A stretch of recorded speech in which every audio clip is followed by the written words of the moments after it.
Chapter 41. You seem to be stealing someone. Lu Jiucheng said, take a key. Jianhui, go to the loose place and get the jewelry from the safe for me. Is it the set of jewelry you bought at the auction last year? Lu Jiucheng nodded. Okay, Mr. Lu. Jianhui hurriedly walked towards the elevator. He had just reached the first floor when he suddenly received another call from Mr. Lu. Jianhui, the evening dress should be red, not too revealing. Suji has fair skin, and wearing that flamboyant red would definitely be a big change from her usual quiet and gentle self. He really wanted to see her in a different light. Understood, Mr. Lu. Jianhui looked at his phone and a look of envy came over his eyes.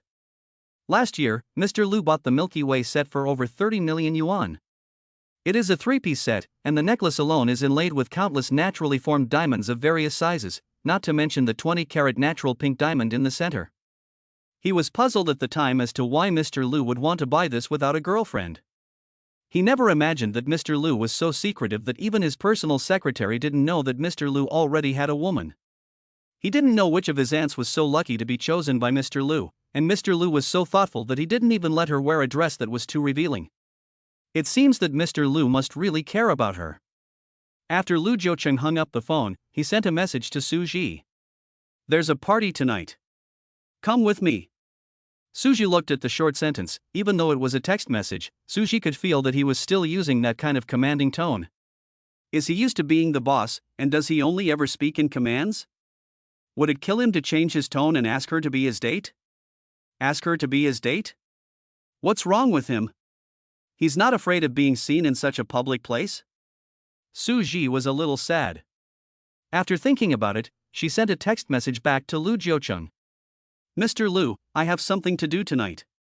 You should ask someone else. Soon, there was a message back saying that the dress had already been bought. What? The dress has already been bought, but she hasn't even agreed to it yet. How can this person always be so self-righteous and not care whether others want it or not? What does he think of her? Suji replied angrily, did I sell it to you? Do you want to? The message became more and more ambiguous, and it was impossible to continue. So Suji ignored him. When it was time to go home, Lu Jiucheng sent another message. Wait for me. Suji glanced at it and didn't reply. He had already bought her a dress, so she really couldn't not go. Seeing that he had helped her unconditionally when she needed it most, she had no choice but to do it reluctantly. Suji obediently worked overtime while waiting for Lu Jiucheng. After all the company staff had left, Lu Jiucheng appeared in front of her with a box in his hand. Seeing that she was waiting obediently, Lu Jiucheng couldn't help but raise the corner of his mouth. Suji followed Lu Jiucheng down the stairs, but she was still a little resentful. In the elevator, Suji raised her small, pretty face and asked Lu Jiucheng, Mr. Lu, it's not appropriate for me to accompany you, so why don't you reconsider? It's fine. Lu Jiucheng looked straight ahead and said these two words, and the elevator door opened. At this time, a cleaning worker walked towards the elevator, so Suji had to shut her mouth. After she saw Lu Jiucheng get into the car, she walked over slowly, looked around to make sure there were no people around, and quickly opened the back door and got in. You look like you're stealing someone. Miss Sue, I'm not married, you're not married, there's no need to be so careful. Suji didn't say anything. The reason she was like this was all because of him. On the car, Suji received a call from Jiang Lu. The two briefly chatted for a few sentences. After Jiang Lu learned that Suji was doing well and Chinchin was still the same, she comforted Suji and said that she still had work to do, so she hung up the phone. When Suji put her phone back in her bag, she realized that the car had stopped at some point. When she looked up, she saw that they had stopped at a 5-star hotel. Mr. Lu, didn't you say you were going to a party? What are you doing here? Are you going to go like this? Lu Jiucheng said, then waved the 2 boxes he was holding at her. Suji let out a sigh of relief and followed him inside. After entering, Lu Jiucheng walked directly towards the elevator. When he arrived at the floor he was on, Lu Jiucheng stepped out of the elevator with long strides. He took out the room key card, opened the door, and put his clothes on the sofa. You go in first and wash up, then change into your clothes. Suji walked over to the sofa and opened one of the larger boxes. Inside was a piece of clothing. Red? Suji had never dared to try such a bold and flamboyant color. Would it be appropriate for her to wear red? She picked up the dress and looked at the front and back. She had been worried that the dress would be a strapless style, and if that was the case, she wouldn't be able to wear it out. Fortunately, it wasn't too open, so it was barely acceptable. After checking the dress, she went into the bathroom to bathe. After the shower, Suji was drying her hair in a bathrobe while Lu Jiucheng went in to shower. When he came out, he looked at Suji, who had already changed into her dress, and his eyes were full of amazement. Her hair was tied up high, revealing her white, slender, beautiful neck, like an elegant swan. Her pair of bright eyes stared at him, like two pools of clear spring water, clean and free of impurities. It was rare for a girl who had been out of school for 2 years to still have such pure eyes. Suji spun around in front of him to let him see if there was anything wrong with the dress. As her female companion, she could not lower his status. At this moment, she looked like a little red fox in Lu Jiucheng's eyes, so enchanting and seductive. Although she had no intention of seducing him, he couldn't help but want to fall. Lu Jiucheng only felt that his blood was flowing in one direction. He wanted to. Shit. Lu Jiucheng cursed in his heart, men are really animals of the lower body. Suji was still unaware of her beauty, but she was distressed by the fact that her chest was slightly lower. She was thinking about whether to ask the receptionist to find a needle and thread to remedy the situation. At that moment, Lu Jiucheng picked up the other sandalwood box on the sofa. When the box was opened, the glittering diamond jewelry on the red velvet lining was even more dazzling under the light. The little jewelry box was like a small universe, and the sparkling diamonds were the myriad stars in the universe. No wonder it is called the Star of the Milky Way, it really lives up to its name. Suji was stunned. This was the first time she had seen such extravagant things. Lu Jiucheng picked up the necklace and slowly walked behind her, putting the necklace around her neck. Chapter 42. Suji became the main character at the party. Lu Jiucheng personally put the Galaxy Star necklace around Suji's neck. Mr. Lu, this necklace seems very valuable, so maybe you shouldn't wear it. I'm afraid I might lose it. As long as you don't lose yourself. Lu Jiucheng said, and picked up 2 earrings that were full of light and color. You wear these yourself. I'm afraid I'll hurt you. Suji took the earrings and looked at them carefully in front of her, not quite believing her eyes. The diamonds on it can't all be real, right? If they were all real, how much would it cost? Women like these sparkling jewelry, and Suji is no exception, but her low status makes her feel that she is not worthy of such expensive jewelry. The party will start soon, so hurry up and put them on and let's go. Lu Jiucheng said with narrowed eyes. Suji was admiring the jewelry, while Lu Jiucheng was admiring the woman wearing the jewelry. It is true that people still rely on their clothes. Who wouldn't take a second look at this little woman walking out like that? Yes, I know. Suji looked at herself in the mirror and put on the earrings. She looked like a movie star in the mirror, and Suji imagined how many people would be attracted to her if she walked the red carpet like a movie star. She was neither tall nor short, with slender limbs and a graceful figure. At this moment, Suji seemed to have regained the confidence of being a beautiful woman. She turned around and smiled at Lu Jiucheng, her teeth gleaming white and the diamonds on her neck reflecting the light. Lu Jiucheng couldn't take his eyes off her. He took Suji's soft white hand and placed the large diamond ring on her slender finger. The ring fit her hand perfectly. The entire set of galaxy stars seemed to have been specially made for Suji, and it matched her so well. But when it came time to leave, Suji was a little hesitant. Mr. Lu, I've never been to an event like this before, I don't know how to talk or interact with people. What if I embarrass you? You don't have to say anything or do anything. Just stay by my side. Lu Jiucheng's words were like a reassurance to Suji.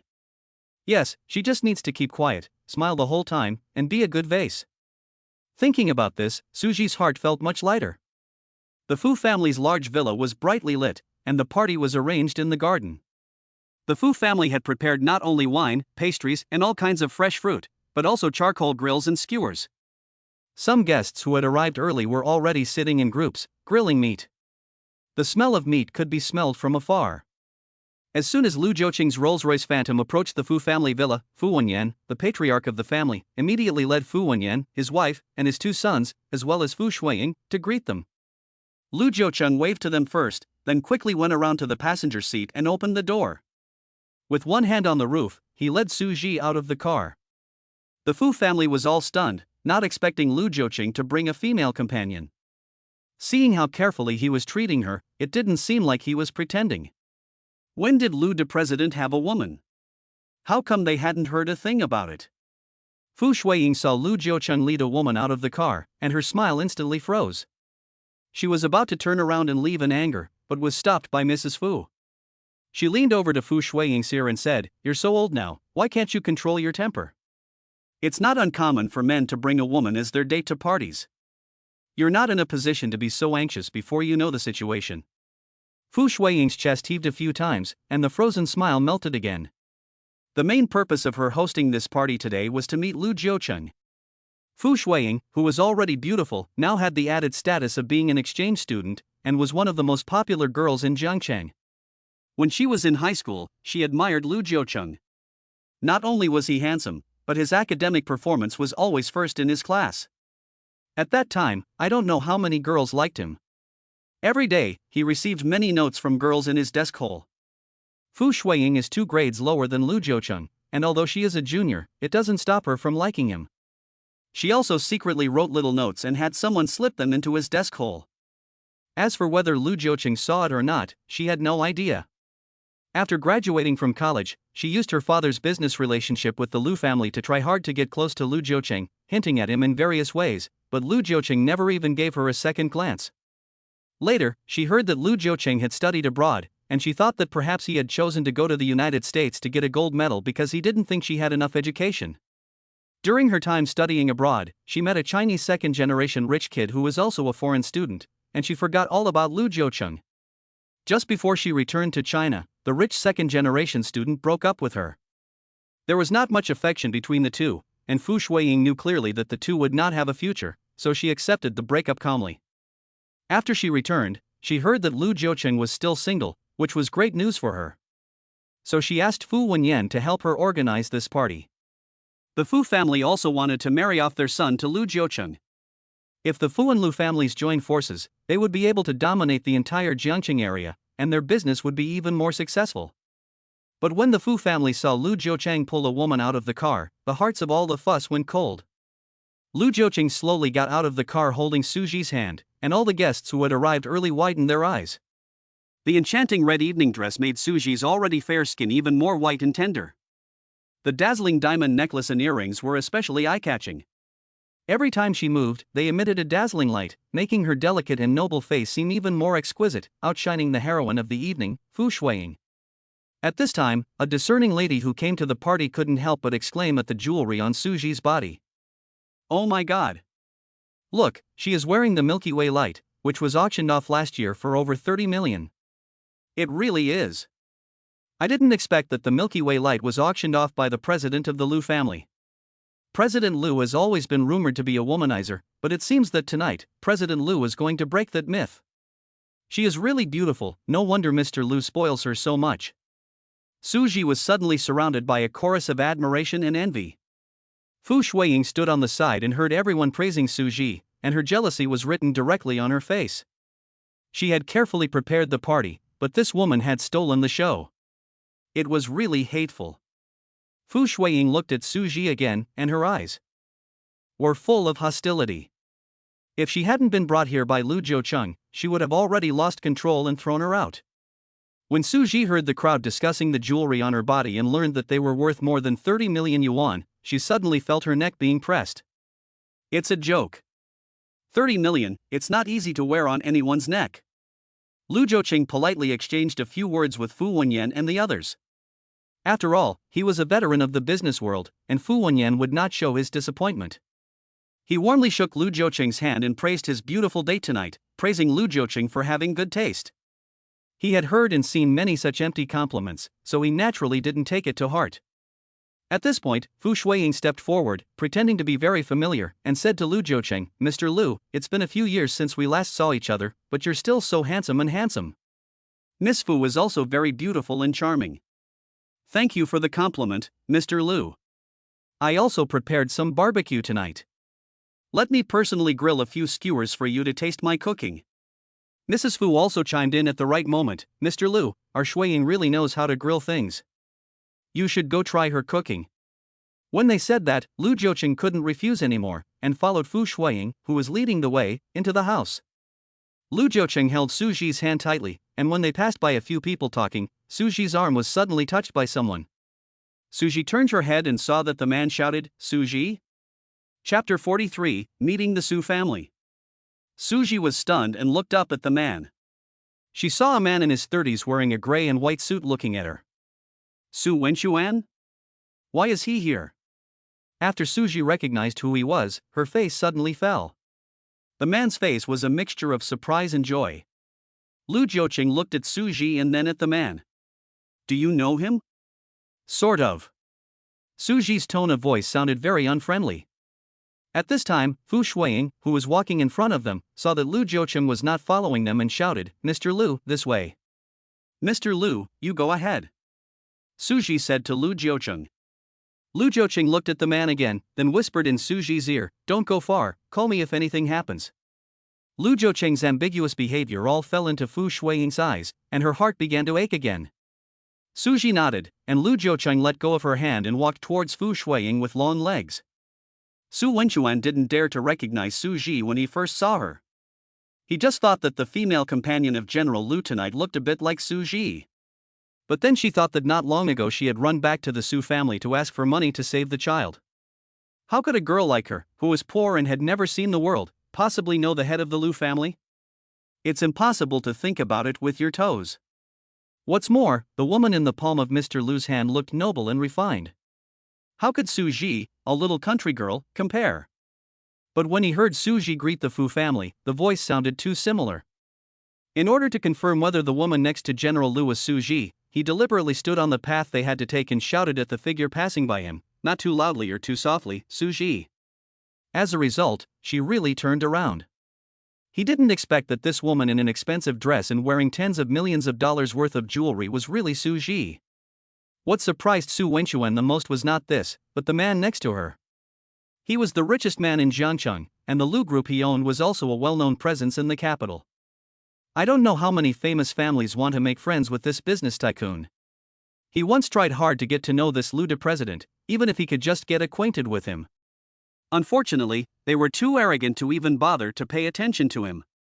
Who would have thought that the legendary Luck, who was known for his cold and aloof personality, would fall for Suji? It seems that the Su family is going to get rich. Suji, he is the president of the Lu group, right? How did you meet him? The man stared at Lu Jiuqing's back and whispered. If you have nothing to say, then I'll leave first. Suji turned and was about to leave, but the man reached out and grabbed her arm. Lu Jiuqing, who had just sat down, stared at the two of them. His hand holding the wine glass was so tense that his knuckles were turning white. Gigi, you haven't been back for a long time. Mom and Dad miss you. Are you free tomorrow? I'll pick you up at your company and we'll have a nice family dinner. I'm sorry, I'm not available. Suji said she was leaving again, but the man pulled her back. Gigi, why are you still so willful? I know you must still be angry about the last time you went back to ask for money, but don't you think about it? That child has nothing to do with our Shin family, why should we be the fool to give money to him? Maybe after spending the money, he will still be saved. Mr. Su, Suji, will never beg in front of the Su family again, so please don't bother me or ask about my business in the future. Goodbye. Suji shook off Su Wenchuan's arm with all her might, then walked towards Lu Jiuqing without looking back. Fu Shuiying was talking to Lu Jiuqing while grilling kebabs. When she saw Suji coming over, she looked a little displeased.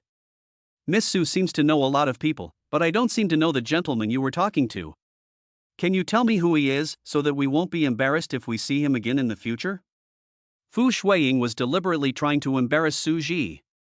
When she saw the man and Suji pulling and tugging, Lu Jiuqing seemed to be very concerned, constantly glancing over there with his eyes. It was obvious that the man and Suji had a special relationship, and they must have a story. Fu Shuiying was already jealous of Suji, so how could she let go of such a good opportunity to embarrass her? Suji of course understood her intentions. Miss Fu, have you heard of Jiang Chang Tianhe? He is Tianhe's young master, Su Wenchuan. If Miss Fu is interested in him, I can introduce you to him now. Tianhe? She had heard of the company name, but it was probably not even in the top 10 in Jiangcheng. He's not even worthy of holding her shoes, and yet he's introducing him to her. Isn't this deliberately demeaning her status? Fu Shuiying immediately snorted coldly. I think that gentleman is very special to Miss Sue, so I won't go and make myself look foolish. Miss Fu is really smart. She can tell at a glance that my relationship with him is not ordinary. We are indeed not ordinary. After saying that, Suji picked up the glass of red wine in front of her and took a big sip. Fu Shuiying didn't expect Suji not only not to refute, but to openly admit that her relationship with that man was not ordinary. She really has some nerve, daring to say this in front of Lu Jiucheng. Isn't she afraid that Lu Jiucheng will be angry? Fu Shuiying couldn't help but shift her gaze to Lu Jiucheng. She wanted to see how the man would react when he heard his female companion say that she had an unusual relationship with another man. Lu Jiucheng sat there with a calm expression on his face, and did not seem to have any emotional changes. Fu Shuiying felt a little strange. When the man just now reached out to pull Suji, she clearly saw that Lu Jiucheng's eyes were full of murderous intent. Now, when she heard Suji admit that she had a special relationship with that man, he was so calm. She didn't quite understand him.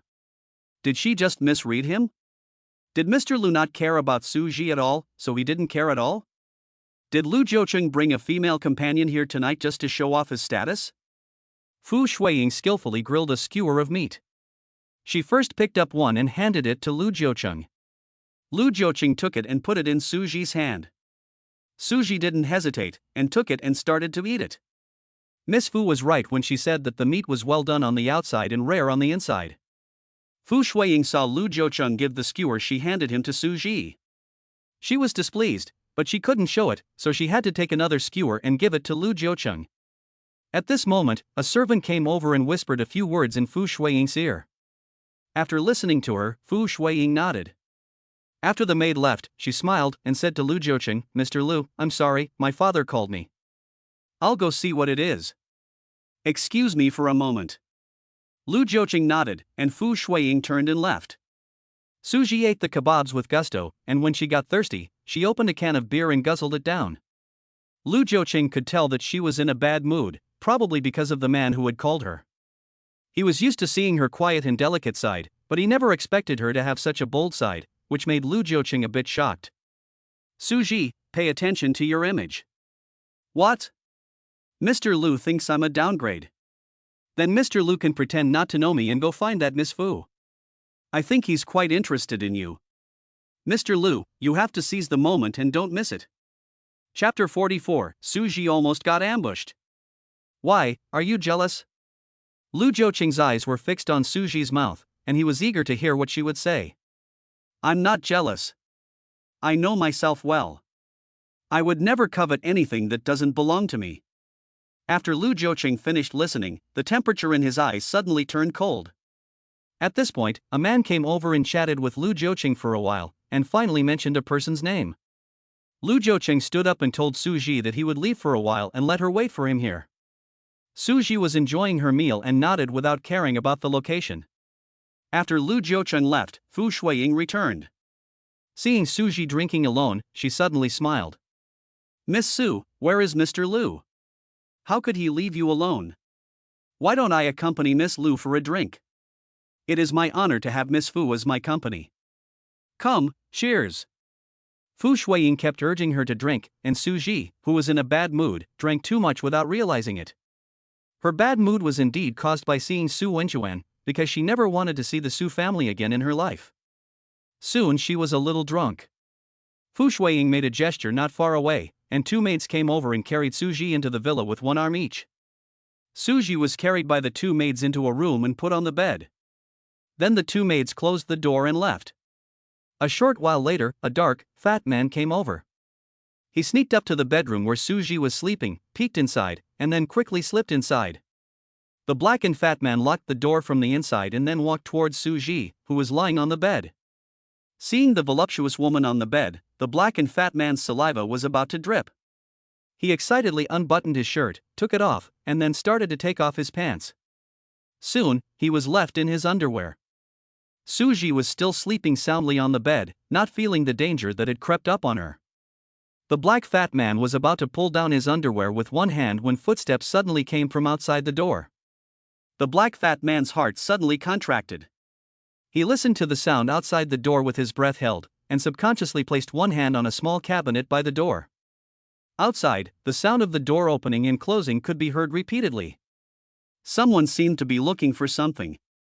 It couldn't be that they were looking for the woman in bed, could it? The fat man thought it was very likely. He was just about to find a place to hide when the person outside came towards the door. He had just locked the door from the inside, and the person inside twisted the handle but couldn't open the door, so he knocked on the door a few more times. The fat black man was so scared that he quickly picked up the clothes on the floor and hid, but the key in his pocket suddenly fell to the ground with a loud noise. The fat black man was startled. He quickly picked up the key, squeezed it in his hand, opened the closet door and then crawled inside. As soon as he closed the closet door, he heard a loud bang and the door was kicked open. The person who came was Lu Jiucheng. When he returned, he didn't see Suji, only empty cans on the table. He had drunk so much, he must be drunk. Lu Jiucheng looked around but didn't see Suji's shadow. He asked the maids if they had seen Suji, but they all shook their heads and said they hadn't. Lu Jiucheng asked a few guests who were not far from their table, and they all shook their heads and said they hadn't noticed. At this point, one of the guests thought for a moment and said that he had just seen Miss Fu drinking with the female companion she had brought with her, but he didn't know when they had left. Lu Jiucheng hurriedly asked the servant next to him if he had seen their young lady. The servant still shook his head, saying that she had been busy serving the guests and had not paid any attention to them at all. Su Wenchuan, who had been observing Lu Jiucheng from afar, knew that he was looking for Suji and was overjoyed. He finally had a good opportunity to talk to him. Wenchuan had just seen Suji being helped into the villa by two maids. He thought that Suji had drunk too much and was being helped back to the house by Miss Fu. "Mr. Lu, I saw Suji being helped into the villa. I think it was Miss Fu who saw that she had drunk too much and had her carried into the villa to rest for a while. Let's go, I'll take you to look for her." Lu Jiucheng saw the person who reached out to help Suji, and he was a little reluctant to deal with it. Suji was drunk tonight, and he had a lot to do with it. I wonder what kind of story they had. However, in order to find Suji as soon as possible, Lu Jiucheng said thank you to Su Wenchuan without regard for past grudges, and then followed Su Wenchuan to the villa. The Fu family's villa is even larger than the old Lu family residence. There are 5 or 6 bedrooms on this floor alone. They opened and checked each one of them, but they didn't find Suji's figure. As he was about to open the last room, Lu Jiucheng suddenly heard a sound like something falling on the floor, but when he knocked on the door, no one answered. He suddenly became suspicious, took a few steps back, and kicked the door open with a running start. Inside the room, Suji was sound asleep on the bed. He lifted the quilt off Suji and found that her clothes were still neatly on her body, which was a relief. Su Wenchuan walked up and called Suji's name twice. When he saw that Suji did not answer, he said to Lu Jiucheng, "Mr. Lu, if you don't go back now, let her sleep here for a while." After Su Wenchuan finished speaking, he saw that Lu Jiucheng did not reply, so he looked up at him and saw that Lu Jiucheng was standing in front of the closet. He suddenly pulled both doors open with one hand. It is estimated that this is a guest room. There is not a single piece of clothing in the closet, but there is a man nakedly holding clothes and squatting inside. "Ah!" Su Wenchuan exclaimed, "Who are you? Why are you hiding in the closet? What do you want?" Seeing that he couldn't hide anymore, the fat black man decided to run for it. He stood up and rushed outside. Lu Jiucheng had long been expecting this, and kicked him in the stomach. The fat man fell back repeatedly, and his fat body was kicked back into the closet with a loud thud. The wooden boards of the closet were cracked into several pieces. The fat man let out a cry, covering his chest and not moving for a long time. His face turned completely gray. Chapter 45, Poking the Wrong Person. The servant heard a noise in the room and came to take a look. He found that someone was fighting in the room and was so scared that he ran to report to his master. By the time Fu Wenyan and his wife arrived, the black and fat man had slowly recovered, probably too uncomfortable to help but moan quietly there. As soon as Fu Wenyan and his wife came over, they saw Lu Jiucheng, whose face had turned black, standing there with clenched fists, glaring at the position of the closet. "Mr. Lu, what's wrong?" Fu Wenyan asked as he walked in, and when he heard a groan coming from the closet, he noticed that there was a man lying in the closet wearing only underwear. Mrs. Fu followed behind him and, seeing a naked man lying in the closet, quickly covered her eyes in shock. "What's going on?" Who is Wen Yan? Mrs. Fu turned around and asked angrily. As she turned around, she discovered a woman lying on the bed, seemingly sound asleep. This isn't the woman that Mr. Lu brought here? Why is she lying here? Suddenly, Mrs. Fu had a terrible thought. Could it be? Mrs. Fu poked her husband with her arm, and Fu Wenyan turned his head. Mrs. Fu gestured for him to look at the bed. After seeing Suji on the bed, Fu Wenyan immediately knew what was going on. He stepped forward and kicked the arm of the man lying on the ground away from his face. Wang Hu? You? Fu Wenyan was so angry when he saw that it was his own servant that he could not speak. After a moment, he shouted out the door, "Someone, tie up Wang Hu for me. I want to ask him why he did these things that damaged the reputation of our Fu family." At this moment, Fu Shuiying ran over in a panic. Dad, Mom, what's going on? What happened? Seeing Lu Jiucheng standing there with a pale face, and then looking inside, she saw Wang Hu lying on the ground naked. Her face turned white. Ying, get out of here. This is not something a young girl should see. Mrs. Fu was afraid of polluting her daughter's eyes, so she quickly pushed Fu Shuiying out of the room. Fu Shuiying, however, clung to the doorframe and refused to move. She looked at Lu Jiucheng with a face full of guilt. Mr. Lu, I am truly sorry. I did not take good care of Miss Su. I saw that she had drunk too much, so I thought of taking her back to her room to rest for a while. I never thought that something like this would happen. I will definitely give you an explanation. Lu Jiucheng looked at her with a stern gaze, and his thin lips were pursed into a stern arc. He just looked at Fu Shuiying, but he never said a word.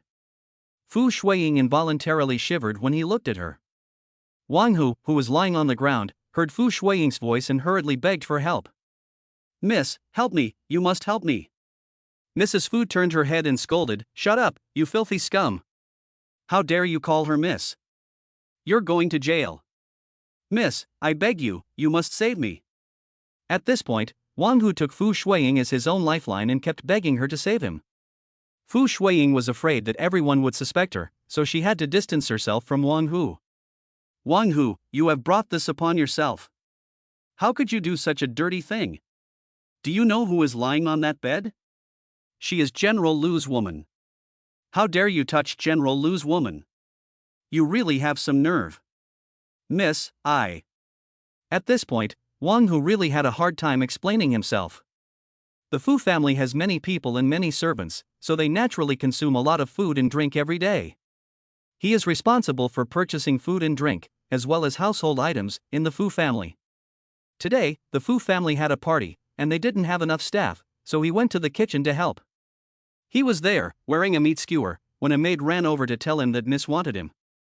He hurried over, not daring to be rude. The young lady handed him a stack of red bills and told him that there was a drunk beauty lying in the room on the first floor. The beauty was very lonely, so she asked him to go over and keep her company. If he does a good job, he will be rewarded afterwards. They were both adults, and Wang Hu immediately understood. Of course, he readily agreed to such a good thing. Since his wife divorced him, he hadn't touched a woman in a long time, and he was desperate.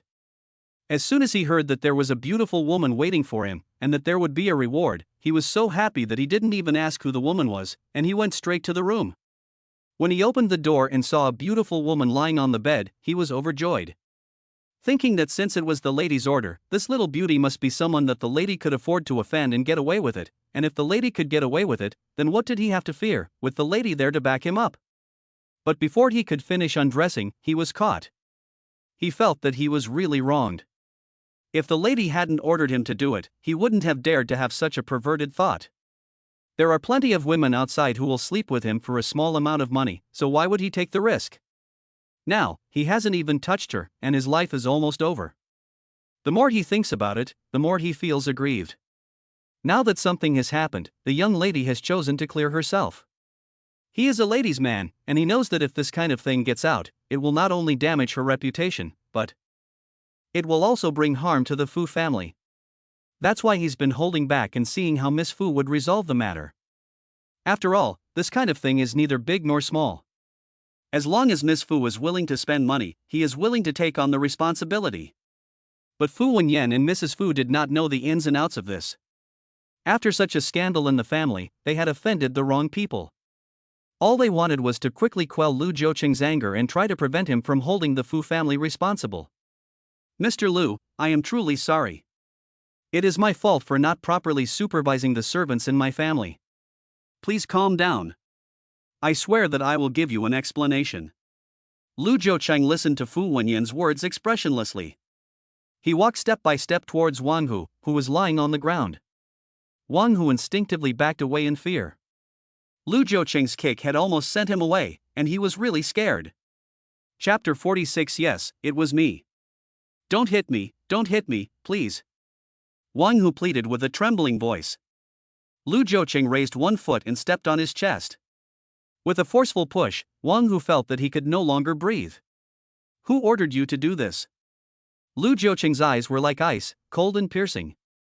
Fu Shuiying, who was standing at the door, had no color in her face. She was clutching the doorframe with both hands, and her carefully done crystal nails were almost broken. What should she do? She was afraid that if Wang Hu couldn't take it anymore, he would give her up, and that would be the end. Dad, Mr. Lu, this could be fatal. Please persuade him quickly. As soon as Fu Shuiying spoke, Wang Hu knew that she was also afraid. If she was afraid, then everything would be fine. He was willing to risk his life for the rest of his life. I'll talk. Wang Hu panted, no one ordered me to do it. I was tired after working in the kitchen all day, so I wanted to find a room to take a nap. When I entered the room, I found a woman lying on the bed, and she was very pretty. Wang Hu said, clasping his hands together and weeping, "Please spare my life, sir. I didn't touch her. I really didn't. You came in just as I was taking off my clothes. I didn't have time to touch her at all." Ah! With a scream, Wang Hu finally withdrew his foot, which was wearing a pair of 45 size leather shoes. It seems that this guy is not going to easily give up the person who was behind him. A servant, knowing that the guests who came today were all rich or noble, would not dare to do anything to the guests if no one was behind him. It doesn't matter if he doesn't admit it, he has his own methods. Lu Jiuqing turned around and picked up Suji from the bed, and walked out of the door. When he reached the door, he stopped and stared at Fu Shuiying coldly for a few seconds. Fu Shuiying was so scared that she didn't even dare to lift her head. Fu Wenyan and Mrs. Fu followed Lu Jiuqing closely, apologizing non-stop. When they reached the car, Fu Wenyan quickly opened the door for Lu Jiuqing himself, watched him put Suji in the back seat, and then politely ran to the driver's seat to open the door for Lu Jiuqing. Lu Jiuqing kept his face tight-lipped. After he sat in the car without saying a word, Fu Wenyan quickly closed the door gently for him. Lu Jiuqing slowly lowered the window and looked at Fu Wenyan with a piercing gaze. "Mr. Fu, it's best not to involve your family in this matter. You should know how I, Lu Jiuqing, do things." Fu Wenyan felt a layer of fine, dense sweat oozing from his forehead. "Mr. Lu, please trust me. If this really has to do with my family, I will not let it go lightly." Lu Jiuqing didn't say another word, closed the window, and drove off at high speed from the Fu family villa. Fu Wenyan then reached out and wiped his forehead, and then turned to Mrs. Fu and said in a low voice, "Go back." Inside the villa, Wang Hu had already been tied up and escorted to the hall. Fu Wenyan sat there staring at Wang Hu, who was kneeling there. "Wang Hu, you tell me the truth. Did anyone order you to do this?" "No, no one ordered me to do it. I was just a fool, and it had nothing to do with anyone else. You can do whatever you want with me." Wang Hu looked like he was ready to take responsibility for his actions. "Good, very good, Wang Hu, I Fu must have misjudged you. You have caused me to offend Mr. Lu, so don't blame me for being unkind to you." After Fu Wenyan finished speaking, he turned his head and said to Fu Qingze, "Call the police." Then he turned to Fu Qingxua and said, "Find an excuse to send everyone who came to the party away. Be careful with your wording. They must all leave before the police car arrives." Fu Qingxua replied, and then left. As soon as the people who had come to the party had left, the police car from the local police station drove up. Fu Qingxua led them into the living room. After asking a few questions about what happened and taking a brief statement, the police officers took Fu Wenyan away. Fu Shuiying stood still and watched the whole thing. After Wang Hu was taken away by the police, her heart finally settled down. Just as she was about to turn and leave, she was suddenly called by Fu Wenyan. "Ying, go to the study. I have something to ask you." Fu Shuiying's body stiffened, and she looked to Mrs. Fu for help. Go on, your father may have something important to ask you. Don't keep him waiting. Fu Shuiying had no choice but to follow Fu Wenyan into the study. Close the door. Dad. Fu Shuiying nervously glanced at the door. She already sensed that something bad was about to happen. Go quickly. Fu Wenyan suddenly slammed the table and shouted angrily. Fu Shuiying quickly went over and closed the door. I'm asking you, do you have anything to do with this? Answer me honestly. Dad, No, how can you suspect me? I'm your own daughter. Humph.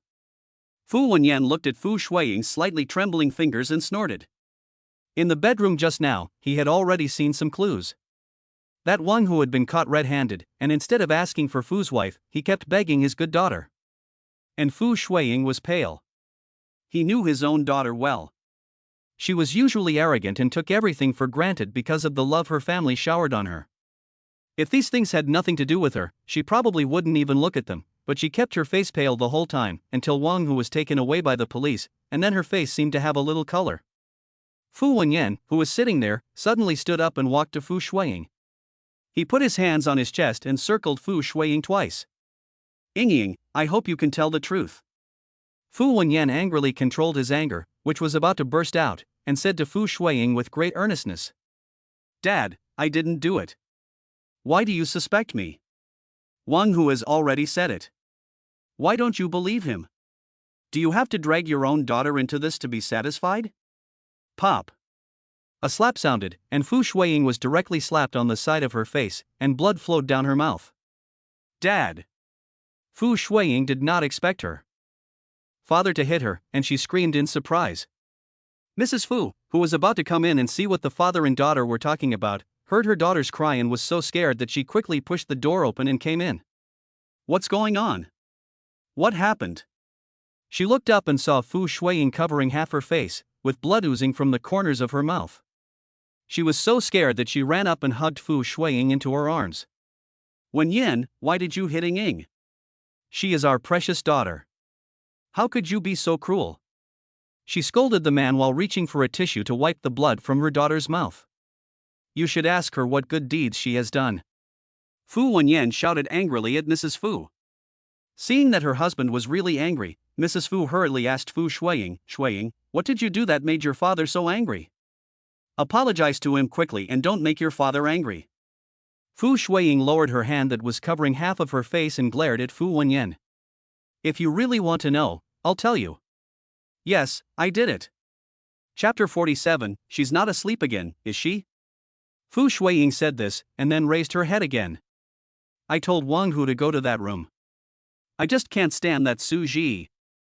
Why should she be by General Lu's side? I just want someone to ruin her, so that Lu Jiucheng will abandon her. Only when Lu Jiucheng completely abandons her will I have a chance, won't I? At this point, Fu Shuiying looked up at Fu Wenyan and Mrs. Fu, who were shaking with anger.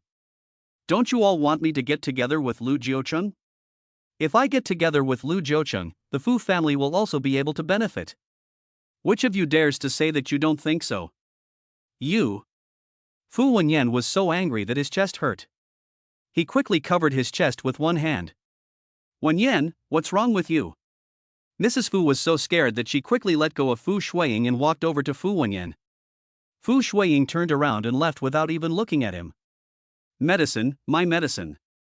Fu Wenyan leaned weakly against the back of the chair.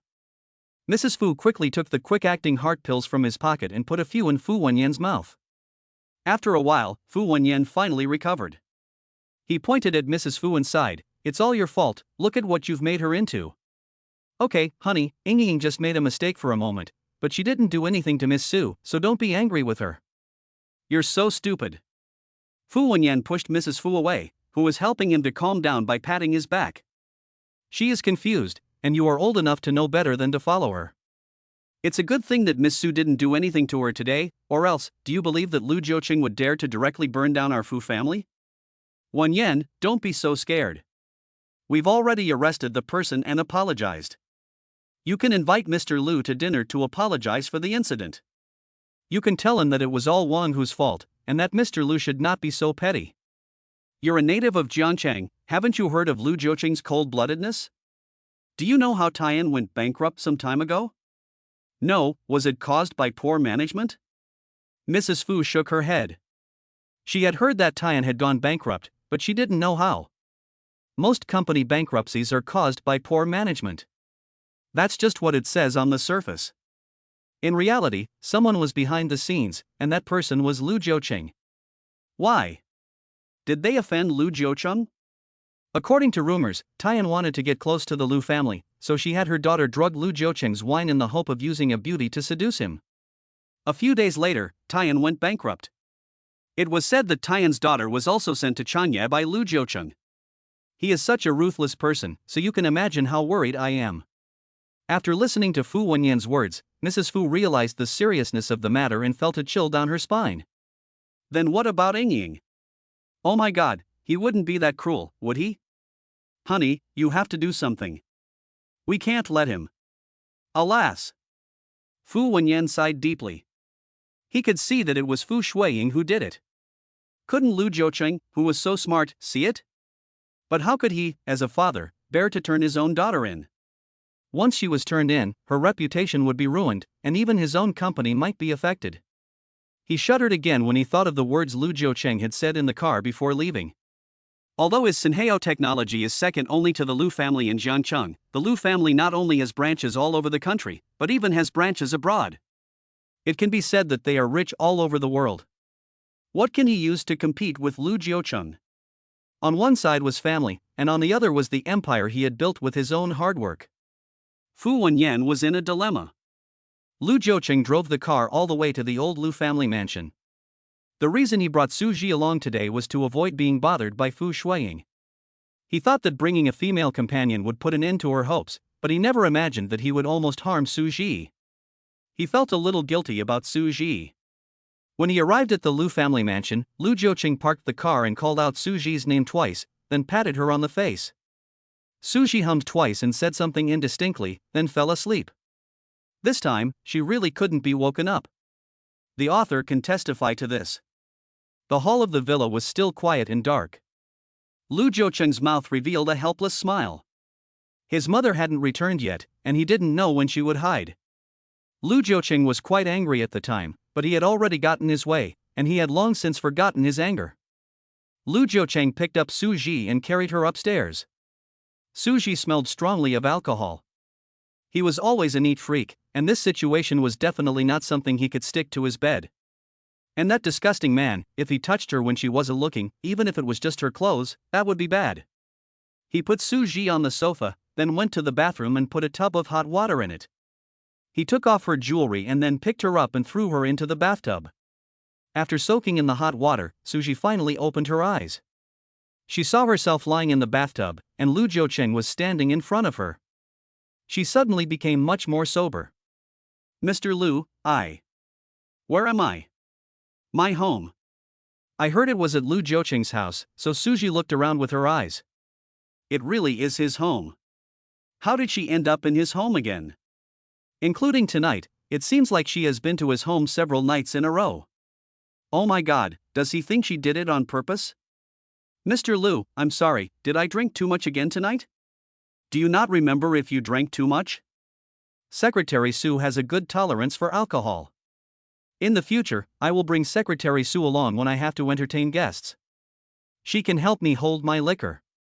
Suji looked up at Lu Jiuqing and saw that his eyes were full of sarcasm. She knew that his drunkenness tonight might have upset him. It's true. When someone brings a female companion to a party, they probably want to show off their status. But they never expect to bring a drunkard, which must have been a disgrace to him. She had only been drunk twice in her entire life, and both times it had been with Lu Jiuqing. Last time, she almost got taken advantage of by a bad guy. I wonder if she caused trouble for Mr. Lu this time. Mr. Lu, I'm sorry. You know you were wrong? Suji nodded. Mr. Lu, can you leave first? I'll be out as soon as I'm done. Lu Jiuqing was going to help her wash, but when he saw that she had woken up, he didn't insist and left the room. He took the bathrobe and quickly went to the next room to rinse it off. When he came out, he carefully locked the door and returned to his bedroom. He hadn't seen Suji come out yet. He stood at the door and listened for a moment. There was no sound from inside. Could it be that she had fallen asleep? Chapter 48, Be My Woman. Lu Jiucheng thought to himself, and opened the door to take a look. He saw that Suji was really asleep with her head resting on the bathtub. The clothes on her body might have been taken off when she woke up just now, and her smooth body was all exposed to Lu Jiucheng. This was the first time he had seen her body, and it was not an exaggeration to say that her skin was as white as fresh cream. It was no wonder that she looked good in anything, and her figure played a decisive role. Lu Jiucheng reached out and pulled her out of the bathtub, then quickly wrapped her body in a towel. Suji was woken up again. After sleeping for such a long time and taking a hot bath, she was completely sobered up. When she saw Lu Jiucheng wrapping her body, her face suddenly turned red to the roots of her ears. She was so embarrassed that he had seen everything. She was clearly awake just now. She clearly remembers taking off all her clothes. How could she fall asleep while washing? She wanted to break free from Lu Jiucheng's embrace, but Lu Jiucheng's chin rested on her shoulder, one hand around her waist, and the other hand was about to tuck the corner of the towel into the back of her body. Suji's body twisted, and he was unable to tuck the corner in. Don't move, it'll be over soon. The warm breath sprayed on her neck with his voice made her itch. Then Lu Jiucheng hugged her from the waist and carried her directly to his large bed. Is he going to make her squeeze in with him again? Men's mouths are deceitful. She doesn't believe his lies anymore. Suji quickly sat up again. Mr. Lu, we can't keep sleeping in the same bed. What? You want to sleep on the floor? Lu Jiucheng gave her a cold look. I don't have any extra blankets here. If you're not afraid of the cold, feel free to do so. Suji looked at the floor, which was covered with cold tiles. If she slept there overnight, she would be frozen to death.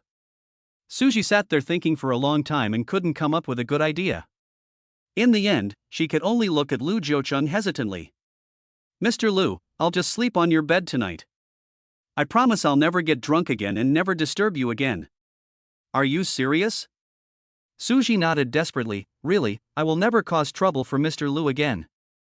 I mean what you just said about never getting drunk again. I mean it too. Suji nodded at Lu Jiucheng with her big, sparkling eyes, looking like a well-behaved and obedient young animal. Lu Jiucheng couldn't help but pinch her little face. He used a little bit of force on her, but Suji was in pain and her facial features were distorted. Mr. Lu, you're hurting me. I did it to teach you a lesson. Do you know that you almost got raped tonight after you got drunk? Ah, she almost got raped. Mr. Lu, are you serious? Suji looked at Lu Jiucheng in horror. Lu Jiucheng nodded. The man who tried to force you was a 40 to 50-year-old male servant from the Fu family. He looked black, fat, and stupid. Imagine, if such a man was on top of you, wouldn't you be disgusted? Lu Jiucheng deliberately made the disgusting man sound even more disgusting, so that Suji could more deeply realize the dangerous situation she was in when she was drunk today. Suji couldn't help but hold herself close, and she looked at Lu Jiucheng with some fear. Mr. Lu, thank you for saving me again. Suji said sincerely. Is that all you can say? Isn't that a bit insincere? What does Mr. Lu want? Suji asked this question with a little more caution in her eyes. What do I want? Do I need to ask? Lu Jiucheng suddenly leaned in towards her, his handsome face almost touching hers. His voice was low and full of magnetism, with a seductive charm. Suji's heart was pounding, and this time she didn't dodge, but instead bravely looked him in the eye. Damn it, he was like a cup of carefully packaged poison, full of temptation. Knowing it was poisonous, she still couldn't help wanting to. What's wrong with her? How could she think that? No. There is a huge difference between them. He is like a star in the sky, something she can only look up to. Finally, Suji gave in first. She was about to move away when Lu Jiucheng suddenly reached out and pulled her into his arms. Two hot lips pressed against her moist red lips, desperately trying to take them. After a moment of madness, Lu Jiucheng hugged her soft waist from behind and whispered a soft compliment in her ear. You did a great job tonight. Suji. Lu Jiucheng's words made Suji's face flush with embarrassment. She had just been aroused to the point of being unable to control herself, and she had automatically responded to him. It was so embarrassing that he had praised her. After playing with her earlobe for a while, Lu Jiucheng whispered her name in her ear again. Suji. MMM. Suji gave a small nod, waiting to hear what he would say next. He then pulled her closer to him and whispered in her ear. Suji, be my woman. Suji's body stiffened and her heart began to beat wildly again. What was he saying? Make her his woman? Suji turned around and looked at Lu Jiucheng, who also looked at her. Mr. Lu, do you know what you're saying? Of course I do. Do you know what I mean? Lu Jiucheng asked her in return. Suji of course understood what he meant. He was talking about being his woman, not his girlfriend. Isn't Mr. Lu just looking for a bedmate? Do you think I'm suitable to be your bedmate? Perhaps Suji's words were a bit too direct, and Lu Jiucheng couldn't help but frown. But he had to admit that Suji was right. Ever since he broke his chastity with her in the car that night, his body had been like a wild animal that had been awakened, with an endless amount of power surging through him. He knew he needed a woman, someone who could spend the night with him and satisfy his physiological needs. There was no doubt that Suji was the most suitable candidate.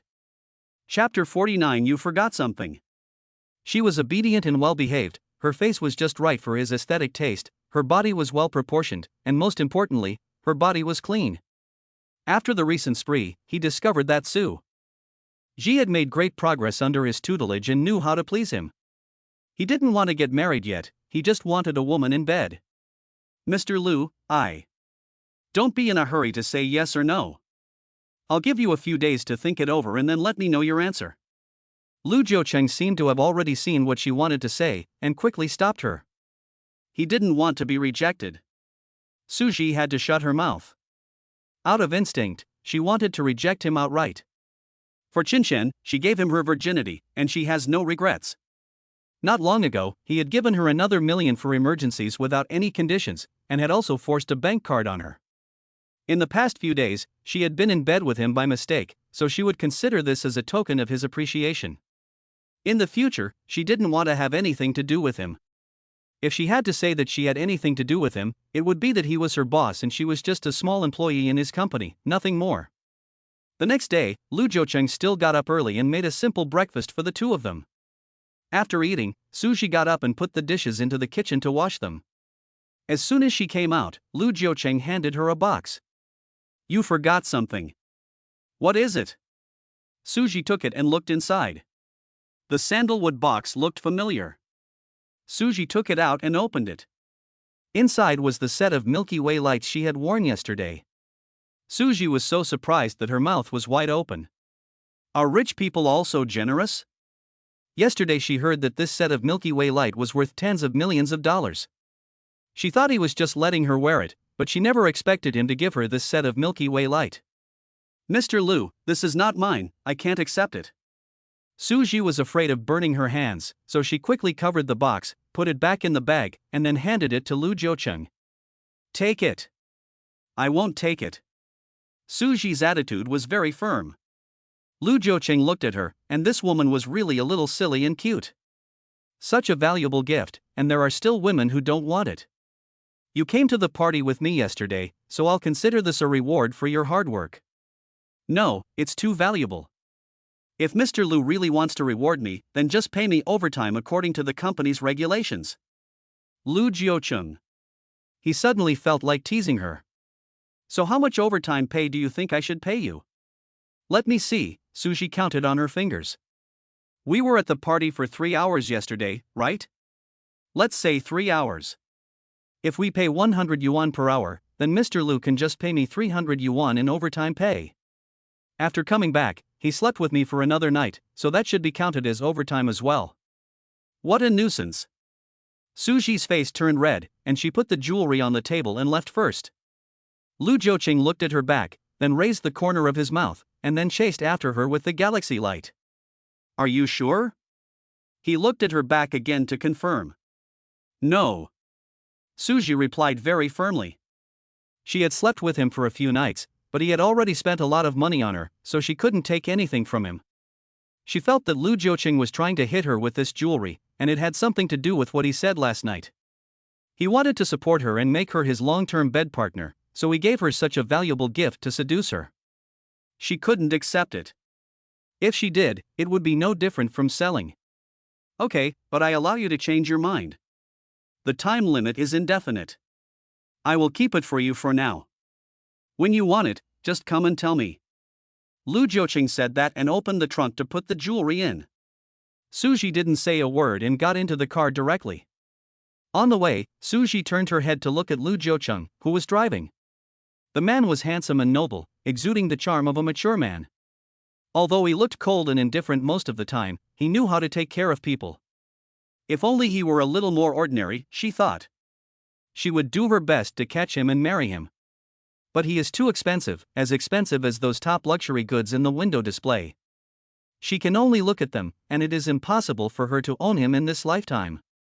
What are you looking at? Lu Jiuqing, who had been driving carefully, asked Suji what she was looking at. Mr. Lu is so handsome. Are you falling in love with me?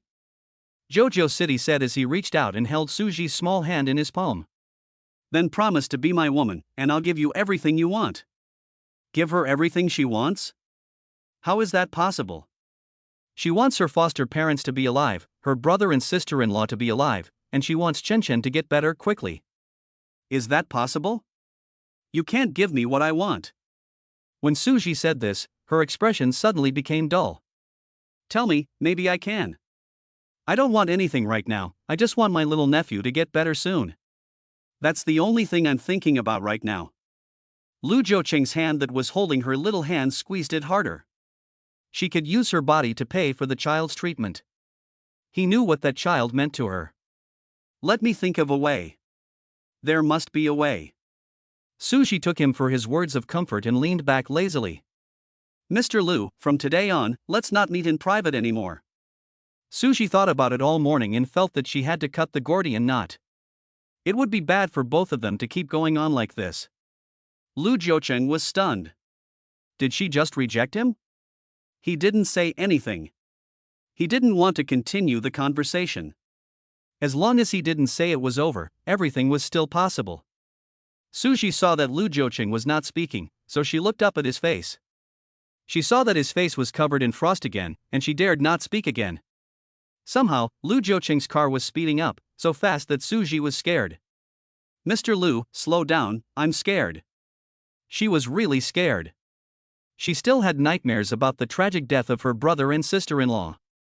That morning, she was also in her brother's car, but halfway through the trip, her boss called her and asked her to pick up a document from a small company they were working with, and she escaped the accident. In fact, that day was originally Sunday, and her sister-in-law and Chinchin should not have been in the car. It was her sister-in-law who saw that Chinchin had a broken tooth and was going to take him to the dentist, but unfortunately they were in a car accident. Lu Jiuqing realized that he had been speeding after hearing her say that she was afraid, and he slowly reduced his speed. He had just felt distracted and had unconsciously increased the throttle. Chapter 50, Indifferent Biological Parents. In the afternoon, just before she finished work, Suji received a call from an unknown number. Suji looked at it and pressed the answer button. Suji, I'm here to pick you up. Hurry up and get ready. I'll take you home. Suji recognized the voice on the other end of the line as Su Wenxuan, whom she had met at the Foo's the day before. Ji, I'm leaving first. Li Zhuoyue passed by Suji and greeted her quietly as he saw her talking on the phone. Suji nodded. She looked around and saw that her colleagues had left in a hurry. She then said to her cell phone, going home? Which home? I can go home by myself. If I go back to the Sue family, I'd rather not. The Sue family has never treated me as a family member, and I will never appear in the Sue family again in my life. Suji, don't be so willful. Whether you admit it or not, we are all family. Family? When have you ever treated me like a family member? You know what you're thinking, and I'm not a child anymore. Don't try to fool me with these words. Please don't call me again. Goodbye. Suji hung up the phone directly after she finished speaking. Not long after, Su Wenxuan's phone rang again. Suji looked at it with disgust and then directly blocked him. They really know how to change with the wind. When they saw her at a party with the richest man in Zhangchang, they immediately came to take her home. When her brother and sister-in-law died in a car accident and Chinchin was lying in the hospital, she called them to come and help her, but before she could finish, they coldly refused. Later, when she called again, they simply didn't answer the phone. Now, they think she is useful and come running over to say they are family. What kind of family is this? It's ridiculous to say it out loud. In her junior year, she was watching TV when she accidentally saw a program about finding relatives. The lost child had grown up, and because her foster parents treated her very badly, she heard that she could go to the police station to have her blood taken for a genetic comparison to find her family, so she secretly went to have her blood taken. She never thought that it would really match. After watching that program, Suji was deeply moved. Although she was luckier than the girl, having met a loving family who treated her as their own, she still felt a sense of regret in her heart for not knowing who she really was or where she came from. Finally, she mustered up the courage to tell her brother what she was thinking. Unexpectedly, her brother not only did not oppose her, but was very supportive of her. In the end, her brother took her to personally collect a blood sample. Soon, Su Xian found her and said that she was his daughter. She didn't believe him at first, but the paternity test proved that she was indeed his daughter. Finally, she found her family and her former home. Suji never imagined that she was actually born into a wealthy family. She imagined that she would be loved by her family. But what she didn't expect was that when she returned to the Su family with Su Xian, Mrs. Su's first impression of her was cold and distant, and the other siblings in the Su family all treated her the same way as Mrs. Lu. It seemed that no one in the family, except for Su Xian, welcomed her back. After so many years of being lost, she imagined that her family would welcome her back with open arms and cry together with her, and then reminisce about the nearly 20 years of longing. In the end, it turned out to be her wishful thinking. Why is it that on TV, in those family reunion programs, when relatives meet, they always cry and hug each other? Some even faint from crying when they see their long-lost relatives. But she didn't see a single tear on the faces of the Su family members. All she received was the Su family's indifference and neglect. At first, she thought it might be because she had left the family for so long that they no longer had any feelings for her. It's okay, feelings come from spending time together. She believed that if she spent more time with them, they would definitely like her. So for a while, she went back every weekend. Every time she went back, she would cook for her beloved family herself, and she wanted to show them her love for them in this way. But few people touched the food she had worked so hard to prepare, and she watched helplessly as the maid threw the food into the trash. Once, twice, and the third time, Mrs. Su even lost her temper with her. No one likes the food you make, so please don't waste food anymore. This was the first time her mother had ever spoken to her in such a long sentence, and it was used to scold her. Suddenly, Suji realized that she was completely superfluous in this family. No one liked her, no one cared about her, and no matter how much she did, they could not feel her sincerity. If that was the case, why bother to put on airs and make herself look cheap? So from then on, Suji rarely returned to the Su family. Unless there was something important, she would only show up when the Su family called her back. Not long ago, her brother and sister-in-law were in a car accident, and Chinchin was hospitalized for emergency treatment. The boyfriend she had been dating for 2 years left her without a word when she was most helpless. She felt as if the sky had fallen, and she was so lost that she had to call Su Xian, hoping that he could come out and help her. Before she could finish her sentence, Mrs. Su took the phone away from her. Suji, we Su family members will not get involved in this kind of thing because it is too unlucky. Now, for this kind of thing, there are plenty of people willing to help for a little money. Don't call us again. We won't go. Mrs. Su hung up the phone after she finished speaking. She was desperate. She had to take care of her brother and sister-in-law's funeral arrangements and Chinchin, who was in the hospital. She couldn't even remember how she had gotten through it all. Anyway, she was in a daze all day long, and it was the landlord who found someone to help bury her brother and sister-in-law. After burying her brother and sister-in-law, she vowed never to have anything to do with the Su family again. She swallowed all her bitterness and learned to be strong because Chinchin still depended on her. But she broke her vow after a few days. Because Chinchin needed medical treatment, she had to return to the Su family in person. She thought that the Su family was so wealthy that they would not want to help with the dead person's affairs, and they would find it unlucky. Now that she was only asking them to pay a little money and not let them do anything, they should agree. However, as soon as she explained her intentions, Mrs. Su ordered her to be driven out of the Su villa.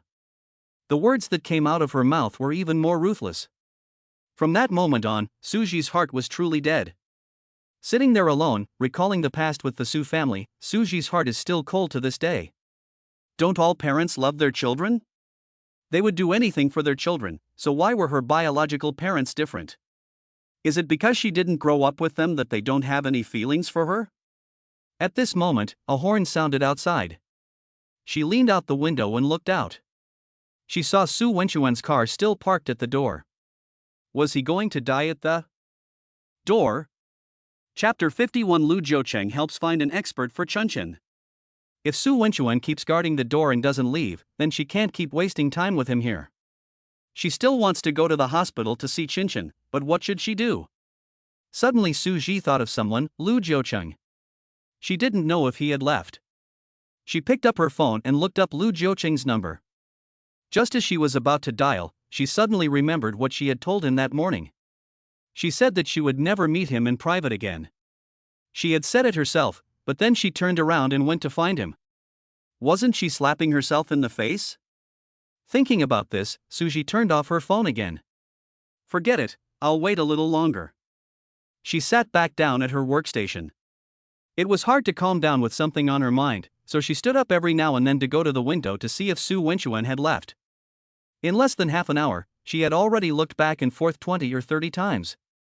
Finally, she saw Su Wenchuan's car leave, and she quickly put her bag over her shoulder and walked quickly towards the elevator. She pressed the button for the first floor, and just as the elevator doors were about to close, a familiar voice suddenly rang out. Wait a minute. Suji looked up and saw Lu Jiucheng walking over, so she had to hold down the switch. Mr. Lu. Suji shouted. Lu Jiucheng approached her, his gaze enveloping her from above. Was that car outside waiting for you? What car? I don't know. Suji lied, mainly because she didn't want Lu Jiucheng to know about her relationship with the Su family. She felt ashamed of meeting such a cold-blooded family. Lu Jiucheng reached out and grabbed her chin with one hand, then slowly lifted it up, forcing her to look up at him. Suji was not good at lying, and when Lu Jiucheng did this, her eyes darted around and she dared not look him in the eye. You really don't know? Lu Jiucheng suddenly brought his handsome face close to hers. So close that his lips almost touched hers. Mr. Lu, don't do that. It's not good to be seen. Suji twisted her head to try to get away from his control. Say, what exactly is your relationship with him? Lu Jiucheng was in the office just now and saw the man in the car get out.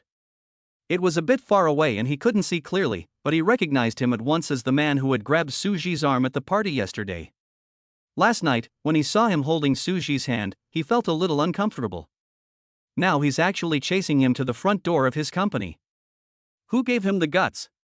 He had been watching the secretary's office from his office, and fortunately Suji had been staying in the office obediently. Later, he heard someone coming out of the secretary's office and ran to the window. When he saw that the car was gone, he was sure that Suji was hiding in the office to avoid the man. Mr. Lu, I don't know what you're talking about. I've been working overtime and haven't paid any attention to what's going on outside. Suji decided to keep up the lie.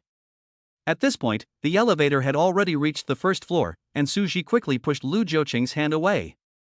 As soon as the door opened, 2 security guards were standing outside. They saw Lu Jiucheng inside and quickly stepped aside to greet him. Lu Jiucheng nodded and stepped out of the elevator. To avoid suspicion, Suji walked far behind him. After they left the lobby, Lu Jiucheng went to get his car, and Suji hurried to the main entrance. When Lu Jiucheng came out and passed the platform, Suji was standing there, looking around and waiting for the bus. Get in. Mr. Lu, I'm going to the hospital to see Chinchin tonight, so I won't be bothering you. I've already contacted a well-known American brain specialist. Do you want to know the results? Today, Lu Jiucheng called Lin Wenyang and asked him to help find a top brain specialist in the world. Lin Wenyang is very accomplished in the field of cardiology and often travels to various countries to participate in large-scale academic seminars, so he naturally has extensive contacts in the field of medicine. Lin Wenyang didn't know what Lu Jiucheng wanted, so he jokingly asked him, "What's wrong? Are you brain damaged?" Lu Jiucheng told him not to worry and to let him know when he had made contact. Lin Wenyang didn't ask any more questions. Before he left work, Lin Wenyang called him back and said that the expert had already been found. He asked Lu Jiuqing to send him the patient's medical records and head x-rays first, and then he would pass them on to the brain specialist. So Lu Jiuqing stayed behind tonight to wait for Suji. When Suji heard that it was about Chinchin, she didn't care about what she had said in the morning. She quickly opened the car door and got in. "Mr. Lu, are you telling the truth? Why do you ask? Have I ever lied to you?" "Sorry, Mr. Lu, I was in a hurry. I wanted to hear what the American expert had to say. We just got in touch with him, and the doctor hasn't seen the child yet. We're going to the hospital now to send the American expert a copy of Chinchin's medical records and brain scans. We can't give him feedback until he's finished reading them." After listening to this, Suji kept nodding her head.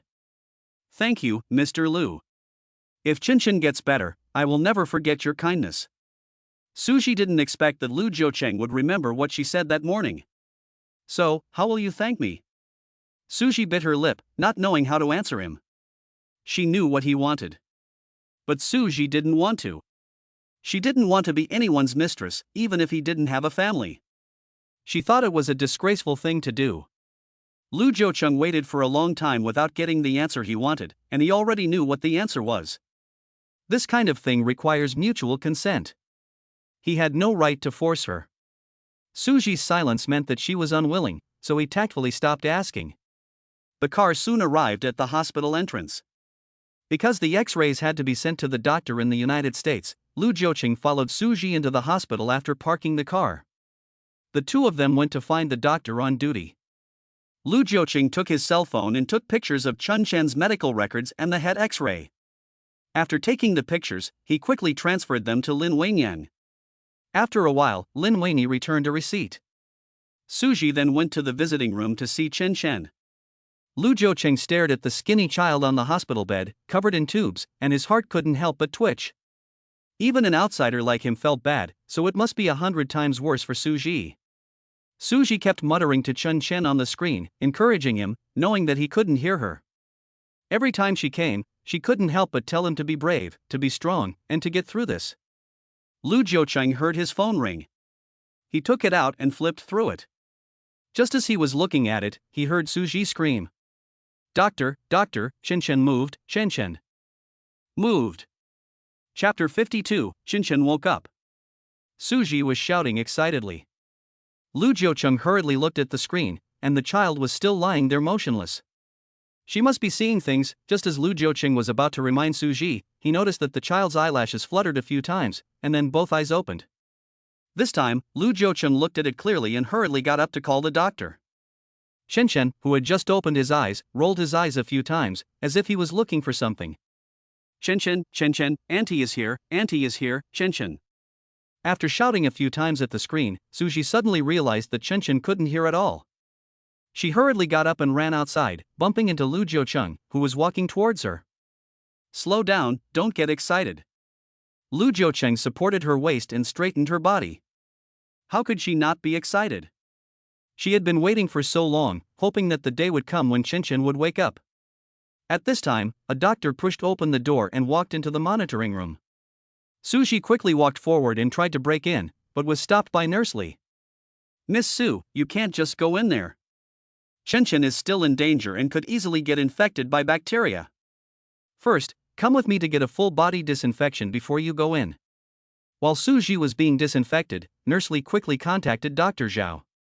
After obtaining Dr. Zhao's permission, Suji had already been thoroughly disinfected. She opened the door to the monitoring room and let Suji in. As soon as Suji walked in, she heard Chinchin calling for his mother, his eyes searching back and forth for his mother's shadow. The doctor comforted him, saying that his mother would be there soon. "Chinchin, you're finally awake." After the doctor finished speaking, Suji couldn't hold back her tears. "I want my mommy. Chinchin, do you know who she is?" The doctor standing by suddenly pointed to Suji and asked Chinchin to identify her. Chinchin hesitated for a moment. "Auntie." "Yes, I'm your aunt. I'm your aunt. My little Chinchin is finally awake." "You're finally awake. Your aunt was worried sick." "Auntie, where are mom and dad? Why haven't they come to see Chinchin?" Chinchin looked away from Suji and looked towards the door. The doctor had already told him that he was sick and was in the hospital. Chinchin, your parents can't come for the time being because they have something to do. Now that you have your aunt with you, let's not look for your parents, okay? Auntie, have my parents gone to heaven? Hearing Chinchin ask this, Suji's heart suddenly tightened. Chinchin, why did you ask this? Auntie, I had a long dream. I dreamed that my parents had gone to heaven. I played with them for a long time, but then my parents urged me to leave. I didn't agree, so my father scolded me. My mother also cried and wouldn't let me follow them anymore. She told me to come back and stay with you, so I came back. Chinchin spoke so much in one breath that he must have been tired, and his little chest heaved and he gasped for breath. After listening to Chinchin's words, Suji had already cried into tears. She took Chinchin's little hand and said, "Yes, Mom and Dad have gone to heaven. They are both gone. Auntie is so lonely. Chinchin must stay with Auntie. Auntie, I'm sorry, I still want to be with my parents. Don't you have Uncle Shinfeng to keep you company? If I'm not by my mother's side, she'll definitely miss me." "No, Chinchin, if you're not by your aunt's side, she'll miss you even more. So even if I beg you, you must stay with your aunt, okay? Auntie, I'm a little tired. I really want to sleep. Auntie, I'm going to sleep." Chinchin suddenly stopped talking, and the doctor quickly went over to check on him. Chinchin, don't go to sleep. Can you stay and talk to your aunt for a while? I haven't heard you talk for a long time. Chun. Suji kept calling out Chinchin's name, but Chinchin never responded. "Miss Sue, don't shout anymore. Chinchin may have fainted again." The doctor had just given Chinchin a series of stimuli and found that Chinchin had no reaction at all. He just woke up. How can he fall into a coma again? Doctor, please help him wake up. He has been in a coma for so long, it can't go on like this. Miss Sue, don't get excited. The child has a head injury. You should know that the human brain is very complex and cannot be explained in a few words. When will he wake up again? The doctor shook his head helplessly. It's hard to say. In the past, there have been patients with similar conditions to Chinchin. Some woke up quickly, some woke up and then fell into a coma again, and some just passed away. Miss Sue, we can only hope for a miracle. After listening to the doctor, Suji looked away from him in disappointment. She reached out and touched Chinchin's forehead. Poor child, why does God let you suffer like this? 2 craniotomies, just the thought of it is scary. Such a small child has to endure the pain that he shouldn't have to at his age. If it weren't for that damn car accident, Chinchin would be at the age where he would be jumping around, and he wouldn't be lying so quietly. The more Suji thought about it, the more her heart ached, and tears fell down her face.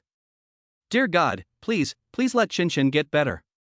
I'm willing to shorten my life by 20 years. Dear God, can you open your eyes and see? If we adults are guilty, punish us. Please spare this child. Miss Sue, this is the intensive care unit, and it's almost time. Let's go out first. Sushi once again took Chinchin's hand. Chinchin, you must get better. Your auntie is waiting for you. You can't leave your auntie behind. Let's make a promise. Sushi said, using her hand to hook Chinchin's little finger. Chinchin, today I've hooked your finger, you can't go back on your word, or I'll be angry. After saying this, Sushi gave him a kiss on his little face twice before reluctantly walking out of the door of the intensive care unit. Lu Jiucheng had been watching every move in the ward on the screen, and when he saw Suji come out of the ward, he hurried up to greet her. Suji looked at Lu Jiucheng and didn't say a word. Seeing a lounge chair behind her, she sat down. She took out her phone and typed in the full name of the American expert James that Lu Jiucheng had helped Chinchin find into the browser to search. She found that this doctor had a high degree of talent in the field of neurology and was ranked among the top in the world. She closed her phone and looked at Lu Jiucheng. Mr. Lu, can I ask you a favor? Suji thought about it for a long time, and finally opened her mouth. You say it. Mr. Lu, can you ask the American brain specialist to come to China? When Suji said this, she kept her eyes fixed on Lu Jiucheng. Lu Jiucheng looked into her eyes and was about to speak when Suji added, Of course, I won't let you help me for nothing. Lu Jiucheng seemed very interested in her last sentence. Tell me more. Chapter 53, This child is not your illegitimate child, is it? Mr. Liu, if you can get James to come here, I will be your woman. Suji's eyes were firm, and her two bright pupils stared directly at Lu Jiucheng. It was clear that she had already made up her mind. A smile crossed Lu Jiucheng's eyes, and he said, I'll give you an answer tomorrow. Really? Suji was so excited that she almost stood up. Lu Jiucheng nodded, really? Suji's face lit up with joy, but then she remembered something. No, I have to go see Chinchin. If he wakes up again, he'll definitely cry if there's no one around. Mr. Liu, thank you. You can go home first. I'll stay here with Chinchin tonight. Suji walked towards the surveillance room. Lu Jiucheng followed her in, and when Suji saw him following her again, she urged him to leave again. I don't feel comfortable leaving my woman here alone. Mr. Liu, you. Suji was embarrassed by his comment about my woman. Why is he so serious about it right away? Hasn't it been decided yet? You have to work tomorrow, and you won't be able to handle it if you stay up all night.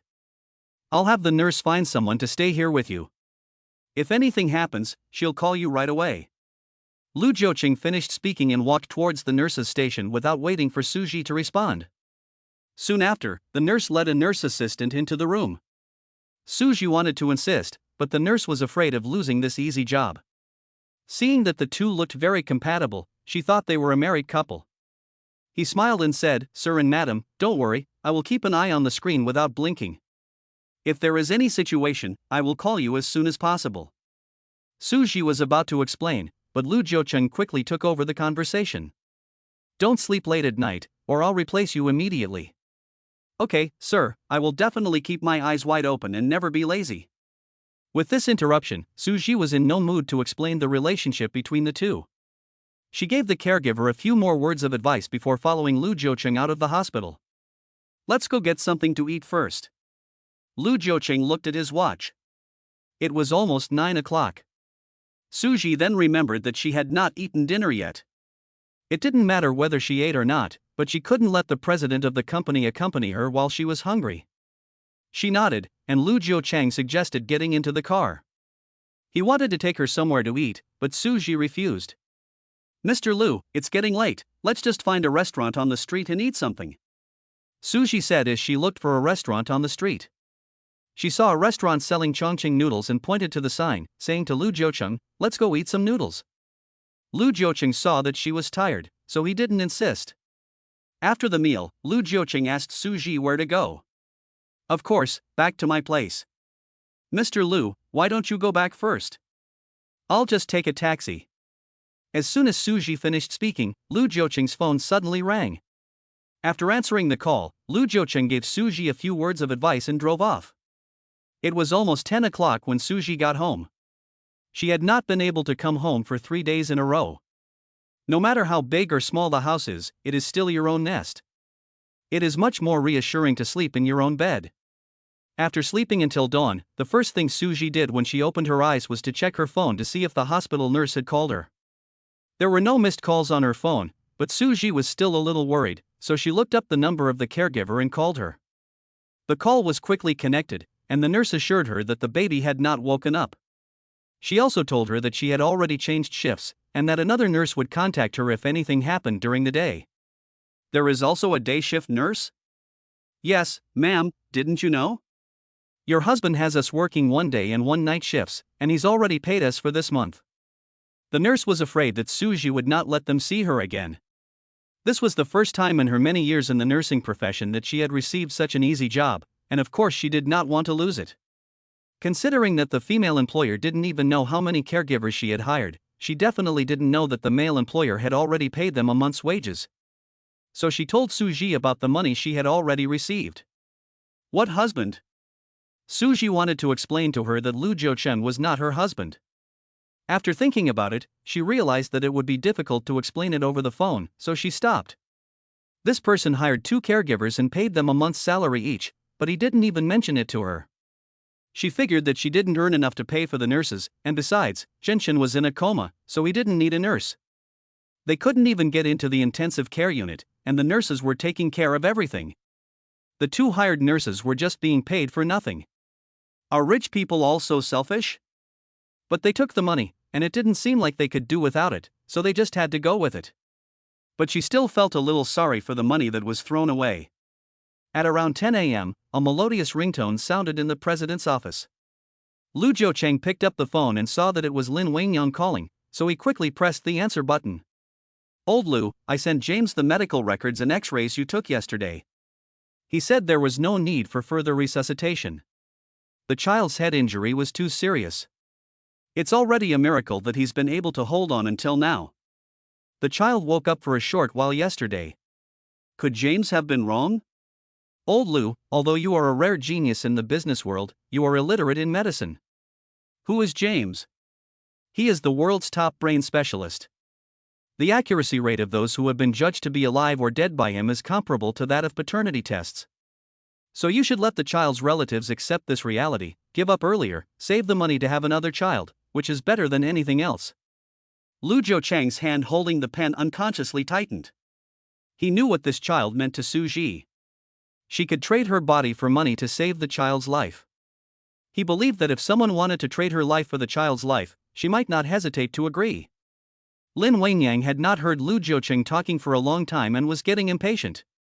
"Hey, are you listening? At least take a breath and let me know that the person I'm talking to is still alive, okay? Can you do me another favor? Say it."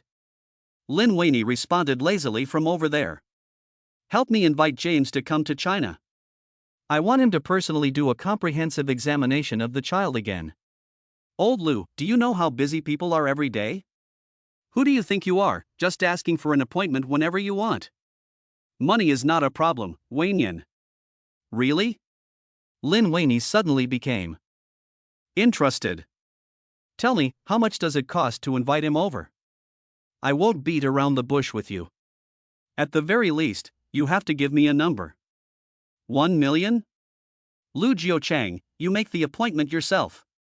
I don't have the face to do it. Goodbye. 10 million? Are you going to pay?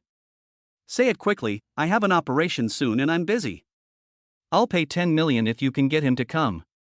"Damn it, Lu Jiucheng, are you crazy? Who is this kid to you? What is his relationship with you? Could it be that he is your illegitimate child?" Chapter 54. Mr. Lu, wait for me tonight. Don't talk nonsense. He is the child of a friend of mine. He hasn't woken up since the accident. I'm just helping her. A friend? A female friend or a male friend? It must be a female friend, right? Since she has a child, is she single or married? If she has a husband, Lu Jiucheng, then you become a mistress. Lin Wengyang on the other end of the phone was gossiping endlessly, and Lu Jiucheng rolled his eyes at the phone. "Lin Wengyang, are you done? If you have nothing to say, hang up. Call me when you have news." Lu Jiucheng finished speaking and, without waiting for a response from Lin Weinie, hung up on him directly. He looked up Suji's phone number and wanted to send her a message, asking her to come over and tell her about the situation. After thinking about it, he put the phone down again. Let's wait until James arrives. What if a miracle happens? In the afternoon, Lin Wengyang called him back and asked him to transfer the 10 million to his account. "Tell me, how much of the 10 million will you and James each get?" 50-50. Lin Wengyang did not hide anything. "You little rascal, you're really quite sly, even taking my money. What, are you feeling sorry for him? I don't have to earn it. If you go and invite him yourself, you can save 5 million. You're being ungrateful. When will you bring the person to me? I'll be at the hospital with James in 3 days. When will you transfer the money? It will be in the account soon." "Okay." After the call, Lu Jiucheng called Zhang Huai in. "Transfer 10 million to drive Lin's account immediately." Zhang Huai was shocked and asked, "Mr. Lu, have you been cheated by Dr. Lin again?" Over the years, he has witnessed Lu being cheated by Dr. Lin time and time again. He feels bad for the money that has been taken away, but he has never seen Lu get angry, as if he is quite happy about it. Sometimes, he even wondered what kind of relationship the two of them had. Lu Jiucheng looked at Zhang Huai's surprised expression and didn't answer his question, but instead urged him to hurry. Zhang Huai walked to the door and then backed away. Oh, Mr. Liu, the orphanage called today and said that Miss Sun has returned to work at the orphanage. I told her to go directly to Donghai Road tomorrow and wait for her to find Guoguo and call me in time. Lu Jiuqing nodded. Jianhui had been with him for 3 years, and he was relatively at ease with his work. After Jianhui left, Lu Jiuqing sent a message to Suji. Come over. Suji saw the message and was about to get up and leave, but then thought about it and grabbed a report on the table. She knocked on the door and Lu Jiuqing raised his chin, indicating that she should sit down in the chair opposite. Suji did not sit down. Mr. Liu, if you have something to say, just say it. Lu Jiuqing noticed that she was still holding a document in her hand. Is it for me? Suji saw Lu Jiuqing staring at the paper in her hand and said awkwardly, no, it's a prop. Lu Jiuqing's eyes suddenly lit up with a smile. She always thinks more than he does. I have good news for you. James will be in Zhengcheng in 3 days. 3 days later? Really? Suji was so happy that she almost jumped up. So, Chinchin is saved. Thank you, Mr. Liu, you are Chinchin's savior, thank you so much. Suji was so happy that it was indescribable. This was the best news she had heard since her brother and sister-in-law passed away. She had pinned all her hopes on this world-renowned brain specialist. She felt that as long as James could come, Chinchin would definitely wake up. Lu Jiuqing saw Suji's happy face and suddenly became worried. He had given her so much hope, and if he let her down, she would be so sad and disappointed. He could only pray silently, hoping that there was still a chance for Chinchin's condition to improve, and that James had misjudged Chinchin's condition and would give Suji a lively and healthy nephew. Overjoyed, Suji knew that it was time for her to show her sincerity. Since the other party had already invited a world-class top-notch doctor to her, she had to show her appreciation as well. Mr. Liu, wait for me tonight. When she said this, Suji's face was covered with a shy smile, which made Lu Jiuqing's whole body burn. After work, Lu Jiuqing drove Suji to a French restaurant for dinner. Suji looked at the menu handed to her by the waiter and was completely confused. She looked at Lu Jiuqing with embarrassment, and Lu Jiuqing understood, took it over, and communicated with the French waiter in French very fluently. She looked at Lu Jiuqing with admiration. After consulting her opinion, Lu Jiuqing ordered a Marseille fish soup, cassoulet, beef bourguignon, and garlic shrimp. Mr. Liu, that's enough. We can't eat all that. Lu Jiuqing ordered a cream of mushroom soup before giving up. After dinner, Lu Jiuqing drove to his own luxury apartment instead of going back to the Liu family mansion. When Mrs. Liu was in good health, he would sometimes stay here overnight when he had to attend to business late and didn't want to disturb others. There is a dedicated person who comes to clean 3 times a week. Because there is no maid, Lu Jiuqing feels more comfortable living here, so he prefers to live here. The 2-story house has a living room, kitchen, and bathroom on the lower floor. There is also a small bedroom. There are 2 bedrooms and a study on the upper floor. The layout of the entire suite is simple and gives a sense of comfort. I had someone prepare some clothes for you. Do you like them? Lu Jiuqing suddenly opened a row of wardrobes for her to see. The wall of closets was filled with women's clothes, each of which looked expensive. Did he know she would agree to be his woman? He even prepared her clothes in advance. It seems that he has put a lot of thought into it. He has prepared many sets of underwear for her, and there is a whole shoe cabinet full of high heels, low heels, flat shoes, and sports shoes. Suji was still quite moved by all these things. If she could give a score, Lu Jiuqing would undoubtedly be a perfect lover with a score of 100. Unfortunately, she can only be his lover, not. After taking a shower, Suji took the initiative to wrap her arms around Lu Jiuqing's slender waist. Looking at the girl's small, pretty face, Lu Jiuqing kissed her hard. After a while of tender loving care, Lu Jiuqing took out an agreement from the briefcase he carried with him and handed it to Suji. Chapter 55. Agreement to sell one's body. Take a closer look and discuss it if you think it's unfair. Suji took it and looked at it, and found that it was a contract of sale. She felt a little sad for herself. Once she signed this agreement, she would really have sold herself. However, thinking about Chinchin, she felt relieved. For her, nothing was more important than waking Chinchin up. In the end, in order to protect her own rights and interests, she still carefully read the agreement from beginning to end. There were basically no harsh terms in it. The agreement is for 1 year, during which the man will provide for the woman's food, clothing, housing, and transportation. The only stipulation is that she is not allowed to have a boyfriend or engage in any ambiguous behavior with other men during the agreement period. There are no work requirements, but if she wants to continue working, she must stay at Chinchin. Seeing this, Suji couldn't help but laugh. Is he going to keep an eye on her from morning to night? Next, it said that after the two of them ended their relationship, he would give her a certain amount of compensation. The exact amount was not stated, but there was a small note at the top that it would be no less than 8 digits. 8 digits, which means that if I just sleep with you for a year, I'll be a multi-millionaire. Suji said to herself with a self-deprecating smile. The premise is that you follow the rules above. Lu Jiucheng emphasized again. Give me a pen. Suji asked Lu Jiucheng for a pen with her hand outstretched. Have you finished reading it? Are you sure there is nothing else you want to add? Suji didn't say anything, and picked up a pen to write her name on it. As soon as she put the pen down, Lu Jiucheng handed her a set of keys. The car keys. A Maserati? For me? Lu Jiucheng nodded. It's for you. If I have something to do in the future, you can drive yourself to and from work. After you followed me, you can't let me take the bus anymore. If others find out, they'll laugh at me. Is this the beginning of a reward? But this car is too luxurious, I can't drive it. Suji put the car key back on the table. Why? Everyone in the office knows what kind of family background I have. If I suddenly get such a luxurious car, what will people think of me? What do you think? Mr. Lu, if you really don't want me to take the bus, you can just give me a car worth 100,000 to 200,000 yuan. That's enough for me, and no one will think twice about it. Lu Jiucheng thought about it for a while, and then nodded, because it would be a bit difficult to give her a luxury car according to her status. The next day, he took her to pick up a Honda Accord and drove straight home. 3 days later, Lu Jiucheng was sleeping soundly with Suji when he was suddenly awakened by a melodious ringtone. He picked up the phone and saw that it was Lin Weini calling, so he quickly pressed the answer button. Hello, Mr. Lu, the plane will land in an hour.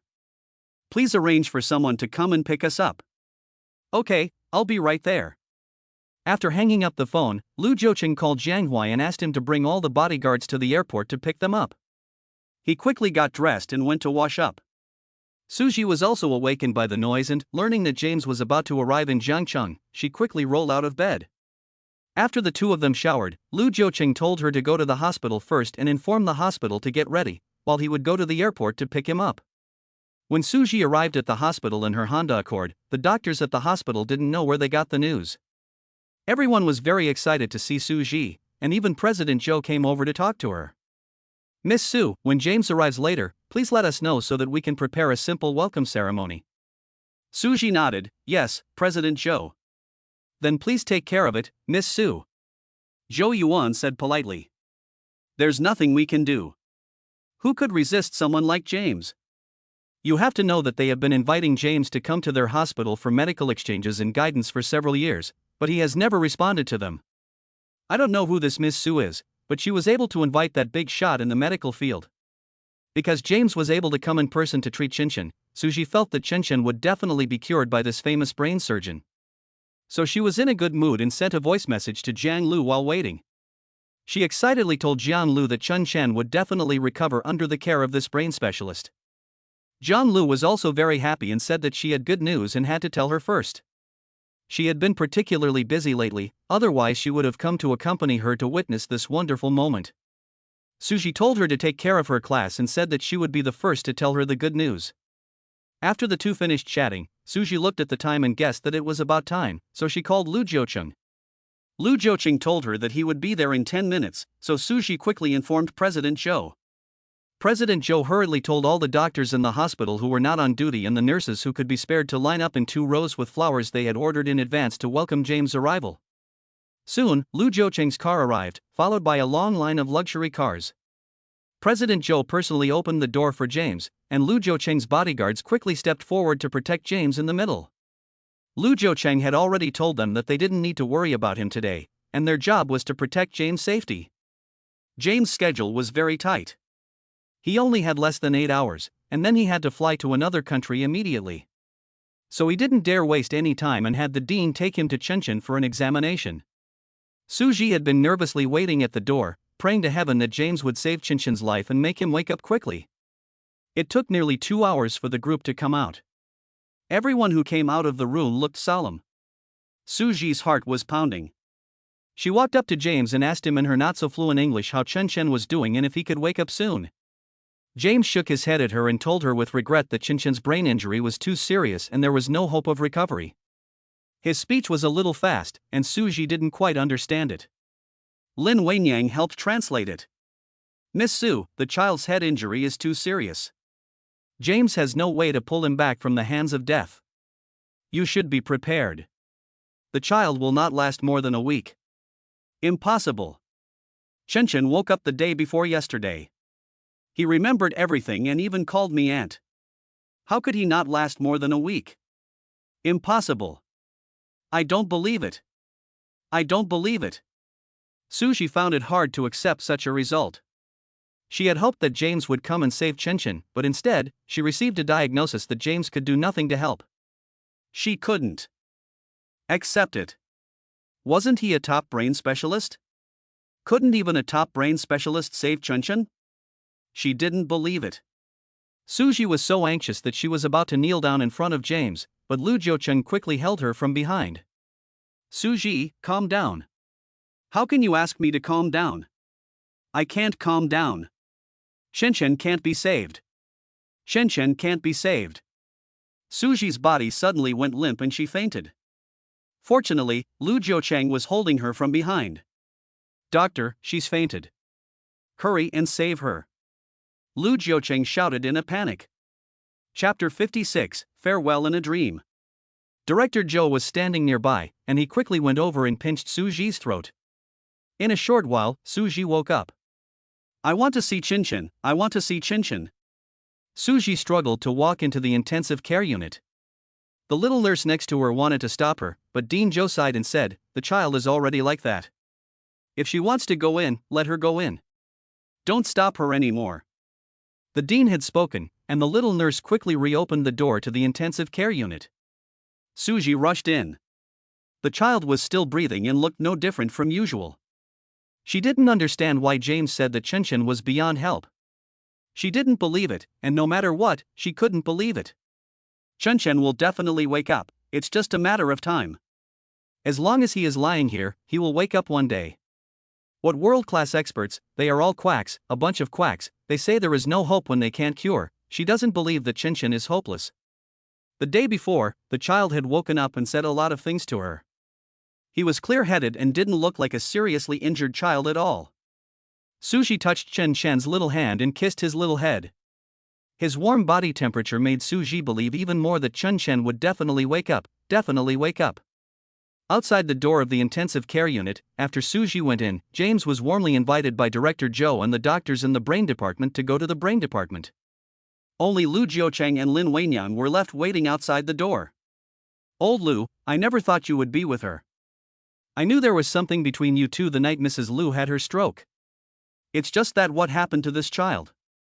You two didn't have a child this big, did you? Don't talk nonsense. That's her nephew. The whole family was in a car accident, and the parents are gone. This child is her only relative in the world, so she tried her best to save him, but who knew it would turn out like this? It's quite tragic. So she's an orphan now? You should be nicer to her. By the way, do you plan to marry her, or are you just playing around?" Lu Jiucheng gave Lin Weini an icy stare. "Do you think it's appropriate to talk about this in this place at this time?" "Dr. Lin, James would like to see you for a moment." A young nurse came over and respectfully said to Lin Wenyang. Lin Wenyang followed the nurse. The hallway suddenly became very quiet. At this time, Lu Jiucheng faintly heard the sound of crying coming from the intensive care unit. He knew that she must be very sad, and he wanted to call the nurse to open the door and let him go in to take a look. But he thought better of it. That was the last time she was with the child. He shouldn't disturb her, so let her say goodbye to the child. That night, Suji sat by Chinchin's bedside and talked to him. She told him that the first time she saw him in the hospital, he was lying down and peeing, and his father, in a panic, reached out to catch it.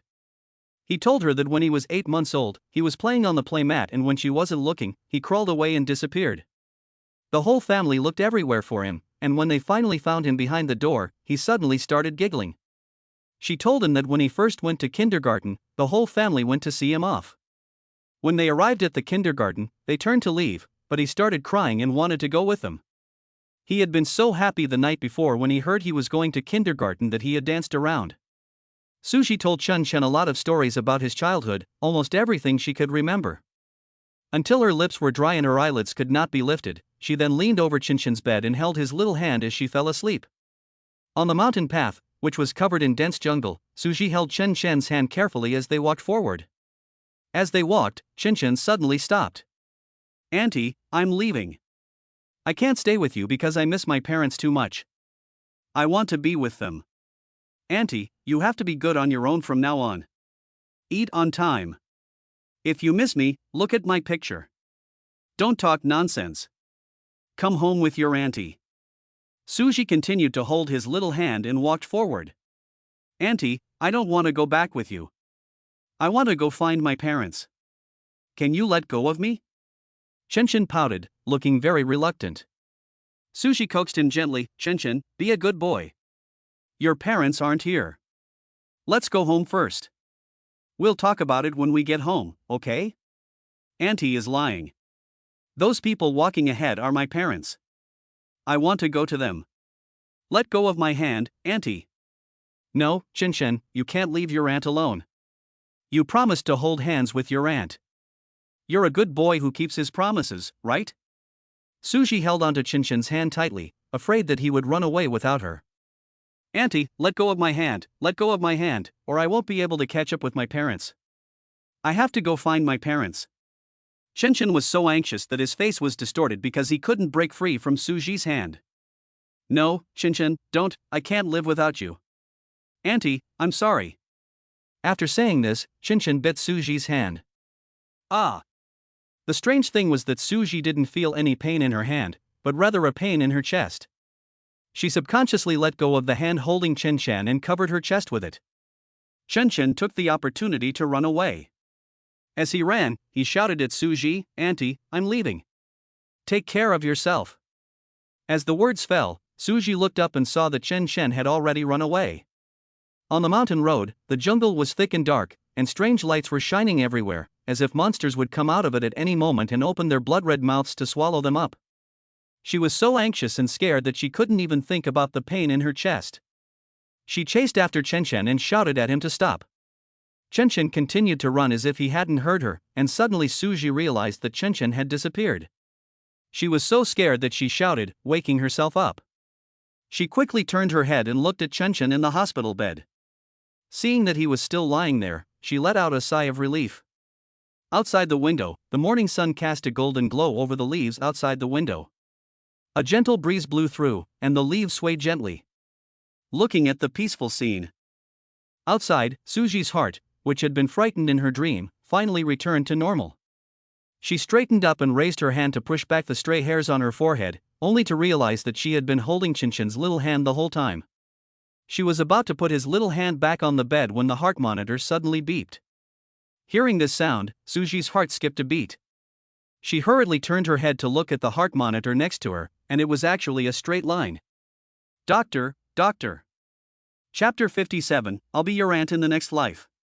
Lu Jiucheng did not leave the hospital tonight. He quietly waited outside for Suji. He knew that the aunt and nephew inside definitely did not want to be disturbed, so he let her accompany him on his final journey in the child's limited life. He was sitting there, dazed, when he suddenly heard Suji's panicked cries. His heart skipped a beat, and he was about to call for a doctor when two nurses and the doctor on duty that day all ran over. When they opened the door, Lu Jiucheng rushed in with them. The doctor glanced at the electrocardiogram monitor next to him, which had already become a straight line, and opened Chinchin's eyelids to take a look. "Miss Sue, I'm sorry, the child has passed away. Please accept my condolences." Suji had been staring at the doctor the whole time. When she heard him say that Chinchin had already passed away, she fell to the ground and desperately shook Chinchin's body. "Chinchin, wake up quickly, don't you want your aunt? You can't leave me alone, you're all gone, how can I live alone? Suji, don't do this, You can't do this in front of Chinchin, otherwise he won't be able to leave peacefully. Lu Jiucheng quickly stepped forward and held her, gently persuading her. Then let him come back. Chinchin, come back. Come back quickly. Don't leave. Don't leave your aunt behind. Suji picked up Chinchin from the bed and held him tightly in her arms. Her blood-curdling cries made the doctors and nurses present all tear up. They all knew what had happened to her. In order to save the child, the doctors had told her clearly that the chances of saving the child were only 50%. They had originally advised her to give up treatment. But Suji firmly said, I want to save him even if there is only a 1% chance. Since the family wanted to save him, they, as doctors, could not persuade them any further. In the end, the child spent nearly 2 million yuan in medical expenses, but they were still unable to keep him. They had tried their best to save the child, but they could do nothing but feel regret and sympathy for not being able to keep him. Later, Suji fainted again and again, and after being rescued by the doctor, she just woke up, and her phone rang. At this time, she was so full of sadness that she had no mood to answer the phone, and let it ring endlessly. Lu Jiucheng had to dig the phone out of her bag and saw that it was a call from a person named John Lu. He suddenly remembered that the night Suji was at a roadside stall with 2 girls, she was bullied by 3 men, one of whom was a girl named Jian Lu. It seems that this Jian Lu must be her little sister. Lu Jiucheng knew that Suji must need someone to talk to and comfort her, otherwise she would be so sad and desperate that something might happen to her. So he pressed the answer button without Suji's permission. Hello, Gigi, how's Chinchin? I wanted to come see you in Chinchin yesterday, but I ended up working an overnight shift. I'm just getting off work now, and I'll go to the hospital after I finish breakfast. What do you want to eat? I'll bring it over to you later. Lu Jiucheng looked at Suji, who was still immersed in her grief and had no energy or desire to pay attention to anything else. Hey, Gigi, say something. Say something. John Lu was a little anxious when she didn't hear a response for a long time, and kept urging her. Miss Jiang, if you have time, please come to the hospital as soon as possible. Suji may need you now. John Lu, who was eating a fried dough stick on the other end of the phone, had a bad feeling when she heard a male voice on the phone saying that Suji needed her. She wiped her hands with a tissue and quickly got up and walked towards her car. When Jiang Lu arrived at the hospital, the funeral home staff had already arrived and were persuading Suji to hand over Chinchin's body to them. But Suji held onto him tightly and refused to let go. In her opinion, except that Chinchin's body was slowly getting cold, it was no different from falling asleep. Maybe he was just cold, and when she warmed him up, Chinchin would be fine. She knew what they were up to. If she handed Chinchin over to them, Chinchin would really be gone. She couldn't. She said she couldn't give him to them. She had to protect him. She had promised her sister-in-law that she would save him and raise him. She had even thought about it, even if she never married, she would give him a secure future. She would be satisfied to see him succeed in his studies and then see him get married and have children. But she had worked so hard to make Chinchin better, why couldn't he get better? Now he was lying cold in her arms. This little rascal, when he gets better, she's going to give him a good scolding. Gigi, I'm here. I'm here to keep you company. Don't be afraid. I'm here for you. No matter what happens, I'll be with you, and I'll help you get through it. Jian Lu walked over with teary eyes and hugged Suji into her arms, gently comforting her in her ear. Can you all leave for a moment so that I can talk to Gigi alone? Jiang Lu looked around the room at the people there and said to them. Let's go out first, let Miss Jiang persuade her. Lu Jiucheng said this and walked out first. The funeral home staff followed him out of the room with some impatience, and Lu Jiucheng quickly closed the door behind him. After more than an hour, the door opened from the inside, and Jiang Lu walked down the stairs with Suji, who was holding Chinchin in her arms. She wanted to personally see Chinchin off on his final journey. Standing in front of the cremator, Suji watched as Chinchin was pushed inside by the staff. At that moment, her heart broke into countless pieces, each of which was filled with pain, reluctance, and helplessness. When the staff handed her a small urn, she realized that Chinchin had really gone. Chinchin was gone, really gone. Since the day of the accident, she had been trying for more than a month to keep him, but the child had still left her heartlessly. In front of her brother and sister-in-law's grave, Suji knelt there and kept apologizing to her brother and sister-in-law. Brother, I'm sorry I couldn't take care of Chinchin. Sister-in-law, I'm sorry I couldn't fulfill your wishes. Chinchin, you little brat, in my next life I'll be your aunt again, and I'll hear you call me aunt for the rest of your life, so that I can make up for everything I owe you in this life. Chapter 58, Goodbye, Chinchin. Suji buried Chinchin's ashes between her brother and sister-in-law's ashes. The three of them were reunited, and Chinchin finally found her parents. However, there will never be another child called Chinchin in this world, and no one will ever call her aunt again. She brought a few of the small toys that Chinchin liked to play with when he was alive and put them in the grave. She also put in the set of Ultraman and Ultraman cards that she bought for Chinchin. Chinchin loved everything related to Ultraman. She bought it to give him a surprise when he was discharged from the hospital, but she never got the chance. After putting everything away, the cemetery staff sealed the tomb and left. Suji knelt there for a long time. She stared quietly at the photo of the three of them on the tombstone. The background of the photo was a blue sky, and the three of them were sitting on the grass, smiling and waving. Suji remembered that she had taken this photo 3 months ago when they went out for a walk together. At that time, they were laughing and joking, so happy, but who knew that 3 months later, she would be separated from them forever. At this time, the gloomy sky began to drizzle, and Lu Jiucheng and Jiang Lu stood there silently with Suji. Lu Jiucheng hurriedly asked the bodyguards at the foot of the mountain to send some umbrellas up. It was still a long way from the foot of the mountain to here. Jiang Lu looked at the dark sky and walked towards Suji. Ji, it's going to rain heavily, let's go back, and come back to see them another day. Suji looked up at the sky, obediently got up, took a few steps, then turned around and said to the photo on the tombstone, brother, sister-in-law, Chinchin, you all be well over there. I'll come visit you when I have time. Goodbye. Then she let Jiang Lu lead her all the way down the mountain. Before they had gone a few steps, a loud thunderclap exploded in the sky, followed by lightning that split the sky in half, and then a torrential downpour that came straight from the heavens.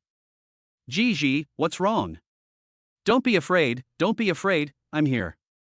Jiang Lu, who was leading Suji forward, suddenly shouted out. Suji was kneeling on the ground with her hands covering her head, shaking all over. Lu Jiucheng quickly went over to check on her. Suji, what's wrong? Suji looked very scared, holding her head in her hands and kneeling there without saying a word. Ji is afraid of thunder. What should I do? She is afraid to death in the house, let alone being outside. Lu Jiucheng quickly took off his suit jacket and draped it over Suji, then picked her up in his arms. Suji, don't be afraid, it's okay. Lu Jiucheng walked forward while comforting her in her ear. At this time, 4 bodyguards rushed up with umbrellas, and 2 of them hurriedly held up umbrellas for Lu Jiucheng. You 2 go to the back to protect Miss Jong. Yes. Lu Jiucheng held Suji in his arms, while the other 2 bodyguards protected Jiang Lu from behind. The group rushed down the mountain at high speed. It was only after they got into the car that Lu Jiucheng realized that Suji was pale and sitting there shaking. He suddenly remembered the little girl in the orphanage. It had been a gloomy, hot and humid day, and as evening approached, thunder rolled in from the horizon. It looked like it was going to rain. After dinner, the staff at the orphanage let them play freely in the courtyard to cool off.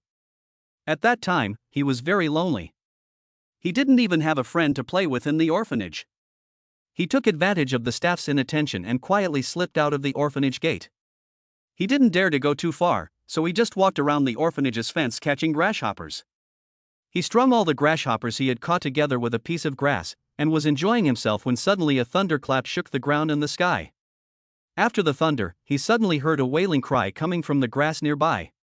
He walked over to take a look, and found a little girl sitting in the grass, her whole body covered in dirt, her 2 little black hands covering her eyes, looking scared, crying and calling out for her mother. What's wrong with you? Lu Jiucheng asked. The little girl heard someone talking, lowered her hands covering her eyes, and suddenly threw herself at him, her little body shaking in his arms. Just like Suji at the moment, Lu Jiucheng hugged Suji into his arms and patted her gently, trying to make her relax. Later, he took her back to the orphanage. The little girl could not say where her home was, and she only knew her name was Guogua. The orphanage had to take her in first.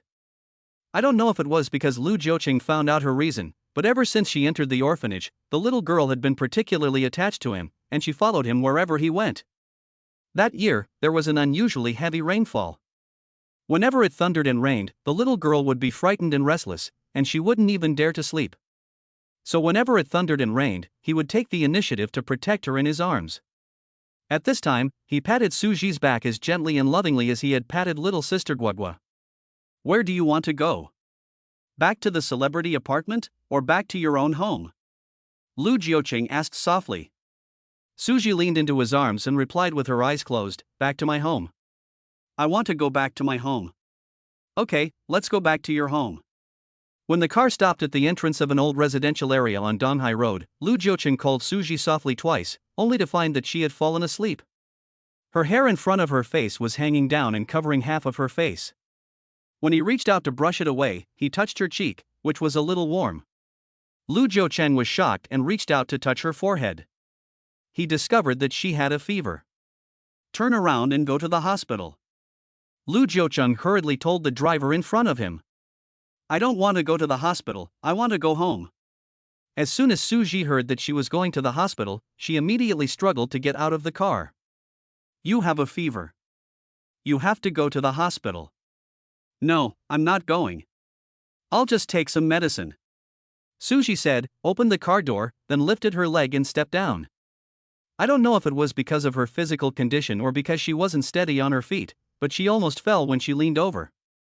John Lu had just arrived in the bodyguard's car. She had taken a week off work to accompany Suji. She walked back with John Lu, who was probably suffering from a fever, and Suji looked tired as she walked. Lu Jiuqing went up to her and picked her up. On the opposite side of the road, there was a woman in her 30s sitting in front of a supermarket. She was either sheltering from the rain or waiting for someone, and was silently watching the people across the road. She stood up when she saw their figures disappear behind the buildings. Zhang Jia, are you leaving? I'm back. It's pointless to wait in this rain. I might as well go home and lie down for a while. Chapter 59, Play Your Role Well. Zhang Lu trotted ahead, leading the way. When they got to the house, Lu Jiuqing asked Suji if there was any fever medicine at home. Suji pointed to the living room, where she remembered there was some fever medicine in the box with the medicine. Zhang Lu quickly went over to find the fever-reducing medicine and got some warm water for Suji to take the medicine. After seeing Suji take the fever-reducing medicine, Lu Jiuqing took a look at the small house that Suji rented.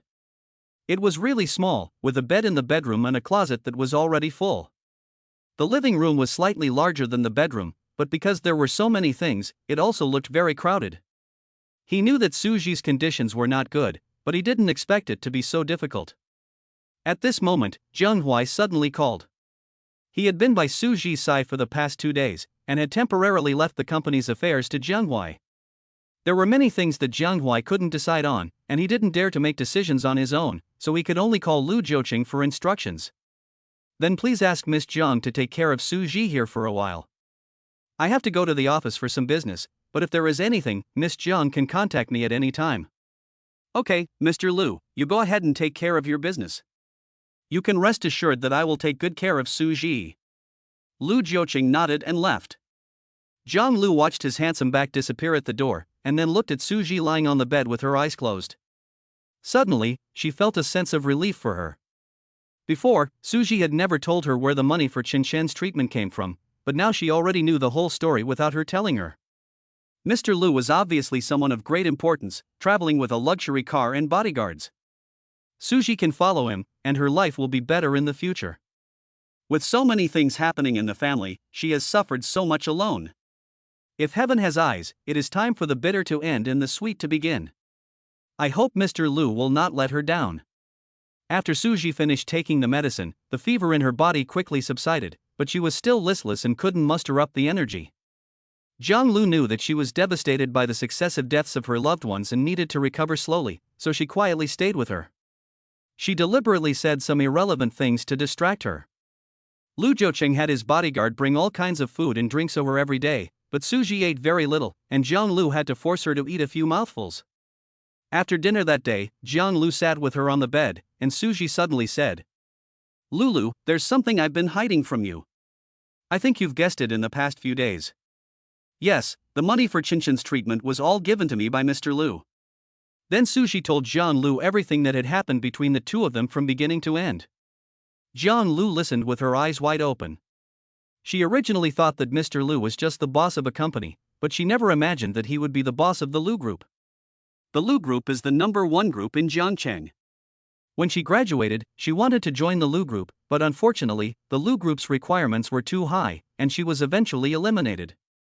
It was unbelievable that such a boss could be hit by Suji and successfully won him over. It sounds almost unbelievable. Gigi, I think Mr. Lu is quite interested in you. He is a single man in his 50s. Maybe you will develop real feelings for each other. When the time comes, he will wave his hand and marry you. Won't you become Mrs. Lu?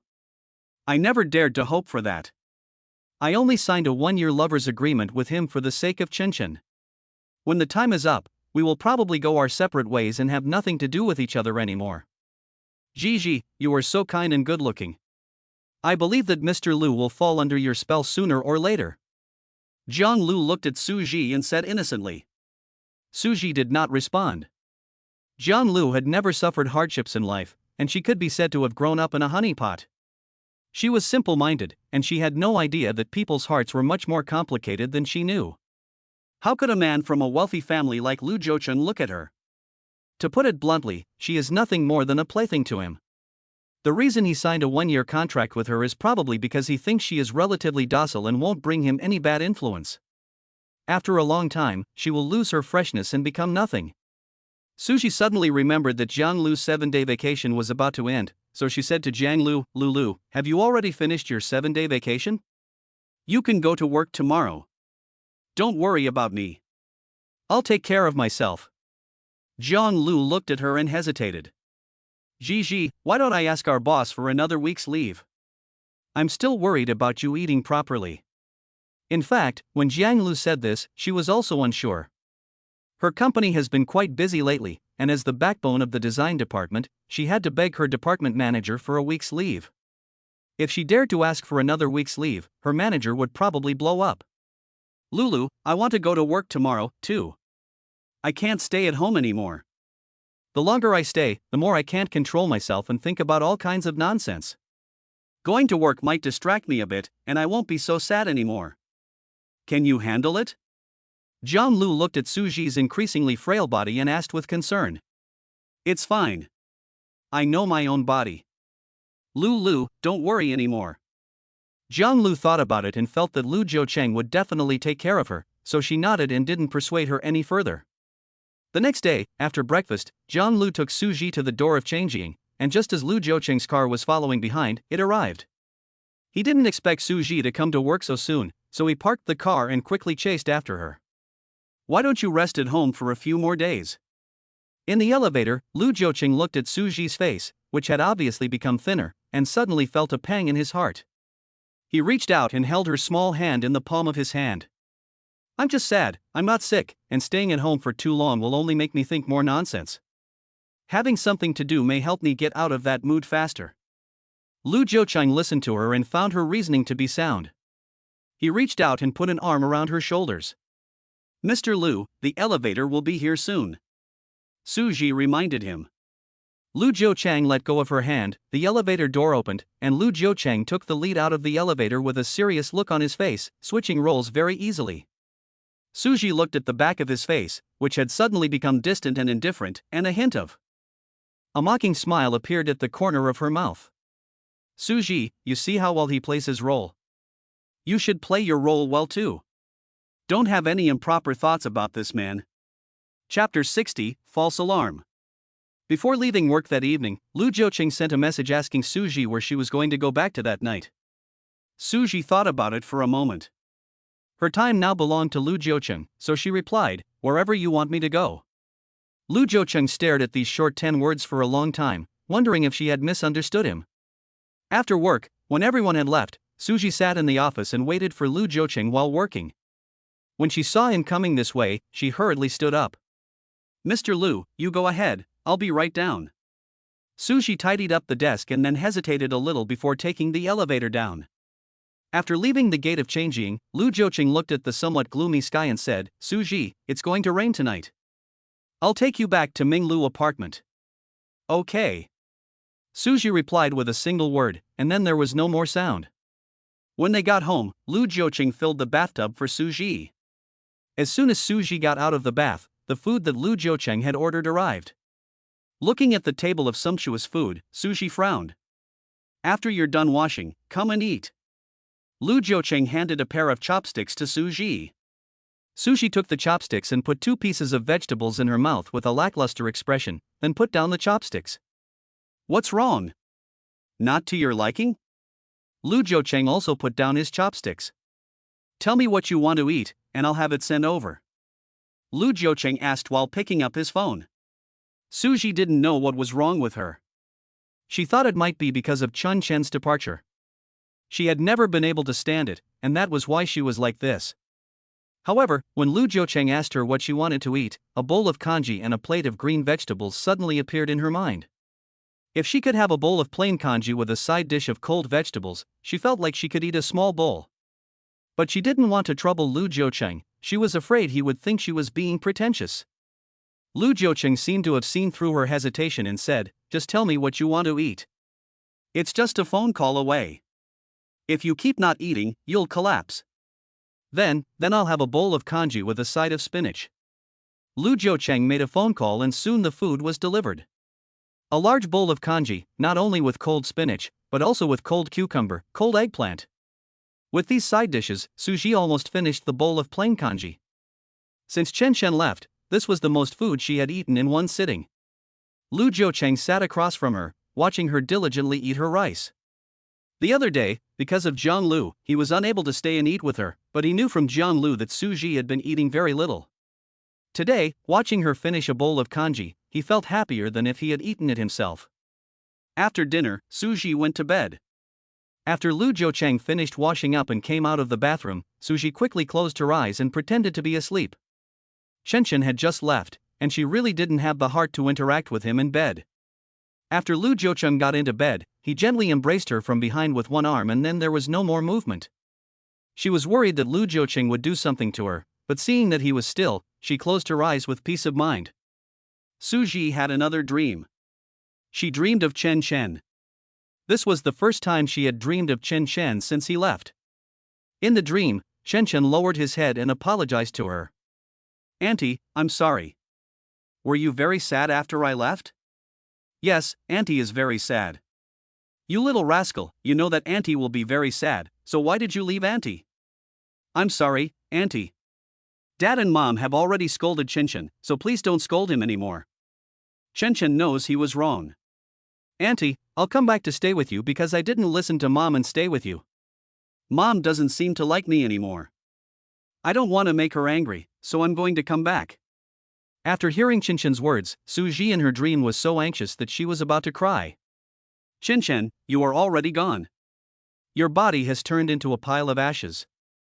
There is nothing my aunt can do to save you." Chinchin, who had been looking down, suddenly raised his face and pointed at Suji's belly with a smile. Suji was a little confused and hurriedly asked Chinchin what he meant. Chinchin just smiled and didn't answer. Just when Suji was getting desperate, a thunderclap sounded outside the window, waking her from her sleep. She shrank and kept on crawling into Lu Jiucheng's arms. Lu Jiucheng was probably very sleepy. After the thunder woke him up, he fell asleep again. In a daze, he felt Suji crawling into his arms, so he lifted his hand and patted her lightly. He said something in a mumbled voice, "Guogua, don't be afraid. I'm here." When Suji heard him call out Guogua, she suddenly froze. He was calling her Guogua. How did he know her nickname was Guogua? She wanted to wake Lu Jiucheng up and ask him, but the thunder outside kept on, and she was too scared to move. After the thunder finally stopped, she suddenly felt that there was no need to ask. He was so precious, how could he possibly have anything to do with her? She couldn't help but laugh at herself in her heart. It's just a nickname. There are probably more people in the world with the nickname Guogua than she can count. Who knows which Guogua Lu Jiucheng was talking about? After dispelling this doubt in her heart, she remembered what Chinchin had told her in her dream. Chinchin said he would find a way to come back and be with her. When she asked him what he meant, Chinchin pointed to her stomach and kept laughing. What did he mean by that? As she thought about it, Suji suddenly felt a chill in her heart. Then she thought about her recent poor appetite. Could it be that she? No, how could that be? Every time she had sex with Lu Jiucheng, she took the pill. In the last few days, Lu Jiuqing said that taking the pill for a long time was not good for the body, so he stopped letting her take it and instead used a condom. How could she be pregnant? She calculated the time of her last period and it seemed like she still had 2 days to go. Every time the protection measures were done well, Suji once again firmly believed that she could not possibly be pregnant. After realizing that she had been alarmed for no reason, Suji nervously ran her hand over her chest. She couldn't be pregnant. How could she be pregnant? She didn't even have to think about it. Lu Jiucheng would definitely not marry her, and he definitely would not allow her to get pregnant with his child. Chapter 61, Guo found it. Just after breakfast, Zhang Qin was about to leave the house with her bag when her phone rang. She picked up the phone and saw that it was her husband, Yang Yuchuan, calling. She hesitated for a moment, but eventually answered the phone. Hello, honey, have you found him yet? No. You said you don't care about your family or your children, and you just want to help people find their families. Can we still live like this? Yang Yuchuan, I'm not idle. They feed me and pay me a salary. The salary is higher than at the orphanage, and there is a substantial reward if I find them. Where can I find such a good thing? You don't earn a penny. Can't you just take care of the children at home? Okay, honey, don't be angry. I know that our family depends on you. I'm not saying this to hurt you. Isn't it hard for you to be alone? Yang Yuchuan on the other end of the phone, who had been acting haughty, immediately went down a notch when he heard his wife was angry. I'm glad you know. Zhang Qin snapped back at him. Is there anything else? If not, I'm hanging up. Don't hang up yet, honey. I've been trying to think of a way to help you these past few days. If you do what I say, I'm sure we'll find him soon. When we do, I'll push him in front of that rich guy and you'll make a fortune. You? What good ideas can you come up with? Zhang Qin was a little disdainful. She didn't know how much her husband was worth. Look at you, you don't even trust your own husband. Fine, then you can keep looking for a month, a year? I just don't know if the rich guy has the patience to wait. By then, you'll be accused of cheating on him, and you won't get any reward, and you might even have to pay back the salary you've been paid for each day. No way. Zhang Qin was still stubborn when Yang Yuchuan said this, but her heart began to beat. It's impossible. You can judge for yourself. Don't blame me for not warning you. The more Yang Yuchuan said, the more Zhang Qin felt insecure.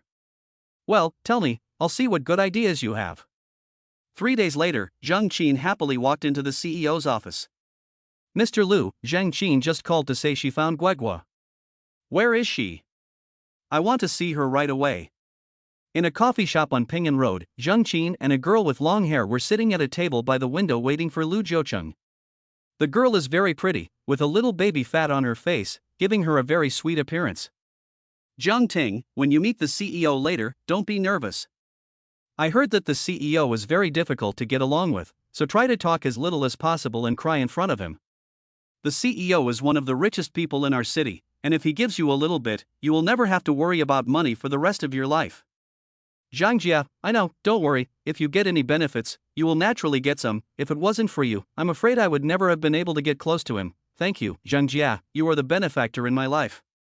Zhang Ting said her thanks with sincerity, and excitement shone in her eyes. Zhang Qin was very satisfied with her attitude. She really should thank her. At this moment, a Rolls-Royce Phantom slowly pulled up to a parking space outside the cafe. After the driver opened the door, a tall and elegant figure walked out. The man was wearing a handmade black suit, his black hair combed back meticulously, and his handsome features were carved like a knife. He exuded an air of indifference and aloofness. He was led by a male assistant into the cafe. Lu Jiucheng Zhang Qin had never seen or met him before, but the male assistant by his side was someone Zhang Qin knew well, Zhang Huai, who had been in contact with her all along. Zhang Qin quickly whispered to Zhang Ting, "They're coming over. You have to behave yourself." Zhang Ting nodded slightly. At this time, Zhang Huai led Lu Jiucheng and they had already walked in. "Mr. Lu, this is Zhang Ting, the sister you've been looking for." Zhang Qin and Zhang Ting both quickly got up and respectfully greeted Lu Jiucheng. Lu Jiucheng took a look at Zhang Ting, and it seemed that he could vaguely see a little bit of the original appearance of Guo in her eyebrows and eyes. "You really are Guo. Yes, Mr. Lu, I am the Guigui you have been looking for. Where have you been all these years? Mr. Lu, soon after you left, I was adopted.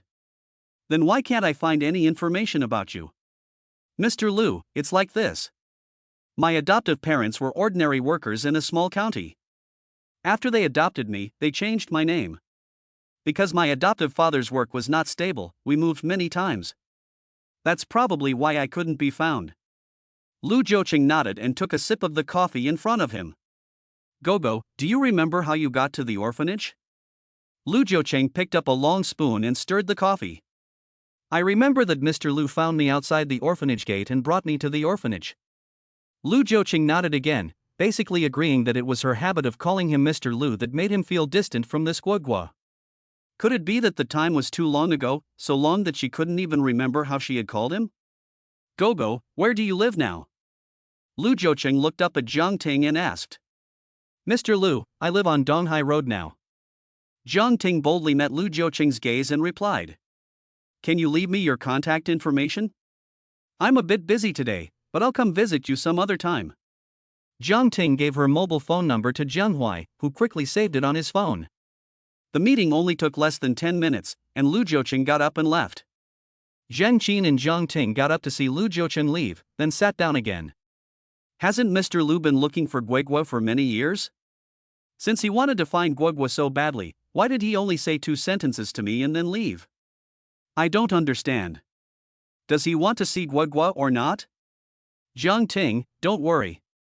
People in the business world are generally cautious and won't easily admit to anything unless they are absolutely sure.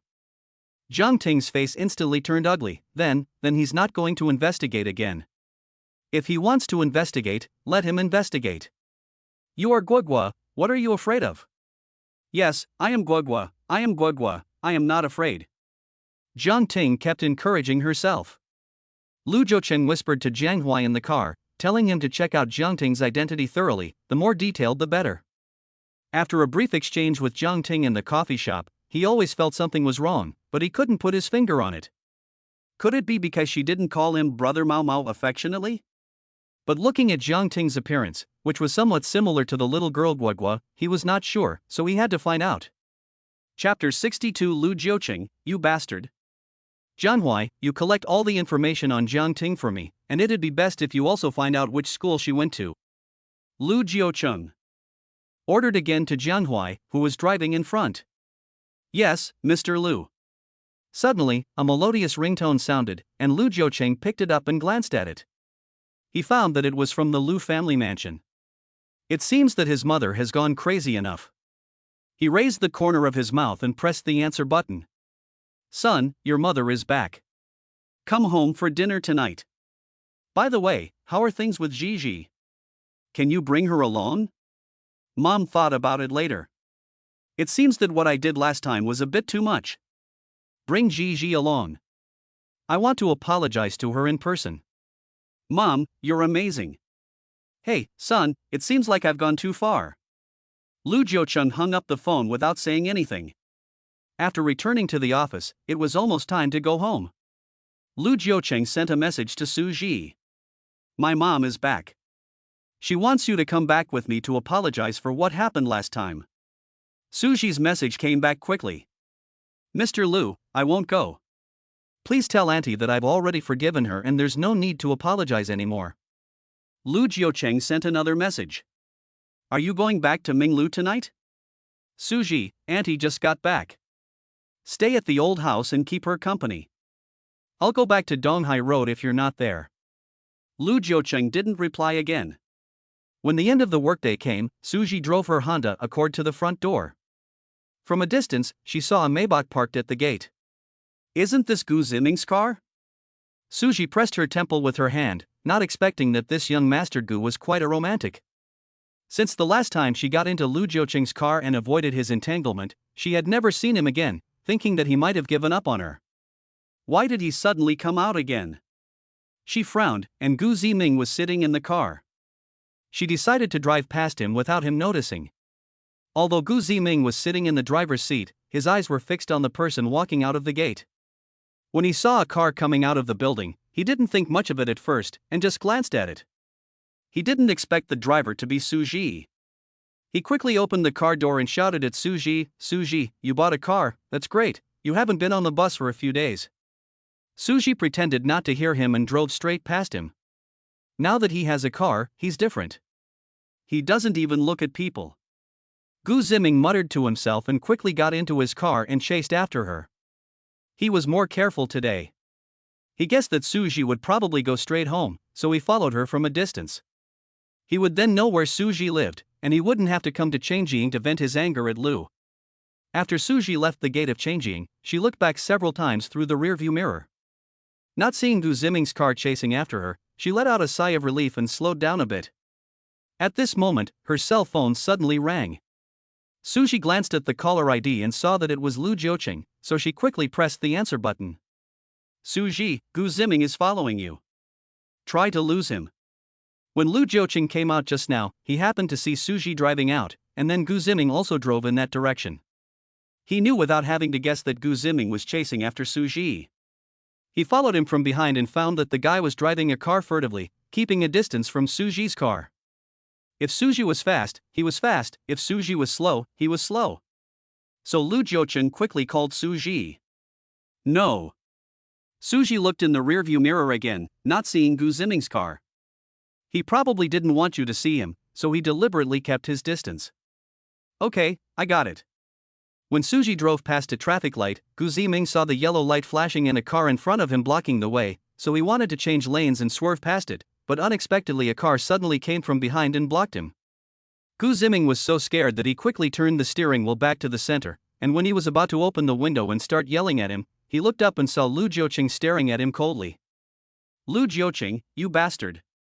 Lu Jiuqing gave him the finger, and then the green light came on, and Lu Jiuqing started the car and drove forward. Gu Ziming also drove his car quickly through the traffic lights, but Suji's car had already disappeared. He cursed Lu Jiuqing's ancestors in his heart while driving, because he always ruined his good things. What you can't get is always in turmoil. Gu Ziming didn't expect Suji to be so difficult to get. It was already difficult to get, and Lu Jiuqing was constantly getting in the way, making it even more difficult for him. The reason he didn't show up the other day was because there was a girl who took the initiative to hook up with him, and he couldn't resist and had a fling with her for a few days. Afterwards, he felt bored and gave her some money to get rid of her. When he was free, he still thought about Suji, so he came back with a cheeky face. He never thought that whenever he appeared next to Suji, Lu Jiuqing would show up on time. He didn't know if he had clairvoyance or superhearing, but it was always such a coincidence. In the end, Gu Ziming had to turn back in a huff. When Lu Jiuqing returned to the old Lu residence, Madame Lu was disappointed to see that Suji was not there. She believed that the two must have slept together that night. If they slept together, shouldn't they be in love? "Jojo, didn't you take Gigi with you when you left work that night?" Mrs. Lu asked cautiously. "Yes." Seeing that her son was still frowning, Mrs. Lu asked again with a smile. "Did Gigi not want to come? Is she angry with me?" "No, she said she has forgiven you, but she is afraid to come to our house anymore because she is afraid you will drug her again." Mrs. Lu blushed embarrassedly. I thought you two looked like a good match, so I wanted to bring you together so that you could give me a grandchild sooner." "That's a good idea." Lu Jiuqing paused after saying these words. Mrs. Lu thought her son was praising her and immediately beamed with joy. "Right, son? You don't think I did anything wrong, do you?" Mrs. Lu looked at Lu Jiuqing with a proud face. Her son's face looks a little off, it's ashen.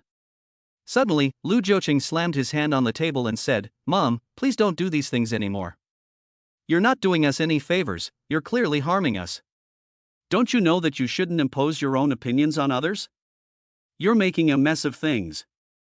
Mrs. Lu quickly reached out and covered her ears, and at the same time, she closed her eyes tightly. She knew how scary her son could be when he was angry. Otherwise, she wouldn't have fled with the servants. But no matter how fierce he was, as long as she didn't look or listen, she was his mother, so what could he do to her? Chapter 63, a little grateful to him. At a little after 10 in the morning, Mrs. Lu called Lu Jiuqing again. "Son, I want to go to your company to see Gigi today." "Oh, and don't go out for lunch. I'll ask Auntie Zhang to make you something nice to take with you." Mom, you'd better not come. Suji already told me that she doesn't want to see you, so don't come over and cause trouble for her. In order to prevent Mrs. Lu from coming over, Lu Jiuqing used Suji as a shield. He knew his mother's temper well.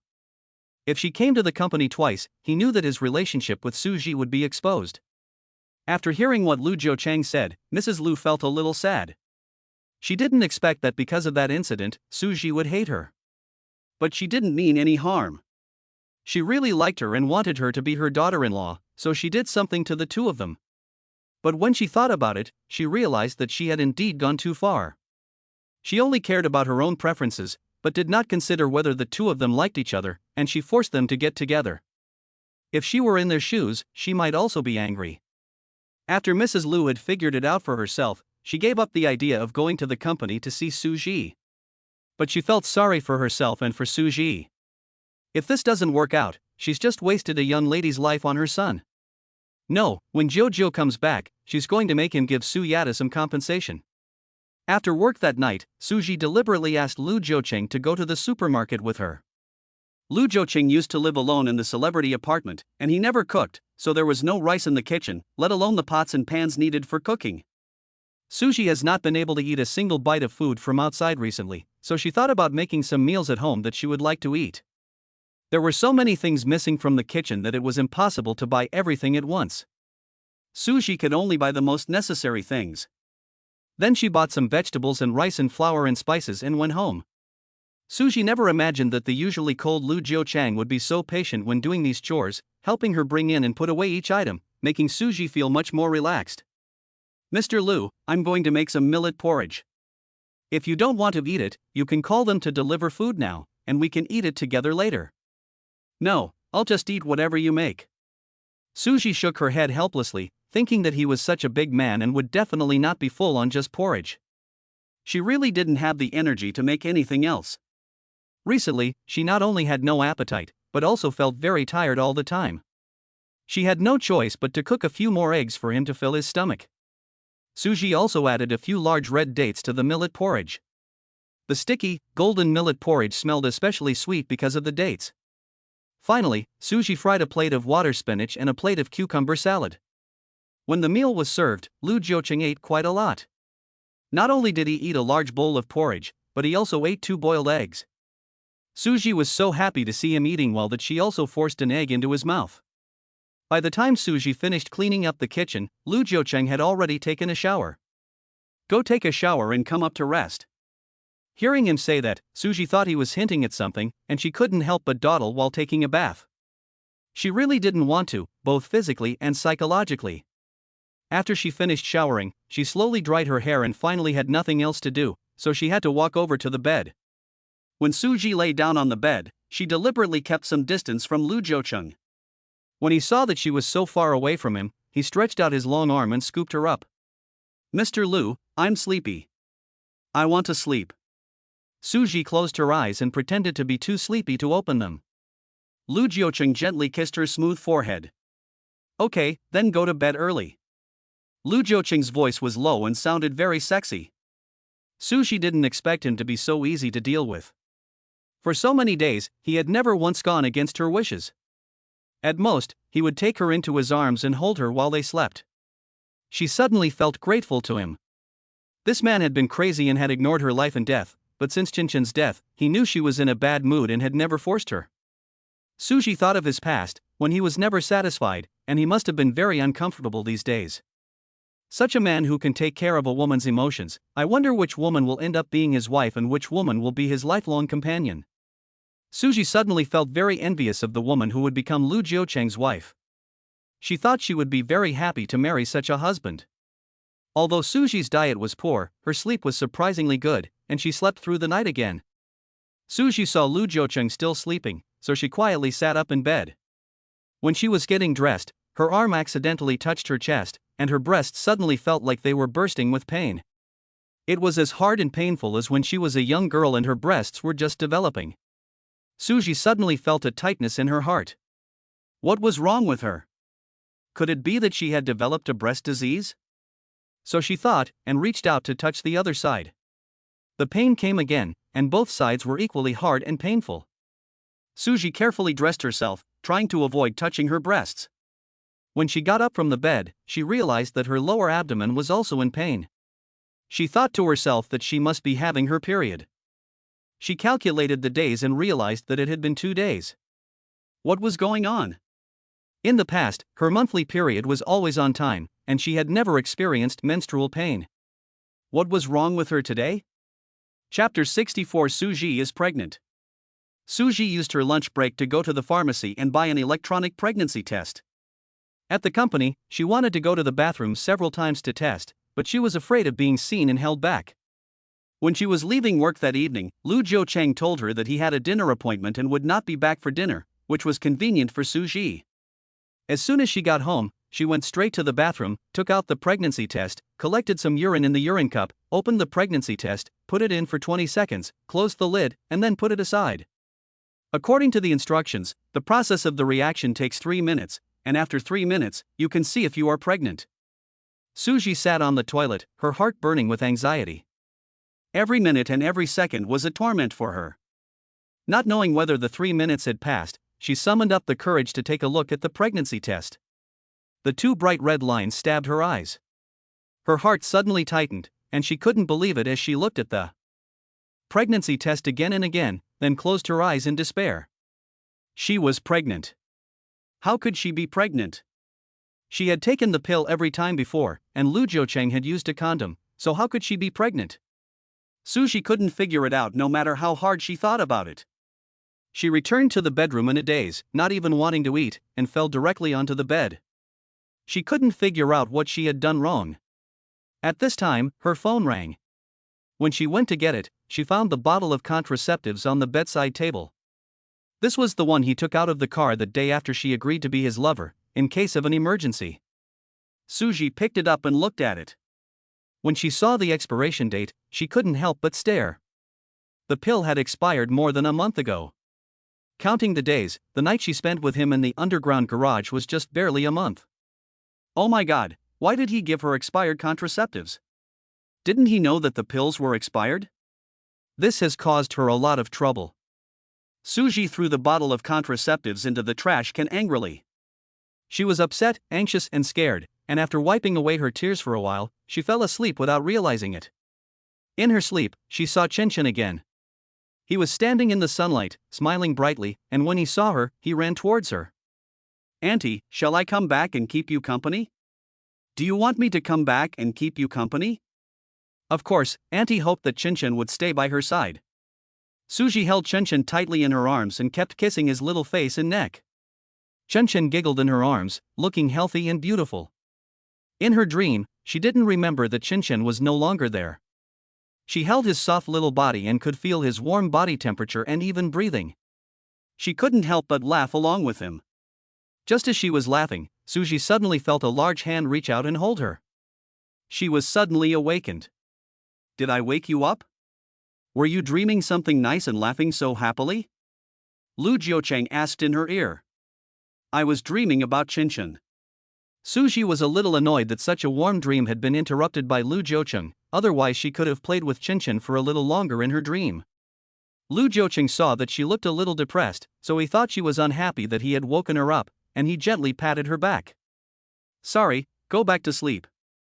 She lay there with her eyes closed for a while, her mind filled with the image of Chinchin, and she couldn't sleep. She rolled over and changed her sleeping position. Lu Jiucheng had already fallen asleep with his eyes closed. Suji placed her hand on her lower abdomen, thinking that a little life had taken root there, and she felt a wave of melancholy in her heart. She suddenly remembered that the last time she dreamed of Chinchin, he said he would come back to be with her. When she asked him how he would come back, he pointed to her stomach and laughed. Suji suddenly realized what he meant, and was so shocked that she almost sat up. So that's what Chinchin meant when he pointed at her stomach. He was laughing so happily in the dream, and kept asking her if she would come back to stay with her. Could it really be that Chinchin had returned? Suji was overwhelmed with joy. If it really was Chinchin who had returned, that would be wonderful. But after the initial joy, the next second she thought about her unmarried status and the one-year lover's agreement she signed with Lu Jiucheng, she suddenly became depressed again. From conception to birth, it takes at least 10 months. If you subtract 1 month, that's 9 months. During these 9 months, her belly will grow bigger and bigger every day. How can she survive under Lu Jiucheng's watch until the baby is born? Suji thought for a long time, but she couldn't think of a reliable solution. The only way was for her to quietly leave without saying goodbye to him before her stomach grew bigger. Thinking about this, Suji counted the money she had in her hand. She had a bank card with 1 million yuan from Lu Jiucheng, plus more than 300,000 yuan in unused medical expenses from Chinchin's hospital. In total, there is more than 1.3 million, which is enough to raise the child if she spends it wisely. After the child is old enough to go to kindergarten, she can go out to earn money, and life should not be too difficult. Suji thought about it over and over again for a long time, and finally fell into a deep sleep. When she woke up in the morning, she found that Lu Jiucheng was no longer in bed.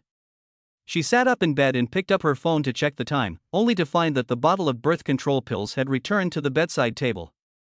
She clearly remembered throwing it in the trash last night, so it must have been Lu Jiucheng who picked it up.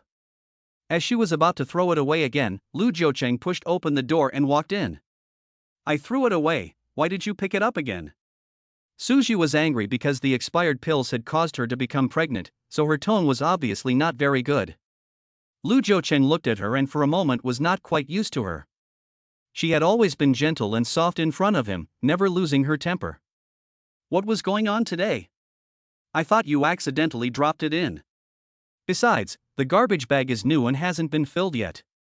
What's wrong?" Lu Jiucheng thought she was angry because she thought the pill was dirty, so he explained patiently. "You are the president of the Lu family, you can't afford to buy a bottle of contraceptives. I don't know how many women you have given this bottle of contraceptives to, but you are still reluctant to throw it away even though it is expired. Are you saving it to plant a seed for yourself?" Suji became more and more angry, and she even started to use inappropriate language. After she finished, she saw that Lu Jiucheng was silent for a long time, so she looked up at him and saw that he was holding his arms together, his eyes slightly narrowed, and there was a dangerous look in his eyes. She was so scared that she quickly stopped talking and then turned her head to the side and dared not look at him again. Chapter 65, Mrs. Lu's Room Inspection. Lu Jiucheng suddenly leaned over and grabbed her small chin with his hand, forcing her to face him. "What kind of person do you think I am? Today I'll tell you the truth. I've never touched another woman except you." Suji looked at him disdainfully. "There are always birth control pills in the car. Do you think I would believe that?"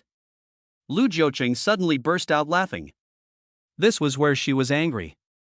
"The box of contraceptives was dropped in my car by Gu Ziming almost half a year ago. When I found it, I was going to throw it away, but I was driving at the time, and it was a bit inconvenient on the road, so I just threw it into the glove compartment." Lu Jiucheng said that when he got here. Suji still didn't believe it. "If you don't believe me, you can ask Gu Ziming yourself." He suddenly leaned in closer to her face. "If you hadn't cried and begged me to buy you for a night, I probably wouldn't have remembered it." Suji's face turned red. In fact, she already believed him after he finished explaining, but she was just a little bit embarrassed for a while. "Sorry, I was wrong to accuse you. It's good that you know you were wrong. Get up quickly. I've made you some congee." After saying this, Lu Jiucheng went to the kitchen to serve the food. After Suji finished washing up, Lu Jiucheng had already put the food on the table. He knew that she couldn't eat anything else recently, and could only drink some porridge, so he specially cooked a mixed grain porridge for her today, stir-fried 2 small dishes, and boiled a few eggs to increase the nutrition. Suji thought he would only heat up some bread and boil some milk, but she never imagined that he could also cook congee. She really underestimated him. "Thank you, Mr. Lu." Suji quickly peeled an egg and handed it to Lu Jiucheng. This egg is an apology for his temper and a thank you for getting up early to make breakfast for her. Lu Jiucheng took it and ate it in 2 bites. The one in Suji's hand had just been peeled, and she handed it over again. "Oh, by the way, Fu Wenyan came to see me yesterday. The male servant in his family has been sent to prison and is expected to be locked up for about a year." Fu Wenyan said that it was just a temporary bad thought on the part of the male servant in his family.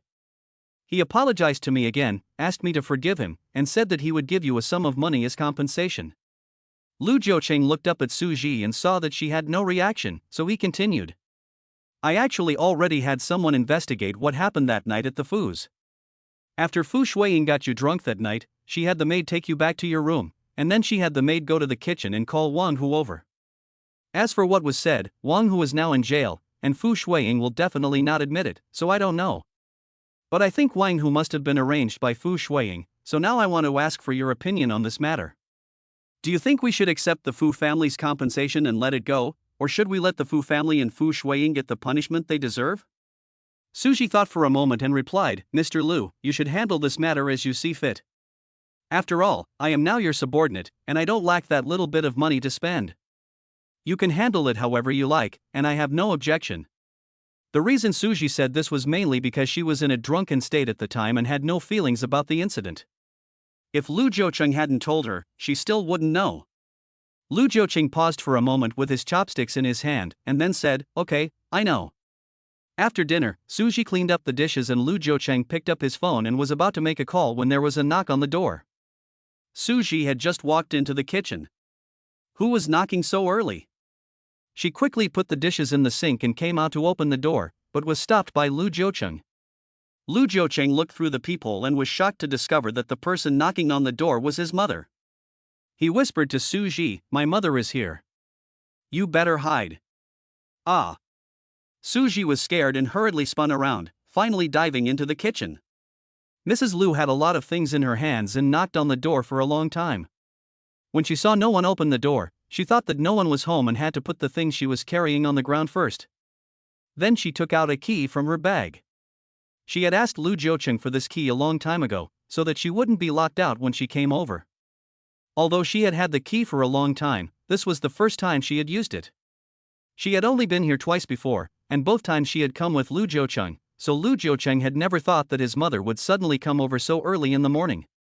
She probably didn't see anything and deliberately came over early in the morning to block them. Lu Jiucheng was hesitating whether to open the door for his mother when he suddenly heard the sound of the key turning in the lock. He then remembered that his mother had a key to his room. He had to open the door from the inside first. Mom, why are you here so early? Lu Jiucheng asked as he took the things Mrs. Lu was holding. Mrs. Lu looked at Lu Jiucheng up and down several times. I knocked on the door for a long time. Did you not hear me, or did you pretend not to hear me and deliberately not open the door for me? Mrs. Lu said this, and suddenly narrowed her eyes. Son, are you hiding a woman in the house? Mom, where are you going with this? I was just, cough. I was in the bathroom, so I didn't have time to open the door for you. Mrs. Lu didn't believe him and walked straight to the bedroom. Lu Jiucheng was scared and quickly followed her. Mom, if I had a woman I liked, I would have brought her home to show you, why would I need to hide her? I'm not married, do I need to be sneaky? Seeing the bed neatly made up by Suji, Lu Jiucheng's heart temporarily eased. Suji had very good habits and never threw things around, so whether it was the bedroom or anywhere else, things would be put where they belonged. For example, except for the clothes she is wearing, all other clothes can only stay in the closet, and the same goes for shoes. She didn't bring many of her personal belongings with her when she came here, and since she hasn't lived here for very long, if you don't look carefully, you won't find any traces of her in the whole house. However, Mrs. Lu still found something wrong. She frowned and sniffed hard. The house had a fragrance that only a woman could have, a fragrance similar to that of skin care products. Lu Jiucheng went up to Mrs. Lu and took her arm to lead her out. Okay, you finished checking, so let's go. I'm waiting to go to work. As she walked past the living room, Mrs. Lu saw that the things she had brought were still piled on the table, so she picked them up one by one and separated them, telling Lu Jiucheng to put them all in the refrigerator. He could heat them up in the microwave oven when he was hungry at night. Lu Jiucheng stuffed everything into the refrigerator. Okay, I'm going to be late for work, let's go. At this time, Mrs. Lu suddenly remembered to go to the kitchen to take a look. The food she brought needed to be reheated before eating, and she didn't know if he had any pots for reheating. Chapter 66. Is there someone hiding in the kitchen? Son, I'm going to take another look in your kitchen to see if there's anything missing. I'll have someone bring it over. You're here alone, and I'm worried that you're not eating well. It's not healthy to always eat out. I'll have Auntie Zhang make more delicious food for you to bring over. If you're hungry at night, just heat it up and you can eat it. Mrs. Lu walked towards the kitchen door as she spoke. Lu Jiucheng had just seen Suji hide in the kitchen, so he quickly went up to pull Mrs. Lu. Mom, it's fine. Don't worry about it. I'll buy whatever I need. Don't worry about it. Mrs. Lu shook her arm and said, You go to work. I'm not stopping you. What, I can't stay here alone with you for a while? Mrs. Lu said this, and suddenly turned her head, her eyes searching back and forth over Lu Jiucheng's body. Jiucheng, is there someone hiding in the kitchen? Why would there be? Would you stop guessing? Lu Jiucheng pretended to be calm and impatient. Then why do you always stop me and keep urging me to leave? I'm going to see it today. Mrs. Lu said, putting her hand on the doorknob, pressing down a little, but it didn't budge. She shook it a couple more times, but still couldn't open the door. Lu Jiucheng's heart was about to jump out of his throat. Seeing that Mrs. Lu was unable to open the door, he realized that Suji had locked the door from the inside. Mrs. Lu frowned. Jiucheng, what's going on? I don't know, maybe the lock is broken. I'll call the property management company to fix it some other day. Is it really broken? Mrs. Lu didn't believe it. Where is the key to this door? I don't know. I've never been in this kitchen more than a few times, so I don't know where the cleaning lady threw the key. Since I'm here, why don't you call the property management company now? I'll stay here and make sure they fix the door for you. You should go about your business. You don't need to stay here with me. Mrs. Lu said, and returned to the sofa in the living room. Seeing that Lu Jiucheng was still standing there, she urged him again. Hurry up. Lu Jiucheng had no choice but to call the property management company. Okay, I'll wait here for them. You go to work. I seem to have remembered it wrong. It's a meeting tomorrow. I'd better stay with you. I don't feel comfortable with strangers in the house. I'm afraid you're not just worried about me. Mrs. Lu glanced meaningfully in the direction of the kitchen when she said this. Son, I've lived for decades, and I'm not wrong about people. Gigi is such a good girl, and I think she's perfect for you. Otherwise, I wouldn't have used such tactics to match you up. Mrs. Lu suddenly remembered something at this point. Right, my son, since you don't want to marry Gigi, I feel really sorry for her. You slept with her for nothing, so you have to compensate her. We can't let the girl suffer. Remember, you can't give her less than what you owe her, or I won't let you off. Yes, I'll remember that. Lu Jiucheng said yes, but in his heart he was thinking to himself. When did I sleep with her for free? Besides, she was the one who begged me to sleep with her. I didn't take advantage of her. At this time, there was a knock on the door again. Lu Jiucheng didn't expect the property management to be so efficient. He guessed that after he finished making the call, they would be coming over. He called them, and he couldn't not open the door for them, so he had to open the door with a stiff upper lip. Mr. Lu, I am the repairman, Xiaojin. I received a call from the property management company saying that the lock on your door is broken. I am here to help you fix it. Is it convenient for you now? Yes, come in and help us fix it. Before Lu Jiucheng could say anything, Mrs. Lu answered directly from inside. Lu Jiucheng felt a wave of despair, but he had no choice but to move aside and let Xiaojin in. Xiaojin stood outside the door, put on his shoe covers, and then walked in with his tool bag. Mrs. Lu pointed to the kitchen door and said that the door wouldn't open. Xiaojin said he understood, and then put the tool bag on the ground. The tools inside made a loud noise, and scared Suji in the kitchen so much that her face turned pale. Just when Lu Jiucheng and Suji were both anxious, Mrs. Lu's phone suddenly rang. Mrs. Lu looked at the caller ID and saw that it was Lao Yan. She looked up and saw Lu Jiucheng staring at her, so she hung up the phone. Harassment call. Mrs. Lu smiled unnaturally. Really? Could it be that Uncle Yan called you? He called you so early in the morning. He's not trying to ask you out again, is he? No, it wasn't him. Son, don't make wild guesses. There is only pure friendship between your Uncle Yan and me, no romantic feelings. Let me see. Lu Jiucheng's face turned cold, and he walked towards Mrs. Lu. He finally got a chance to catch him. When she saw him coming, she quickly put her phone behind her back. At this time, the phone rang again. This time, she didn't even look at it. She hung up the phone in a panic, then turned around, grabbed the bag on the table, and walked out. Son, since you're not going to the meeting, you can stay home and guard the house. I have to go now. Goodbye. Before the words had finished, Mrs. Lu had already left the house. Seeing his mother flee in a panic, Lu Jiucheng let out a sigh of relief. Seeing that Xiao Jin was about to take out a screwdriver to remove the lock, Lu Jiucheng quickly called out to him. Okay, don't bother to take it apart. Thanks for coming. Lu Jiucheng handed 2 red bills to Xiao Jin as he spoke. Xiao Jin looked at the owner with some confusion, but... Sir, I haven't fixed it yet. I know, thank you for coming all the way here. He was naturally very happy to get 200 yuan for not having to fix it. He took the money, said thank you, put away his tools, and quickly walked out. When he got to the door, he thoughtfully closed it gently. Lu Jiucheng walked to the kitchen door and knocked. They're all gone. Come out. Suji clicked the lock open and opened the door. The two stood inside and outside the door, looking at each other for a few seconds before bursting into laughter. What should we do? Auntie is already suspicious now, and I guess you will come over again soon. Suji reminded with a worried look. Lu Jiucheng had also thought of this. He had more than 10 or 20 villas and apartments in Jiangcheng. The house deeds are all in her mother's hands, and she should be able to find them wherever they are moved. After thinking about it, he comforted Suji, it's okay, I'll just buy another house and she won't know. Chapter 67 Come to my company. Mr. Lu, this is all the information we have on Guigua, as you requested. Zhang handed a stack of documents to Lu Jiucheng. Lu Jiucheng took it and flipped through it, then looked up at Zhang. Zhang, give the order. From today on, the Lu family will no longer sign any cooperation projects with Sinheo. Why? Mr. Lu.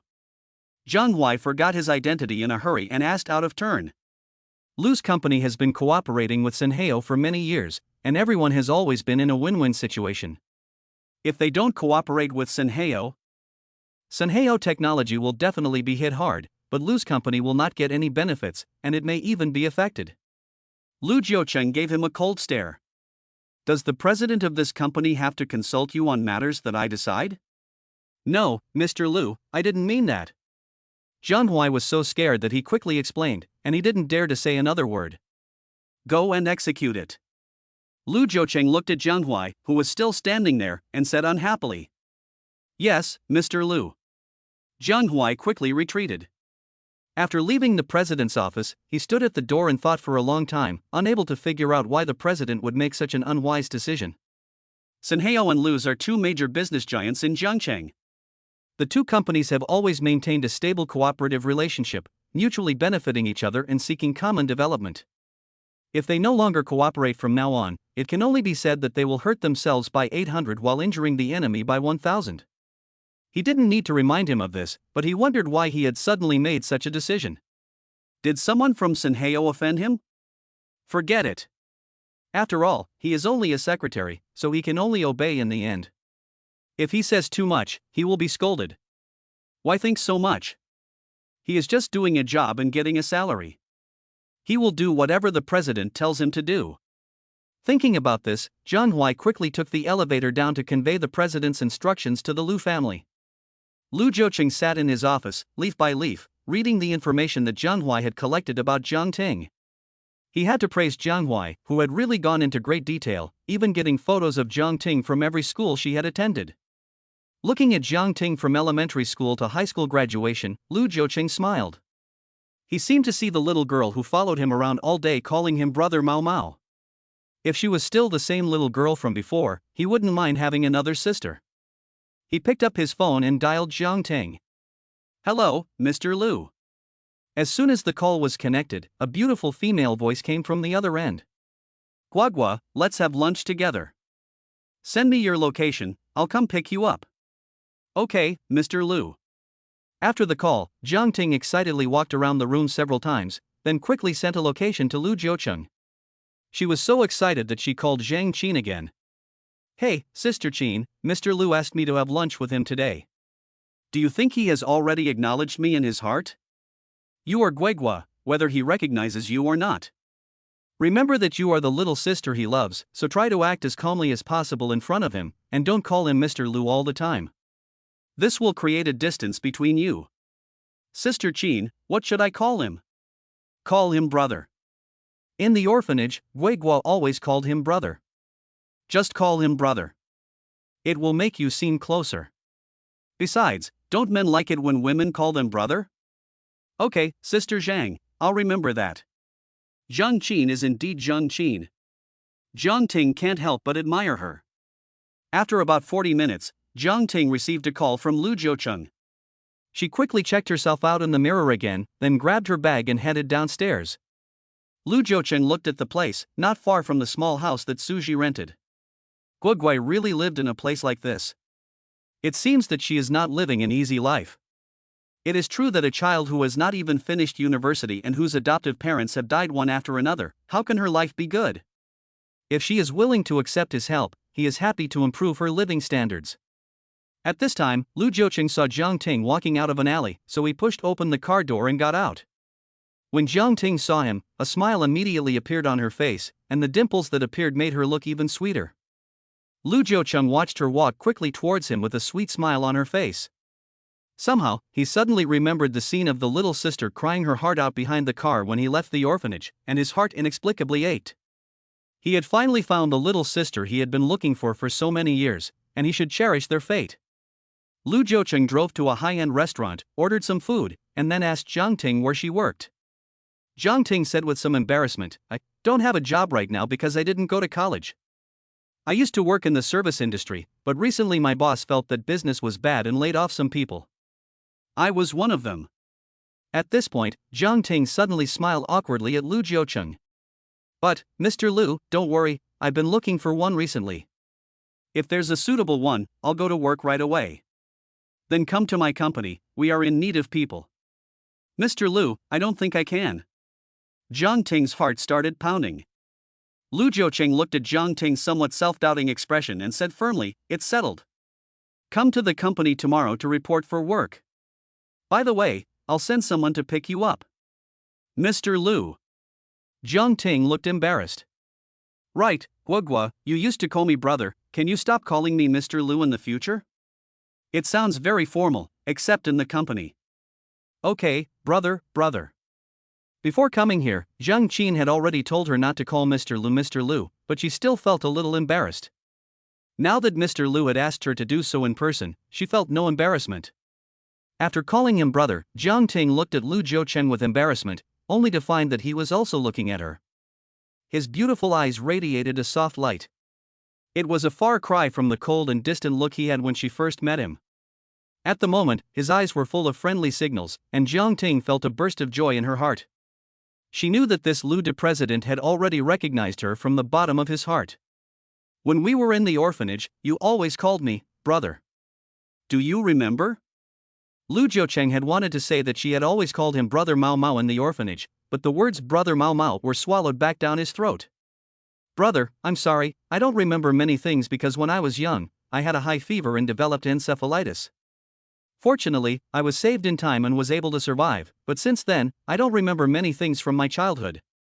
At this point, Zhang Ting paused for a moment. "If it weren't for Sister Zhang finding me, I wouldn't even remember you."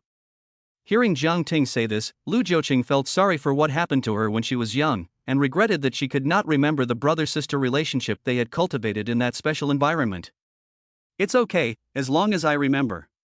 I've never forgotten you. I promised to take care of you, but I broke my promise. That's why I've been looking for you all these years. Now that you're back, I'll keep my promise and take good care of you." Chapter 68. Mom, you have both a son and a daughter. The next day, Zhang Ting was picked up by Lu Jiucheng's driver and taken directly to Chinchin. Zhang Ting specially chose a professional dress, and also put her hair up high and carefully put on a light layer of makeup. Although she was already 24 years old, her baby face made her look like a high school student. No matter how she applied makeup to her face of a little girl next door still made her look immature and feminine, and it even looked a bit contrived. In the end, she let her hair down. The driver took her directly to the president's office, and soon the head of the secretary's office, Li Jun, was called to the president's office. When Li Jun returned to the secretariat, there was someone behind him. "Come, I'll introduce you to a new colleague. This is Miss Zhang Ting, who was personally arranged by President Lu to join our secretarial office." Li Jun emphasized the word personally to show that Zhang Ting was someone important, and that everyone should be smart and not make things difficult for him as the manager. Miss Jang is new here and will definitely have a lot of things she doesn't understand. Everyone should help her out more in the future. That. Zhang Hanlu has been working hard these few days to help you guide Zhang Ting. Is there any problem? Zhang Hanlu heard that this was personally arranged by Mr. Liu, so her relationship with Mr. Liu must be extraordinary. It's not bad to be able to climb up to this Miss Zhang, and maybe. Manager, I have no problem. That's good. Li Jun then arranged Zhang Ting to work at the workstation next to Zhang Hanlu. After Li Jun left, Zhang Ting smiled sweetly at Zhang Hanlu. Miss Shang, you are so pretty. Zhang Hanlu loved to hear people praise her for being beautiful, and she was so happy that her eyes were narrowed into a slit. Miss Zhang, if you have any questions or problems, just ask me. I will tell you everything I know. Wang Mimi rolled her eyes and eventually held her tongue. Before leaving work that evening, Suji received another message from Lu Jiucheng. I'm going back to the old house tonight. Be careful by yourself. Suji replied with a okay. When she came out of the elevator with her colleagues, she saw the new Miss Jiang get into Lu Jiucheng's car. Wang Mimi, Zhang Hanlu, and Li Zhuoyue, who had come out with her, were all amazed. Wow, this Miss Jiang looks very special. Mr. Liu even drove her himself. You say she is a relative of Mr. Liu or his? Wang Mimi stopped talking here, and this half-sentence gave everyone a lot of room for imagination. At this time, Chen Chang, who was walking behind, suddenly said something as he watched Lu's car slowly drive towards the gate. It turns out that our boss Lu likes this type of girl next door. If I had known, I would have introduced my cousin to him. At least I could have gotten a little bit of family and history. You're still thinking about it. If you think about it, you must think about it more beautifully. For example, I also want to, but. You can go to hell. Zhang Hanlu slapped Xian Cheng on the back and walked over to her car. Everyone laughed and dispersed. Suji sat in her car for a while before starting it up. Today, Miss Jiang, who was stuffed into the secretary's office by Lu Jiucheng, had never heard Lu Jiucheng mention it beforehand. In the morning, Li Jun said that Lu Jiucheng personally arranged for her to come in, and she didn't think much of it, thinking that she might be a relative or something. After what everyone just said, she couldn't help but suspect the relationship between Lu Jiucheng and Zhang Ting. Lu Jiucheng told her that he was going back to the old house today, and that he was taking Zhang Ting with him. The relationship was definitely not ordinary. However, what exactly is the relationship between the two of them? Does it matter if Zhang Ting is the girl that Lu Jiucheng likes? She is just Lu Jiucheng's lover, a bedmate who sleeps with him. How can she have the right to meddle in other people's affairs? Once she realized this, Suji no longer felt so tangled up. But why did she feel so bad? Is she jealous? No, she doesn't love him, so why would she be jealous? Maybe she's jealous. Yes, she is jealous. Suji finally found a reason to convince herself. After arriving home, she sat on the sofa for a while before going to the kitchen to cook. She had been living on porridge for days, and now she didn't even want to eat it. After standing in the kitchen for a long time, she decided to make herself a bowl of tomato and egg noodles. Before she started, she thought she could eat it, but after she finished, she couldn't even bring herself to take a bite. She picked up the chopsticks and tossed the noodles around in the bowl, but she just couldn't bring herself to eat them. In the end, she took the bowl of noodles and poured them back into the pot, thinking that she would eat them when she had an appetite. Then she quickly took a shower and went to bed. As soon as she lay down on the bed, her mind started to wander. She wondered if Zhang Ting was the woman that Lu Jiucheng liked, and what they did at night at the old house. As she thought about it, she couldn't help but think about the relationship between a man and a woman. She forced herself not to think in that direction, but her brain was not under her control at all. The more she tried to stop it, the crazier it got. In the end, Suji had no choice but to turn on her phone and listen to a novel. Listening to it, she finally fell asleep. Lu Jiucheng took Zhang Ting back tonight, mainly to introduce her to Mrs. Lu. Since he had found her, he wanted to treat her as his own family. If Mrs. Lu had no objections, he had even planned to let Zhang Ting move into the old Lu residence, so that she would have someone to take care of her, and Mrs. Lu would have someone to keep her company. When Mrs. Lu saw Lu Jiucheng bring a girl back, she immediately went up to greet her happily. Gigi, you finally come. Auntie thought you were angry and would never come again. Come in, come in. It was only after Jong Ting had walked in that she realized that it wasn't Suji. If you don't look closely, Jong Ting's figure is quite similar to Suji's. Both have long, straight, black hair. The only difference is in their faces. Suji has a round face, while Jong Ting has a baby face. Mrs. Lu immediately frowned when she saw that her son had brought back someone other than Suji. Son, do you have a girlfriend? This is too fast. You haven't even broken up with Gigi yet, and you're already bringing another one home. You're such a scumbag. After Mrs. Lu finished speaking, she deliberately glanced at Jong Ting. She said this to deliberately make Jong Ting listen. For some reason, she only looked at Jong Ting and felt that she would not like her, and it would be better to break up earlier. Mom, don't talk nonsense. Let me introduce you to Jong Ting. She is the little girl I met in the orphanage. After searching for so many years, I finally found her. I brought her back especially for you to meet. From now on, you will not only have a son, but also a daughter. How about it? You have always wanted a daughter, so now you will have both. Chapter 69. This girl is no ordinary girl. Hello, Mrs. Lu. Jong Ting sweetly greeted Mrs. Lu. Mrs. Lu nodded as she looked at Jong Ting. It turned out that she was the little girl from the orphanage that her son had been looking for so many years. Since her son was lost, she had been so desperate for him that her mental state had become unstable. It was only after her son was found several years later that her mental state slowly recovered. After she recovered, Lu Jiucheng also begged her to help him find the poor little girl. For the sake of her son, she went to the orphanage to look for the little girl once. The people at the orphanage told her that the little girl had been adopted, and the couple who adopted her could not be contacted. So the matter was put aside for several years. When Lu Jiucheng grew up, he began to formally search for the whereabouts of the little girl. He searched for many years, and unexpectedly, his efforts were not in vain, and he really found her. It's good that you found her, young lady. Do you know how much effort my son has put into finding you? We are people who value friendship and loyalty. No matter how many years have passed, he will still try to fulfill his promises. He has also fulfilled a wish by finding you. From now on, you can call each other brother and sister. Okay, Auntie, I am very grateful to my brother for finding me with such diligence.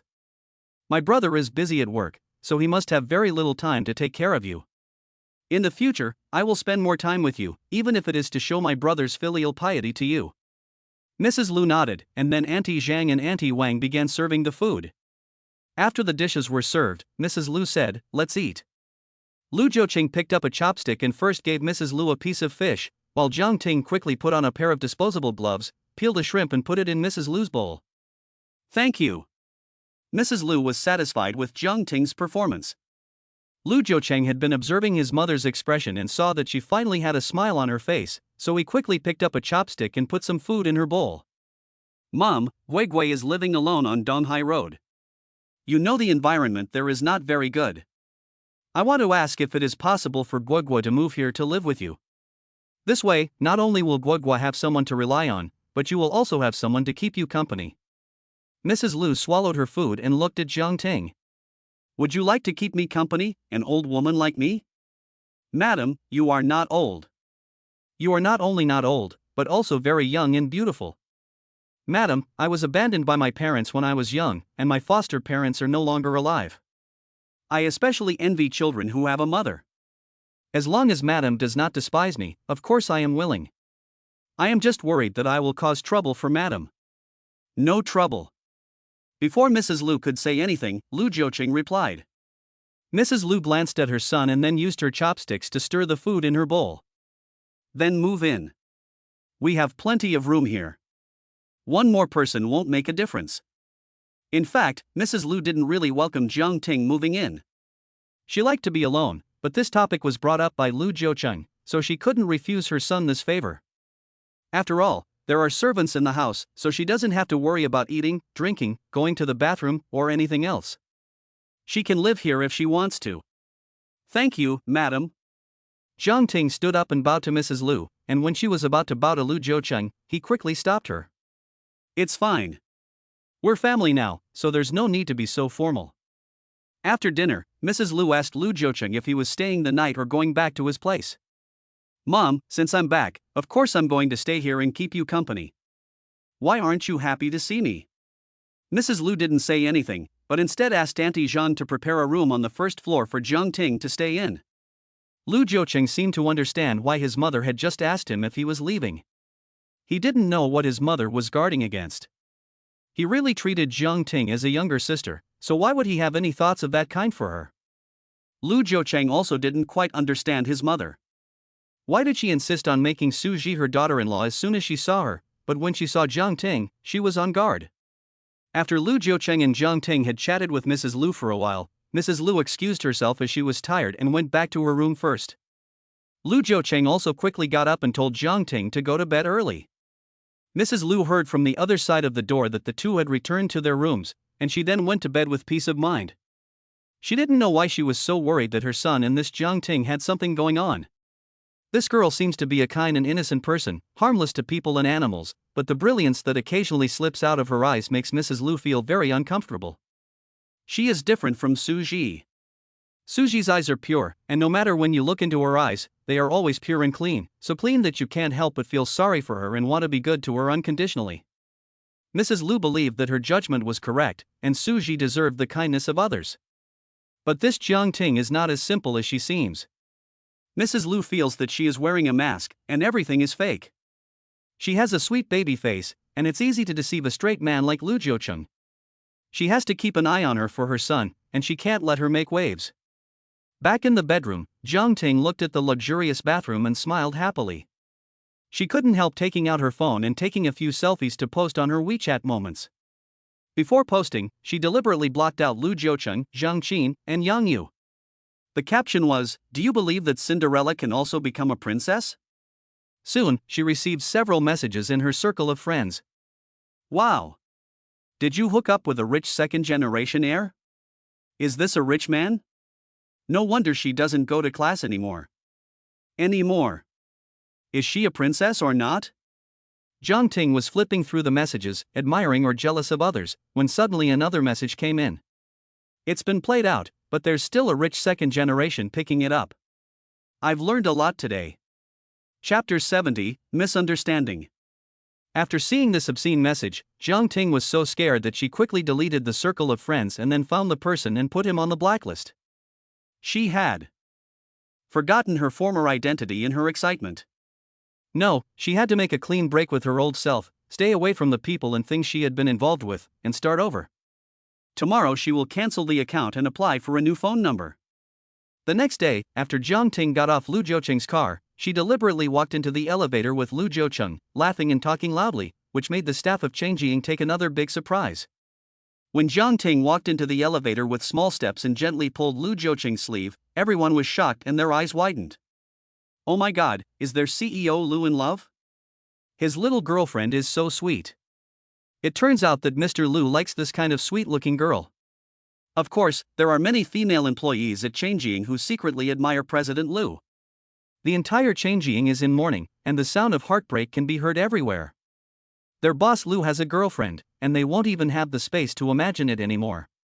At noon, Wang Mimi came back from lunch and saw that Jong Ting had not returned yet, so she started gossiping. Hey, have you heard? This morning, Lu always came to work with Jong Ting. I heard that the two of them even got into the elevator holding hands. The whole company knew about it this morning, and you're still here gossiping. I'll give you a hot tip. I saw our CEO take Jong Ting to lunch this afternoon. It seems that Jong Ting is about to become our boss's wife. I'm telling you, you have to be a little more discerning and take good care of our boss's wife, so that you can have a good life in the future. Everyone was talking excitedly when they didn't realize that Jong Ting had already walked in. Li Zhuihua quickly pushed Qian Chang, who was still talking non-stop, with her hand. Have you all had lunch? Jong Ting smiled and greeted everyone. We've already eaten. Several voices replied at the same time. You guys are fast. Jong Ting said as she walked to her workstation. Suji looked at her back, and she didn't know how much of what everyone had said she had heard, but she had probably heard all of what Qian Chang had said. But she didn't even offer an explanation. Did she agree with what he said? If I could meet a handsome man like Mr. Lu and be invited to dinner, I would definitely chew my food slowly and make sure that every bite was chewed at least 30 times. Wang Nini teased her on purpose. Jiang Ting pretended not to hear it as she sat at her workstation. She had already tasted the benefits of being misunderstood for having a relationship with Lu Zong. As long as Lu Jiucheng doesn't come out to explain, she will never make any explanation and let them continue to misunderstand. Seeing the envious or jealous looks from everyone, she even hoped that the misunderstanding would come true. When she finished work tonight, Lu Jiucheng still sent Suji a message in advance, telling her that she would return to the Lu family mansion tonight. Suji didn't expect that the two of them would develop so quickly, and that they would be so close that they couldn't live without each other. Since it has come to this, it would be better to tell her. She won't cling to him, and she can leave at any time if he agrees. What is the point of leaving her hanging like this? Suji was a little depressed. She decided to find an opportunity to confront Lu Jiucheng. Since he had found love, she would never be the shameful third party. Lu Jiucheng had been taking Jiang Ting back to the Lu family mansion directly after work for a good few days, and Suji had been unable to find an opportunity to talk to him. Fortunately, after almost 5 days, Lu Jiucheng finally returned to celebrity. When she saw him return, Suji specially cooked several dishes. Although she still couldn't eat much, she wanted to create an atmosphere of a good reunion and a good parting. In order not to affect her appetite, Suji waited until the meal was almost over before she spoke. "Mr. Lu, do you have anything to say to me?" Suji wanted him to say it himself. But when Lu Jiucheng heard her rambling, he frowned and looked at her. "What's wrong? Why do you ask?" Suji suddenly felt a little funny. This man is also so good at pretending. It's already a well-known fact. What's the point of pretending anymore? I heard that Mr. Lu has a girlfriend. I don't want to be a mistress, so let's just part ways amicably. Lu Jiucheng stared at her for a long time. Am I the kind of person who steps on two boats?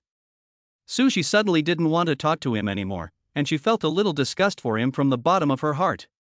He really is something, not even admitting what's right in front of him. "Mr. Lu, aren't you and Miss Jiang in a relationship? Everyone in the company knows about it, why won't you admit it?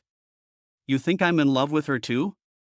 Lu Jiucheng stared at Suji with his eyes, his expression becoming somewhat playful. He wanted to see a hint of jealousy on her face, as a woman should. But after looking at her for a long time, he only saw disdain and disgust on her face.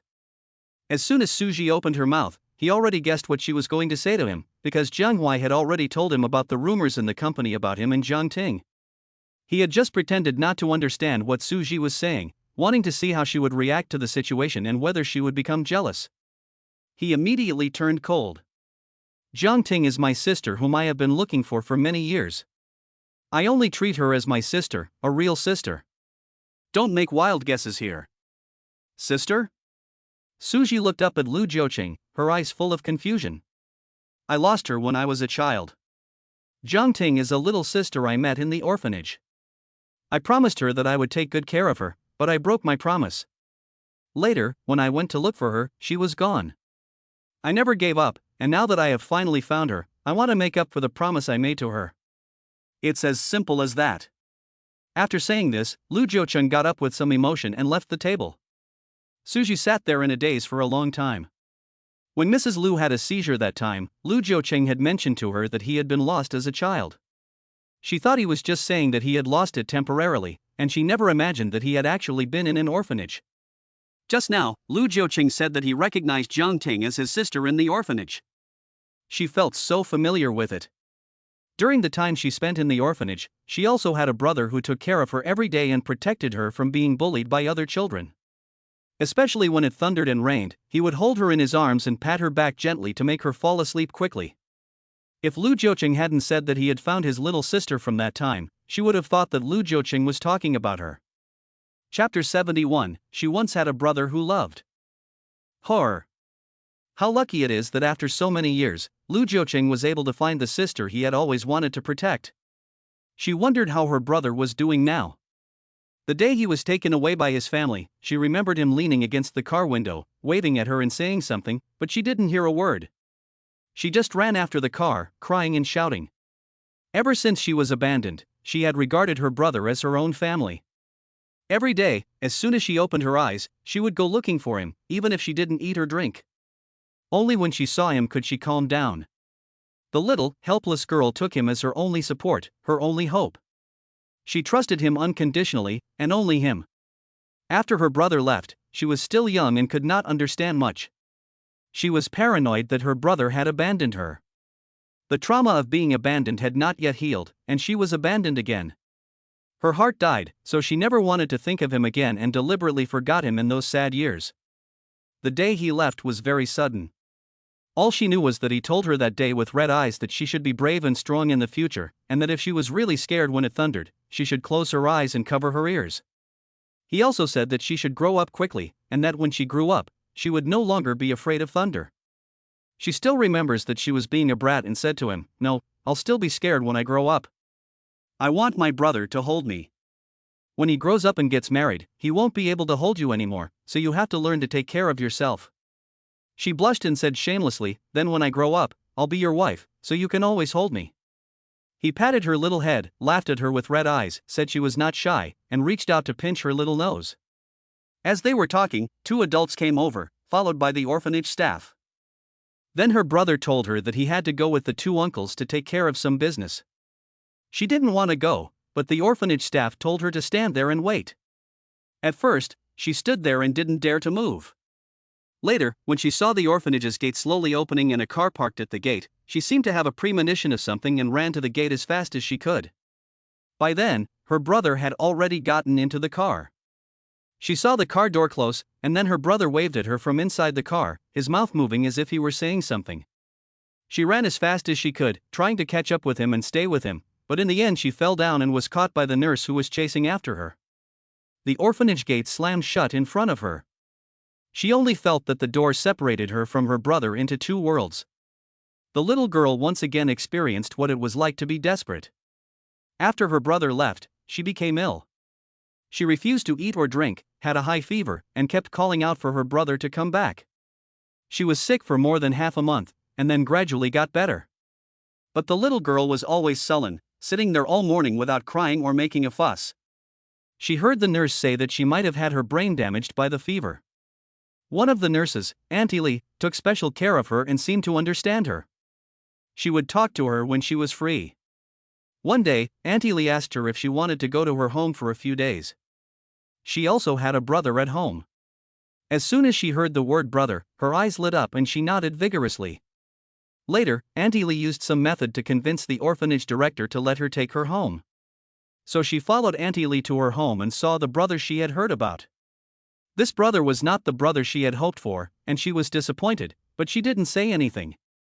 The brother in Auntie Lee's family was very happy to have a little sister in the family, and he stuffed all his toys and snacks that he had hidden away into her arms. The whole family spoiled her, and she felt the warmth of a family for the first time. Her facial expressions gradually became more and more rich. After a few days, she gradually accepted this brother in Aunt Lee's family. Later, when the time came for her to return to the orphanage, she was reluctant to leave, but this time she didn't cry much because she knew that she belonged there and crying was useless. Aunt Lee had only kindly taken her in to play for a few days, and when the time came, she had to go back. On the other hand, the brother of Auntie Lee cried bitterly when he heard that his sister was going to be sent back. He begged his mother and then his father to let his little sister stay. At that time, Auntie Lee and Uncle had a hard time, but in the end they gritted their teeth and the 3 of them went to the orphanage to adopt her. They became her foster parents, and from then on she finally had a family and a brother who loved her just as much. So from that time on, she deliberately forgot about the brother in the orphanage, not wanting to mention him, as if he had never existed in her life. If Lu Jiuqing hadn't mentioned his past, she wouldn't have remembered that she had a brother who gave her warmth and protected her for a year when she was the loneliest and saddest.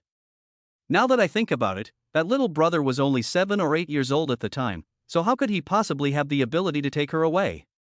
It was really heartless of her not to even think of him for so many years.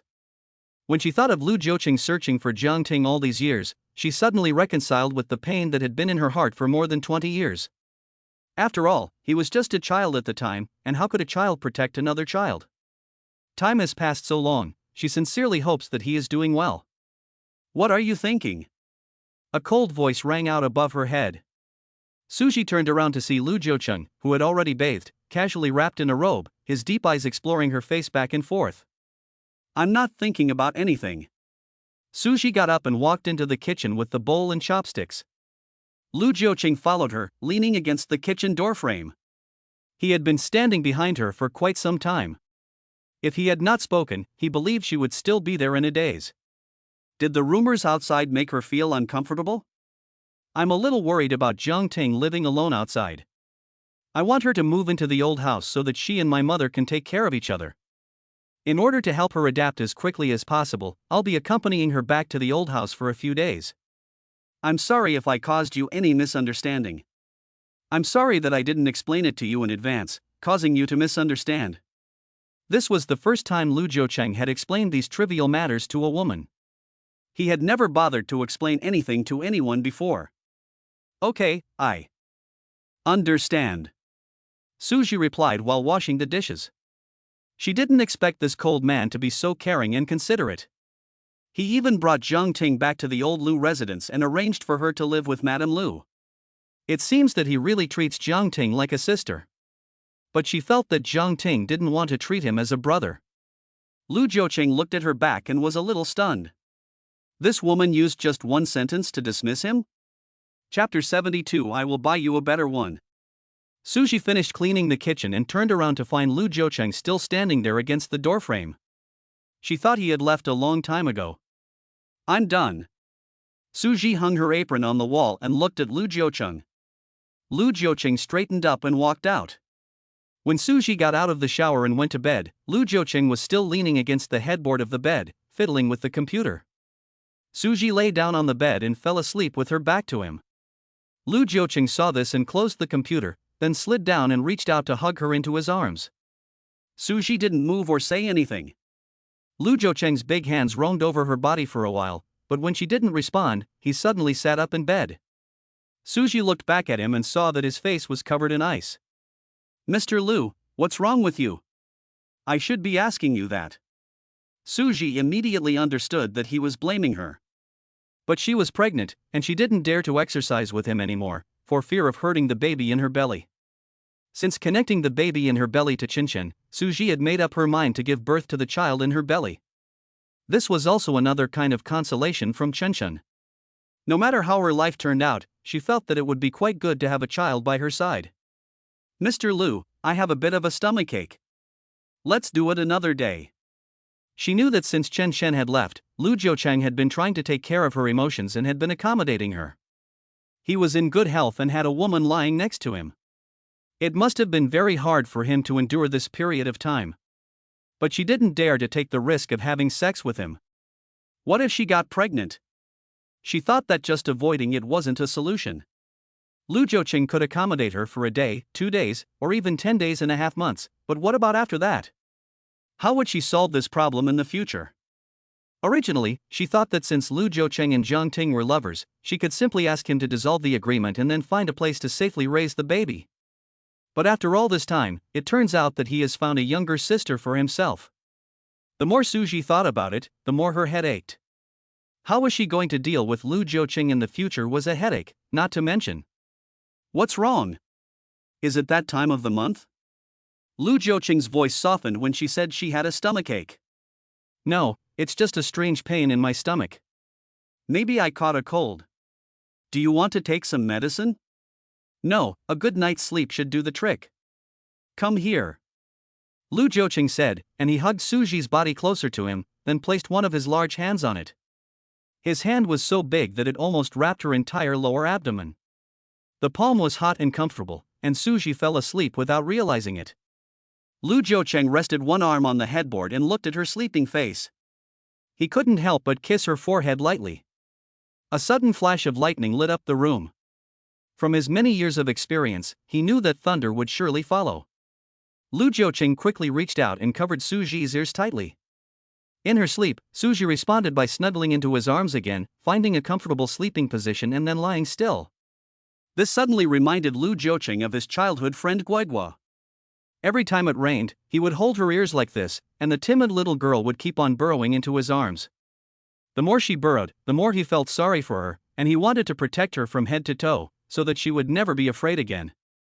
But the grown-up Guigua, now Jong Ting, although he really wanted to be good to her, just like when she was little, he always felt that there was a distance between them, and they could never return to the intimate state of childhood. Maybe they had both grown up, and there was a difference between men and women, and they had to behave themselves. Lu Jiucheng looked at Suji, and finally couldn't take it anymore, so he fell asleep. The next day, after breakfast, Suji and Lu Jiucheng drove to Chinchin in their own cars. As soon as Suji parked her car, she saw a red Maserati drive in.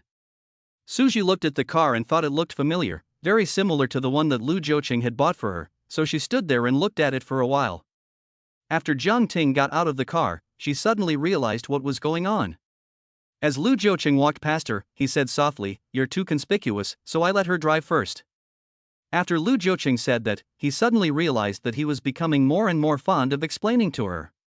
He had just seen Suji looking at the car, and his first reaction was to be afraid that Suji would be angry, so he quickly explained to her. What's wrong with him now? Why does he care more and more about her feelings? But Suji just gave a light sigh and followed Lu Jiucheng to the elevator. Wow, Ting, your Maserati is so beautiful. Did Mr. Lu buy it for you? A female voice came from outside, full of envy. Ting hurriedly responded and quickly walked towards the elevator. She had just seen Lu Jiucheng get into the elevator, and she wanted to seize every opportunity to be alone with him. But as soon as she reached the elevator door was about to close. Wait for me. Ting shouted.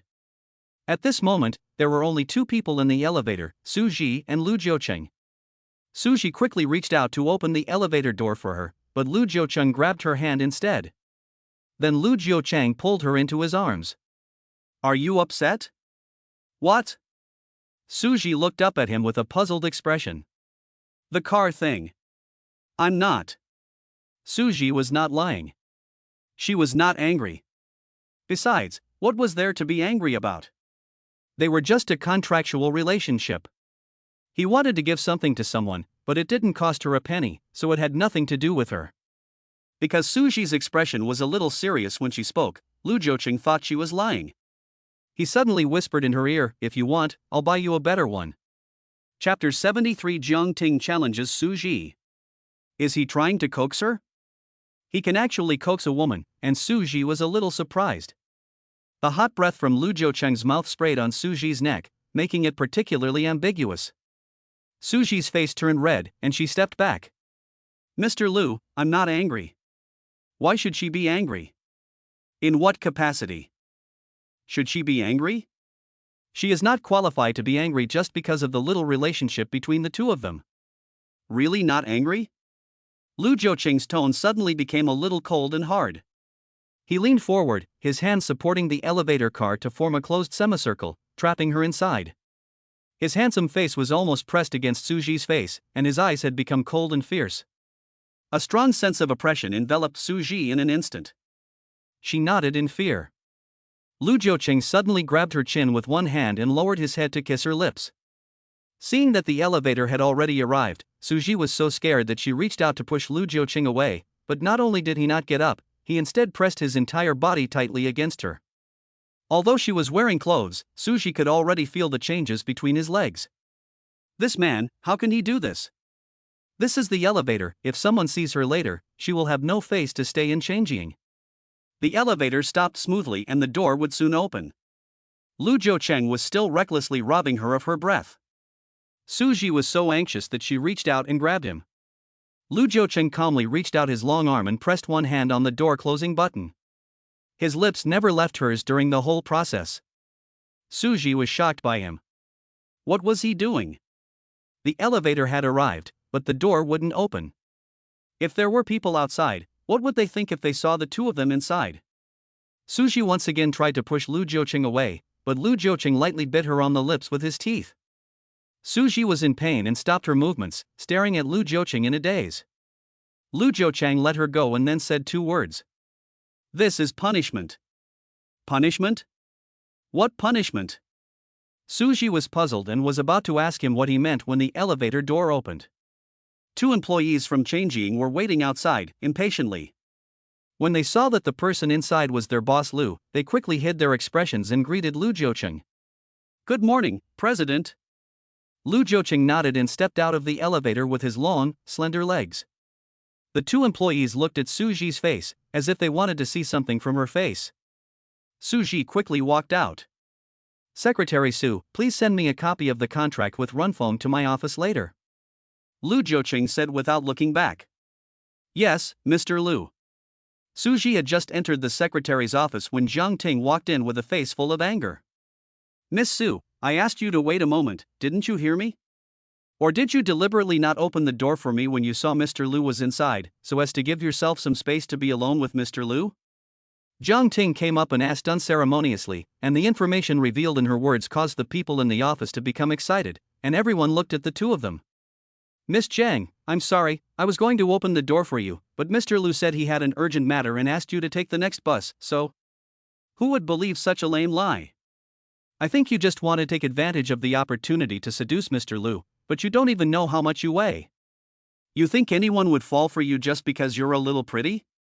Miss Sue, I advise you to get rid of that idea, do your job well, and stop playing those little tricks. After Zhang Ting finished speaking, she rolled her eyes at Suji and then stormed back to her workstation. Gee. Some people are just so full of themselves. Maybe when Mr. Lu drove to work, he passed her on the way and thought that Mr. Lu was interested in her. Zhang Hanlu finally got a chance to humiliate Suji. People in the office suddenly gathered in groups of 2 or 3 and started eating melon. When Zhang Ting was saying those things, Suji was busy looking for the contract with Runphone. Now she had printed it out again and was holding it in her hand. Miss Zhang, I'm going to deliver some documents to Mr. Lu's office now. Why don't you come with me and we can clarify things in front of Mr. Lu, so you don't have to keep saying that I'm seducing Mr. Lu. Zhang Hanlu, why don't you come along too, so you can be a witness for us? Suji waved the documents in her hand and invited Zhang Ting and Zhang Hanlu. I don't have time.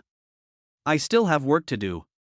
As soon as Zhang Hanlu heard that she was going to Lu's office, she immediately backed down, quickly dropped the small mirror in her hand, opened the computer and started clicking away, giving the impression that she was very busy. Zhang Ting didn't expect Suji to use such a trick. If she really went along for such a trivial matter, what would Lu Jiuqing think of her? Lu Jiuqing had just recognized her, and she had already had a disagreement with a colleague after only 2 days at Chinchin. Would Lu Jiuqing think that she was a busybody? She knew that she was not yet in the position to be able to act recklessly in Lu Jiuqing's heart, and for the time being, she had to maintain her image in Lu Jiuqing's heart. I don't want to argue with you over such a trivial matter. I hope you will be more self-aware in the future and not have any improper thoughts. I will forgive you for today's incident, but it will not happen again. Zhang Ting put on a very grand and unyielding appearance, just like Suji. Suji just found it funny. This Zhang Ting is really not simple, her mind is not simple. She just saw that she was in the same elevator as Lu Jiuqing, and she dared to make trouble for her in front of her. If she knew about her relationship with Lu Jiuqing, she would be surprised. If you are not afraid of a crooked shadow, it is you who are not going. Please do not make any more wild guesses in the future. Suji was about to leave when she turned around and saw Li Zhuoyue standing behind her. Gigi, what's wrong? Who's been making trouble for you again? It's nothing. Did you sleep in late today? Li Zhuoyue nodded, and Suji smiled at her. I'll go first. She didn't want to get Li Zhuoyue involved. After all, she still had Lu Jiuqing behind her, and if Li Zhuoyue, who was completely innocent, got involved with them, she would definitely have a hard time in the future. After saying that, she patted Li Zhuoyue on the shoulder and turned to walk towards the president's office. She knocked on the door and saw Lu Jiuqing on the phone. She placed the contract for Runphone on Lu Jiuqing's desk and was about to withdraw her hand when Lu Jiuqing grabbed her wrist. Chapter 74. This is also your job. Lu Jiuqing held on tightly, and Suji tried a few times to break free, but he was still talking on the phone. She dared not make a sound, and stood there angrily, puffing her cheeks. After waiting for him to finish the phone call, Suji whispered to him, "Let me go." Lu Jiuqing looked at her, walked out from behind his desk, and leaned his handsome face towards her. What if I don't let you go? Mr. Lu, I beg. You, please don't do this. What do you want to do? Let's talk about it tonight when we get home. I'm still at work. The elevator incident has already made Zhang Ting suspicious of her. Everyone in the office knows that she is in the office of Mr. Lu. If she doesn't go back for a long time, the office will definitely start gossiping again. This is part of your job. Suji. After Lu Jiuqing finished speaking, he suddenly used his arms to lift Suji up and carried her to the restroom inside. She had rejected him last night, and he had been miserable all night. In the elevator, he had wanted to have her badly. He threw Suji onto the bed in the restroom and then turned around and locked the door. Mr. Lu, not now. I promise you, tonight, we'll have a good time tonight. Right now. Lu Jiuqing pounced on her without further ado and took away her breath. Just as the clothes were coming off, there was a knock on the door. Suji was so scared that she even slowed her breathing, but Lu Jiuqing didn't care and lowered his head to kiss her red lips again. She was so angry that she bit Lu Jiuqing's lips, leaving several teeth marks. Lu Jiuqing was not at all annoyed, but instead became even more excited. At this time, a melodious cell phone ringtone sounded outside. It was probably someone who had just tried to reach him and then called again. The sudden ringing of the phone made Suji's heart skip a beat. She felt like she was cheating on her boyfriend. Lu Jiuqing just ignored it and leaned down. Mr. Lu, I don't feel well. Don't. Then let's try it another way. Lu Jiuqing said this and didn't care whether Suji agreed or not, and switched positions with her. The scene was so embarrassing that Suji quickly closed her eyes and her body stiffened, not daring to move. Lu Jiuqing looked at her blushing face and chuckled twice. Because Suji had been complaining of a stomachache, Lu Jiuqing had taken her seriously and let her off with a warning. What's wrong with your stomach? I'll go with you to the hospital to have a look. No, it's probably a gynecological problem. I'll just take some medicine. Suji started lying again. Did I break it for you? Lu Jiuqing mischievously reached out and pinched Suji's butt. You're so annoying. Suji pounded his chest with her little fist. Lu Jiuqing grabbed her wrist and pulled her into his arms again. Suji was about to struggle, but Lu Jiuqing suddenly reached out and held her head in his arms. Don't move. Let me hold you. Suji obediently did not move again.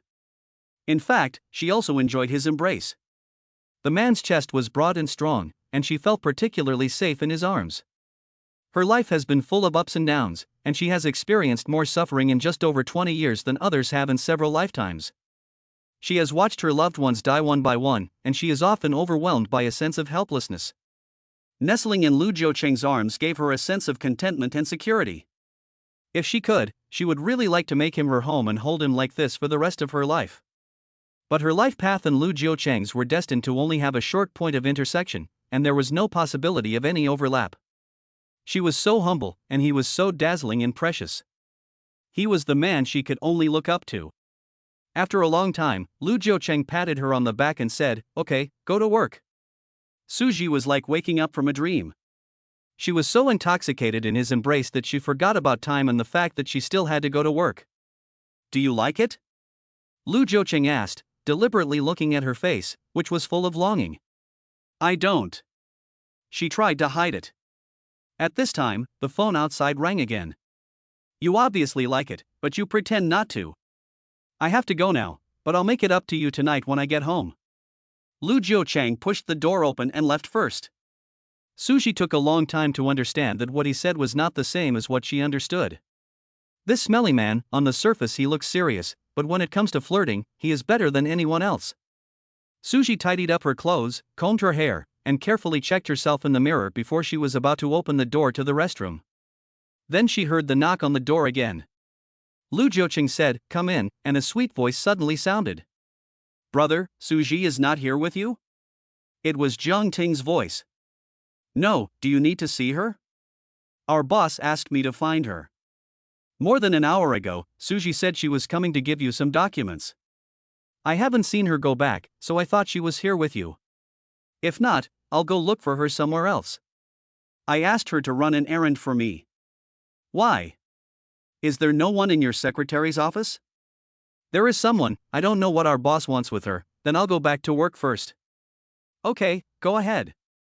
Then I heard the sound of the door closing. Come out. Lu Jiuqing shouted outside. Suji then came out of the restroom. Ting came to look for you just now. When she comes back, you can tell her that you went out on an errand for me. I'm afraid she didn't come to find me, she came to catch me in the act. Jiuqing frowned. How could she say that? It's because of the elevator incident this morning. She seems to suspect us. Oh, that girl is so smart, we can even be guessed by her just by taking the elevator. When Lu Jiucheng said this, he actually showed a rare smile on his face. Suji noticed that when he was talking about Jiang Ting, he used the word that girl and praised her for being smart. The tone of his voice was almost overflowing with affection.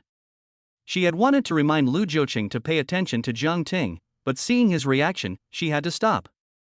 Who cares? Xiao Xian still remembered that he had a daughter wandering out there. If it weren't for him going to the police station to donate blood and have his DNA entered into the database, she would probably still not know who she was or where she came from. Although knowing is even more painful than not knowing, she is still a little grateful to Su Xiao Xian in her heart. Okay, I understand. Then your father will come and pick you up after work. No, I'll drive myself. Okay, then. Be careful on the road. Su Xiao Xian hung up after giving a reminder. Before leaving work that night, Suji sent a message to Lu Jiucheng. Something came up tonight, so I might be a little late. What are you doing? Going to a party. Male or female? Suji couldn't help but laugh when she saw this. This man is really afraid of being cuckolded. There are both men and women. Lu Jiucheng didn't say anything after that, and Suji thought he was relieved. In the president's office, Lu Jiucheng was on the phone. The car is a Honda Accord. I'll send you the license plate number later. Remember to ensure the safety of the owner without letting the owner find out. If you find out that she has a special relationship with him, report to me at any time. Understood, Mr. Lu, I will definitely complete the task well. After hearing the assurance from the other side, Lu Jiucheng hung up the phone. After work, Suji sat in the car and worried about the gift. On her elder's birthday, she, as a younger generation, could not return empty-handed. She couldn't afford to buy too expensive a gift, and even if she could, she wouldn't buy it again. She was afraid that she would make a mistake again with her sincerity. She remembered that year, when Mrs. Su's birthday came around, she took out all the money she had saved, which was only a few thousand yuan, and bought Mrs. Su a beautiful brooch. She thought Mrs. Su would love it, and when she respectfully held the box containing the brooch and handed it to Mrs. Su like a treasure, she said to her with love, "Mom, this is a gift I bought for you. Mom, this is a gift I bought for you. I hope you like it." Mrs. Su took it with disdain, opened it and saw that it was a brooch. In front of her, she directly called a servant to her side. Then she handed the brooch to her. "I don't like this thing, so I'm giving it to you." Suji was so embarrassed that tears came to her eyes. She was not only embarrassed, but also distressed. You know, she had to work 2 months after school to save up the several $1,000s. She didn't want to eat or drink, and she wanted to buy a gift that she could present to her on her birthday to make her happy. What's more, when Mrs. Su saw her crying, she looked even more disgusted. "Crying at my birthday party, are you cursing me? From now on, don't call me mom anymore. I don't have a daughter like you." From then on, Suji never called her mother again, but instead called her Mrs. Su. Suji thought about it and decided to buy some fruit. She didn't care if they looked down on her or threw her away in front of her. Suji drove to the market to buy some fruit. When her eyes fell on the durian, she suddenly felt a strong desire to eat it. Recently, she has been paying more attention to pregnant women's issues. When she has nothing to do, she will search on her phone. When people say that pregnant women are particularly eager to eat a certain thing, it is not that she wants to eat it, but that the baby in her stomach wants to eat it.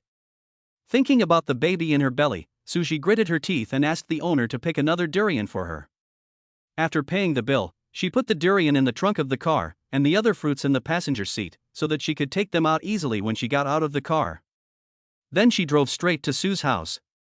When she arrived at the front door of Su's villa, she thought that she wouldn't be able to sit for long, so she didn't drive into Su's villa, but instead parked on the side of the road. After getting out of the car, she was carrying the fruit and was about to go inside when Su Wenchuan also returned in his car.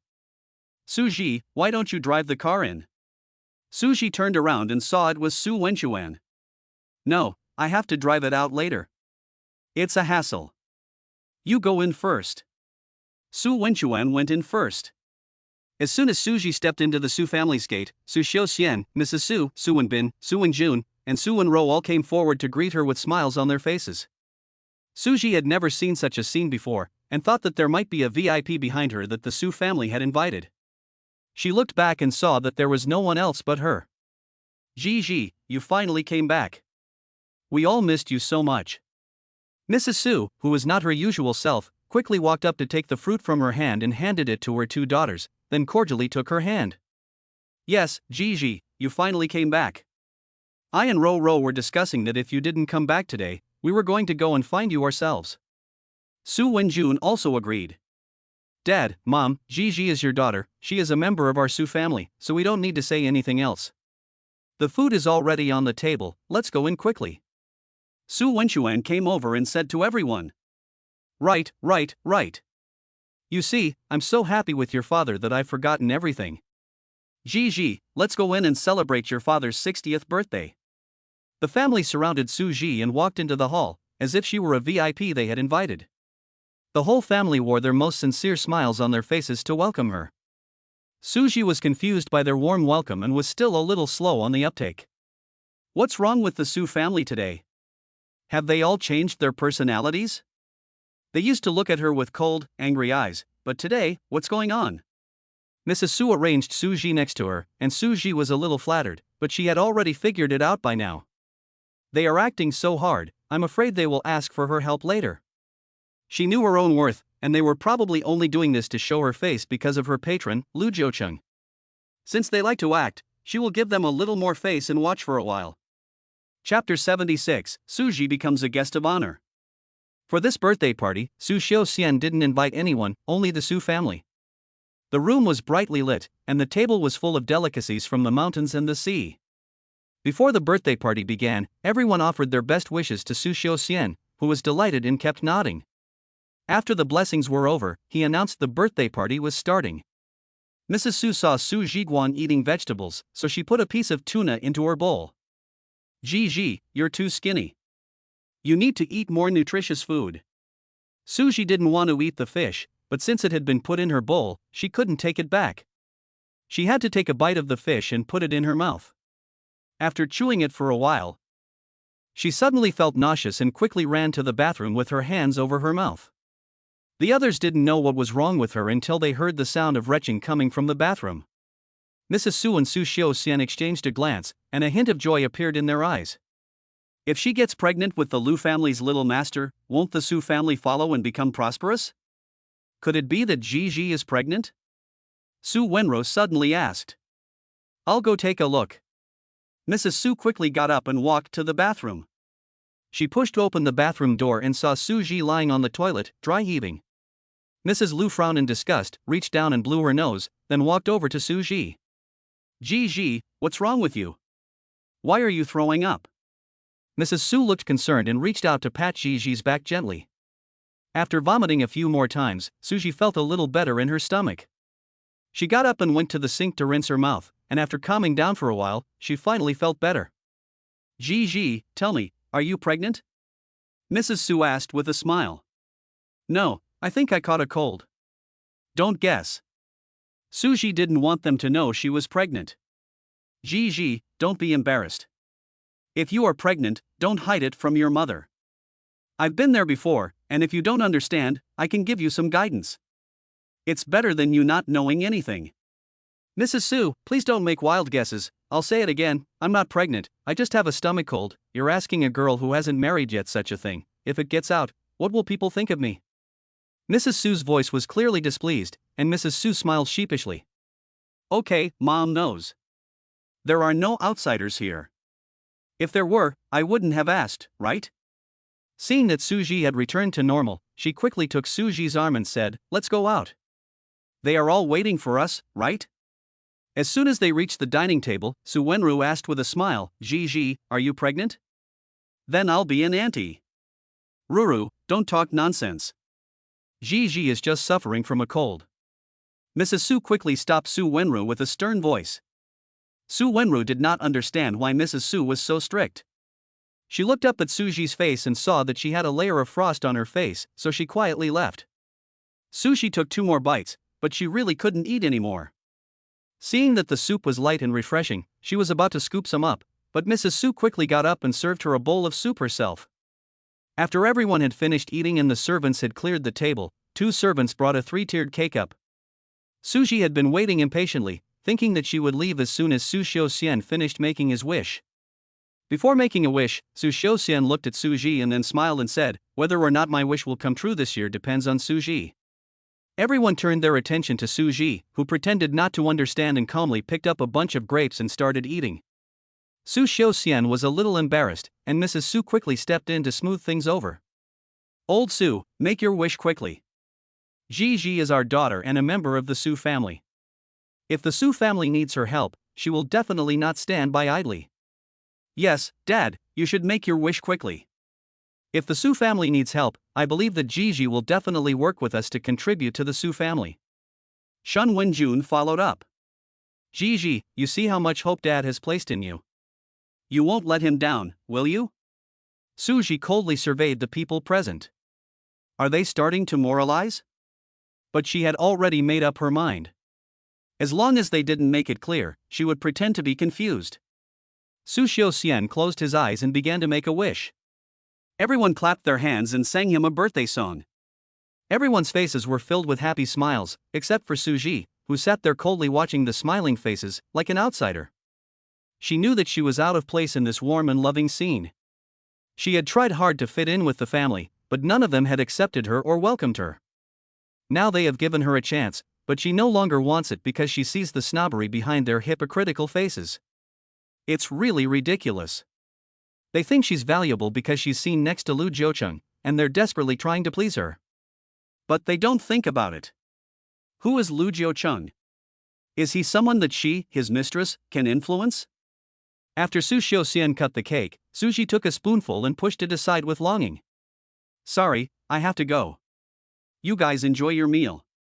After saying that, Suji got up and was about to leave, but Mrs. Su quickly pulled her back. "Gigi, you haven't been back for so long. I miss you. Why don't you stay for the night? I want to talk to you. Some other time. I'll come back when I have time." After saying that, Suji broke free from Mrs. Su's hand, picked up her bag and walked out. "This child, how can you just leave like that? Wenjun, quickly go and get my bag for me."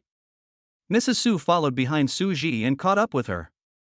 "Gigi, don't go yet. I have something to give you." Hearing this, Suji had to stop. At this time, Su Wenjun ran over with Su Fu's bag. The others followed behind. Mrs. Su took the bag, opened it and took out a bank card, then took Suji's hand. "Gigi, the last time you came back and asked for money, I was in a bad mood and probably hurt you. I apologize to you." "I'm sorry, Gigi. I hope you don't hold a grudge against me. I was wrong," Mrs. Su said as she shoved the bank card into Suji's hand. "There are 2 million in it. Take it and use it to pay for the child's medical treatment." Suji quickly pulled her hand away. "Mrs. Su, thank you for your kindness, but the money is no longer needed. Thanks to you, the child has gone to heaven." "Ah, when did the child pass away? Why didn't you tell us?" "Mrs. Su, don't you think that's funny? When my brother and sister-in-law died, I was all alone, calling out to the heavens and the earth, but when I called you to come help, you said it was unlucky and told me not to call you again. How could I dare let you know?" Chapter 77. Mrs. Su, am I your biological child? "Sorry, Gigi, our attitude may not have been very good at the time. After all, we are your parents. We hope you can forget the past. Dad swears that we will make up for it in the future." Su Xiaoxian helped Mrs. Su say nice things on the side. "Is this a matter of attitude? I'm afraid you never really treated me as your daughter.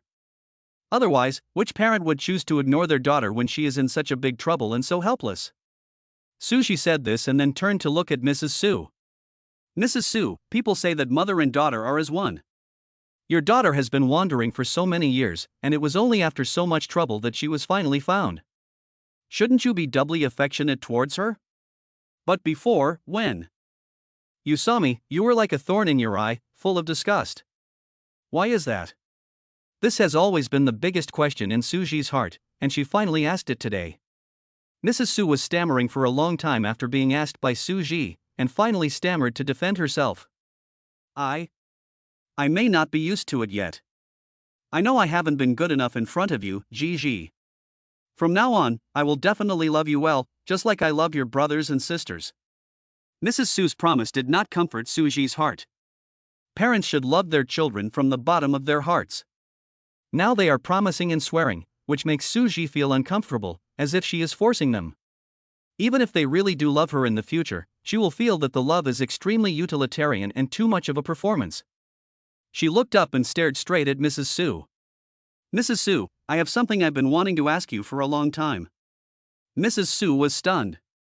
Gigi, you can ask me anything you want. I will always tell you the truth. Suji raised her small palm-sized face again and finally asked the question that had been bothering her for a long time.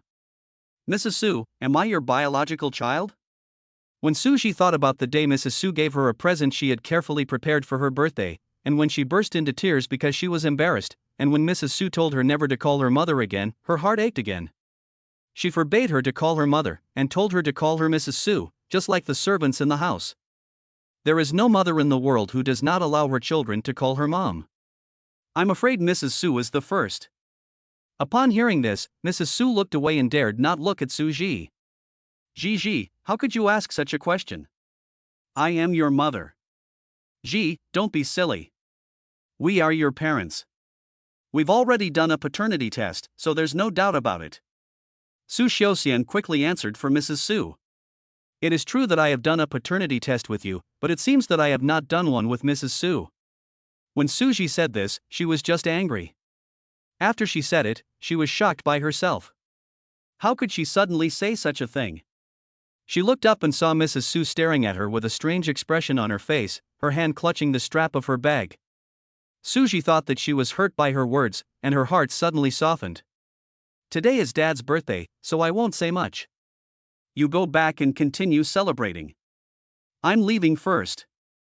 Suji once again lifted her leg and walked out. This time they all stood there, and no one tried to stop her.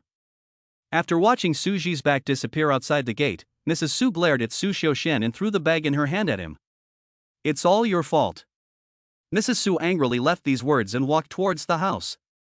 Soon after, the sound of broken cups and plates could be heard from inside. The siblings quickly ran inside, and Su Xiaoxian sighed, picked up the bag on the ground, and turned and went inside. Suji got into the car and quickly drove away from the Su family villa area. A silver-gray car followed her from a distance. Mr. Liu, the owner of the Honda Accord, has now left the Su family. She is alone in the car. Do you want to continue the tailing? Mission complete. Okay, Mr. Liu. Lu Jiuqing stared at the picture of her and a man that the other party had sent. The man was sitting in the car, and Suji was standing outside the car with a bag of fruit in her hand. The two of them seemed to be talking about something. He recognized the man at first glance. Wasn't he the one who had grabbed Suji's arm at the Fu family party the other day? What was the relationship between Suji and him that she would meet him in secret at night? He remembered that Suji had once said that the man seemed to be the young master of Tianhe. He had heard of the company Tianhe, and it seemed that Tianhe had also participated in the last company bidding. But their company was a bit too small for the Lushies, so they passed it in the first round. Could it be that Suji and the young master of Tianhe had a love affair in the past and are still connected? Suji, you better not let me find out anything, or else. Lu Jiuqing frowned and dialed another number. Find out what kind of relationship Suji has with the young master of Tianhe. Yes, Mr. Liu. Suji was driving when she suddenly felt a little stuffy. She lowered the window a little. The night wind made her feel less stuffy. At this moment, a red Porsche suddenly sped past her car. After seeing the license plate number, Suji smiled. She didn't expect that Miss Zhang's driving skills were quite good. At that moment, a black convertible suddenly appeared from behind. The man in the car was showing off his biceps and shouting at the top of his lungs, "You bitch! You're with a rich guy now, so you don't recognize your old lover, do you?" Due to the high speed, Suji only heard the sentence. Her intuition told her that the man was scolding Ting in front of her. It was none of her business, so she continued driving slowly. She was already a cautious person, and now that she was pregnant, she was even more cautious. As she walked, there was suddenly a traffic jam ahead. The drivers were all impatiently honking their horns, and the road was not very wide, so soon a long line of cars had formed behind her. Suji heard a driver next to her say that there had been a car accident up ahead, and that a Maserati had been rear-ended. It looked like they would have to wait for a while. A Maserati? Suji's heart tightened. Could it be Jong Ting's car? Excuse me, sir, what car rear-ended the Maserati? An Audi. The two people seem to be old lovers, and they are fighting there. The driver who spoke looked like he was gloating. It was just a rear-end collision, and the people should be fine, so Suji didn't bother to worry about it. Taking advantage of the free time, Suji took out her cell phone and called Jiang. It was only a few minutes, and as soon as she hung up, the car in front started to move slowly. Not far ahead, she saw a black convertible car broken down on the side of the road, and the man standing next to it was the same one who had been cursing in the car. The Maserati that had been hit was nowhere to be seen. Chapter 78. It turns out she is the daughter of the Sue family. Suji suddenly remembered the words the man had just said. Could it be that the person he had just cursed was Jong Ting? From the tone of his words, it seemed that the two of them had a very special relationship. Suji suddenly shook her head and cursed herself for being more and more nosy. She was already in a deep quagmire, but she was still gossiping about other people. She was really holding a mirror and only looking at other people. When Suji arrived home, Lu Jiuqing was still sitting in his study. She pushed the door open and walked in, asking softly, Mr. Lu, have you eaten dinner yet? Yes. Lu. Jiuqing didn't even lift his head. Somehow, he didn't really want to see her at the moment. Mr. Lu, can you help me? Lu Jiuqing looked up at her and asked, what is it? Suji took the durian she had been hiding behind her back out and asked, Mr. Lu, can you open a durian for me? You really think I'm your maid? The man said reluctantly, but he quickly got up from his chair and took the durian from her hand. Hey, thanks for your hard work, Mr. Lu. Suji followed behind him with a smile on her face. Lu Jiuqing quickly peeled the durian, and Suji quickly took out a small plate to catch a piece, took it up and took a big bite. She even made a satisfied sound. You want it that badly? Lu Jiuqing looked at her. A durian had made her so satisfied, he reflected on himself, as if he had never bought her durian. No, he should say he had never bought her fruit. He, the president of the Lu family, had allowed his woman to be so greedy for fruit. This would never happen again. She had eaten 3 of the 5 durians, and she was finally satisfied. At this moment, she looked up and saw Lu Jiuqing looking at her. She smiled embarrassedly. I haven't eaten tonight, and I'm hungry, so. You haven't eaten? The young master of Tianhe wouldn't be so stingy as to not even have a meal, would he? No dinner at the party? Yes, I didn't want to eat. I couldn't eat. What's wrong with you lately? You either don't want to eat or you can't. I'll take you to the hospital tomorrow. No, I'm probably just seasonal.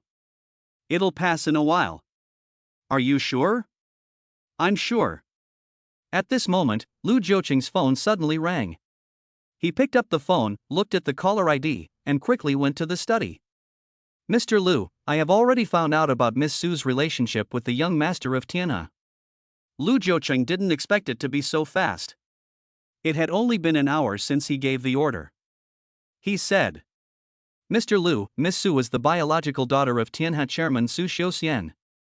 She was lost when she was young and only recognized the Sue family after she went to university.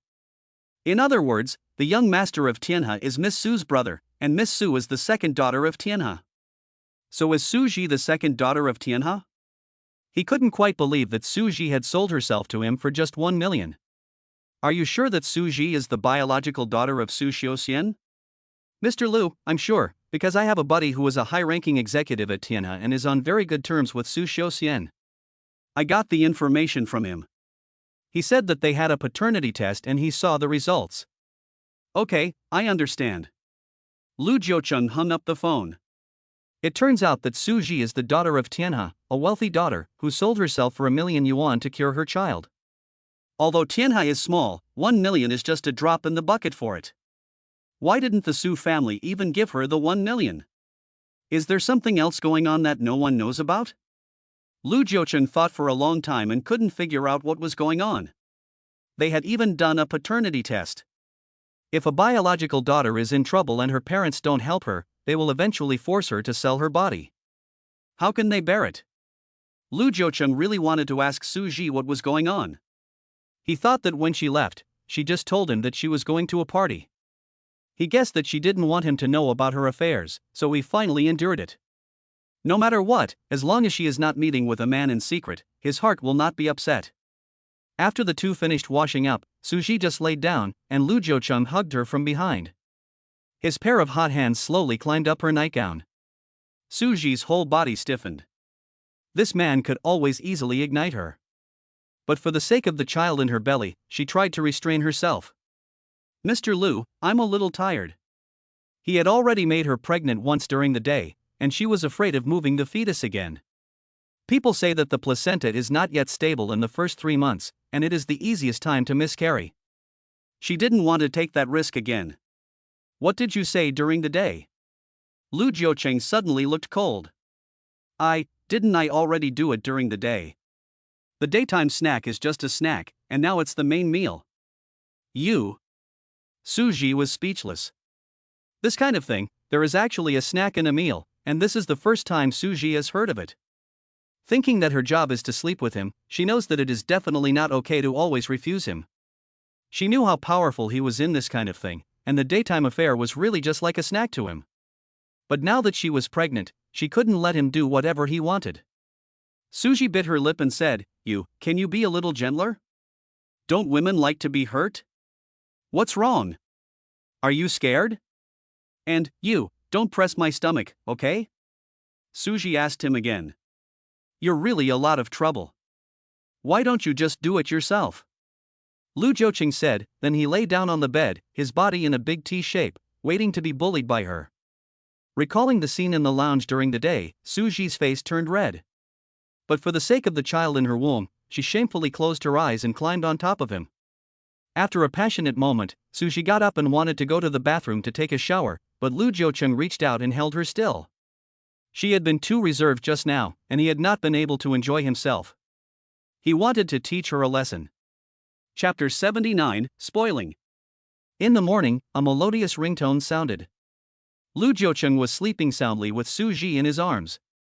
After being woken up, he was a little displeased and pulled the quilt over his head. Mr. Lu, your phone. Suji pushed him. Don't answer it. Hang it up for me. Suji had to sit up and reach for his phone sideways. Her body involuntarily pressed against Lu Jiucheng's body, and Lu Jiucheng's body felt numb as if he had been electrocuted. She had just grabbed the phone in her hand when Lu Jiucheng suddenly rolled over and pinned her down. What are you doing? Suji exclaimed. Fuck you. You, rascal. Suji pushed him away with her hand. The phone was still ringing, and Suji glanced at the caller ID, which showed the name Jong Ting. Lu Jiucheng was pushing her nightgown up, so Suji quickly pulled it down again. This man always looks like he's unsatisfied. Mr. Lu, answer the phone, it's Jong Ting. Suji handed the phone to his face. When Lu Jiucheng was about to reach out to answer it, the phone suddenly hung up. Lu Jiucheng grabbed it and threw it to the other side of the bed. Open your legs. He ordered, staring at Suji's tightly closed legs, which were as white as jade. Mr. Lu, it's Jong Ting. You should call her back. Maybe she has something urgent. What urgent matter could she have? You should first solve my urgent matter. Lu Jiucheng said, using his knee to try to open Suji's tightly closed legs. Mr. Lu. When I came back yesterday, I seemed to see Jong Ting's car, driving very fast. Before long, there was a traffic jam in front of me. The driver next to me said that there was a Maserati being rear-ended in front of me. Why didn't you say so earlier? Lu Jiucheng's voice was cold and he quickly got up, his tone carrying a hint of reproach. Mr. Lu, I'm not sure if it was Jong Ting. Yesterday, after the traffic had cleared, I only saw the car that caused the accident parked on the side of the road, but I didn't see Jong Ting's car, so. Suji tried to explain, but Lu Jiucheng didn't know if he heard it. He already got through to Jong Ting. Hello, Guagua, is there something wrong with your call? Brother, I'm sorry to wake you up so early. My car was rear-ended yesterday. Jong Ting on the other end of the phone sounded very remorseful. Lu Jiucheng looked up at Suji on the bed with a cold stare, his eyes full of disapproval. Is he blaming her? Blaming her for not telling him earlier? Tell me first, are you okay? I'm fine, except that my car was damaged and I've already taken it to the 4S shop for repairs. It's going to cost a lot of money. It doesn't matter how much it costs, as long as you're okay. What about the person who hit your car? He didn't run away, did he? Don't worry about it. I'll make him pay. Brother, that person didn't run away. I just felt sorry for him. He said his wife had cancer and the family had already spent all their savings. He didn't have insurance for his car because he didn't have any money, so I couldn't bear to let him pay compensation, so I just let him go. Brother, you won't blame me, will you? Gogo is so kind, how could I blame you? Okay, we won't pursue his responsibility. By the way, it's not easy to get a taxi at the old house, and it will be inconvenient for you to go to work later. Wait at home, I'll come pick you up later. At this time, Lu Jiuqing's tone was so gentle that Suji had never heard it before, and it also carried a hint of affection. He also called her Guegua. The first time Suji heard him call her that name, it was in his sleep. At the time, she thought he was calling her, but it turned out that the name he called was Jong Ting. Jong Ting's nickname was also Guegua, which was a coincidence. I never thought that this cold and hard man would have such a gentle side, and that he would speak to a girl in such a spoiled tone. Well, thank you, brother. It's good to have you. Jong Ting's last sentence made Lu Jiuqing feel very good, and it aroused his desire to protect her even more. After hanging up the phone, Lu Jiuqing went straight to the bathroom to wash up. Suji was lying in bed. Although she had not heard what Jong Ting had said, she had already deduced from Lu Jiuqing's words that Jong Ting was lying. She wanted to tell Lu Jiuqing everything she had seen and heard yesterday, but after thinking about it, she decided not to. Seeing how gentle and caring he was to her, even if she told him, he probably wouldn't believe her, and might even think she was narrow-minded and deliberately said bad things about Jong Ting in front of him. Lu Jiuqing finished washing up and came out soon. Suji asked out of concern, Mr. Lu, is Jong Ting okay? Has the person who hit her been caught? The other person's family had a serious illness, and it sounded very pitiful. Jong Ting let him go out of kindness. Lu Jiuqing was tying his tie in the mirror, not sure if he was talking to Suji or to himself. Gogo was a kind person even as a child. Although she has lived a very poor life for so many years, she has still maintained that kindness, which is truly rare. Suji opened her mouth, but she couldn't help but hold back a sound. I'll leave first. Lu Jiuqing grabbed the keys on the table and hurriedly left. Suji got up, made herself some food, and went to work. It was a while after she arrived at the office that Jong Ting came in. Zhang Hanlu, who came in behind her, shouted at Jong Ting, Ting Ting, I didn't see your car today. My car was hit, so I came here in Mr. Lu's car. When everyone heard that she had come in Mr. Lu's car again, they all let out a sigh of envy. Ting Ting, you were so lucky to be chosen by a man like Mr. Lu. Ting Ting, when you become Mrs. Lu, don't forget us and fight for some benefits for our secretaries. Ting Ting, I really want to know what our CEO Lu looks like when he is intimate with you in private. Will he still have a cold face and a serious look? What are you talking about? Please don't say anything else. Jong Ting pretended to be shy, and then she glanced at Suji. Suji picked up her cup and got up to go to the pantry. This Jong Ting is really ambitious. It seems that she is no longer satisfied with the role of Lu Jiuqing's sister.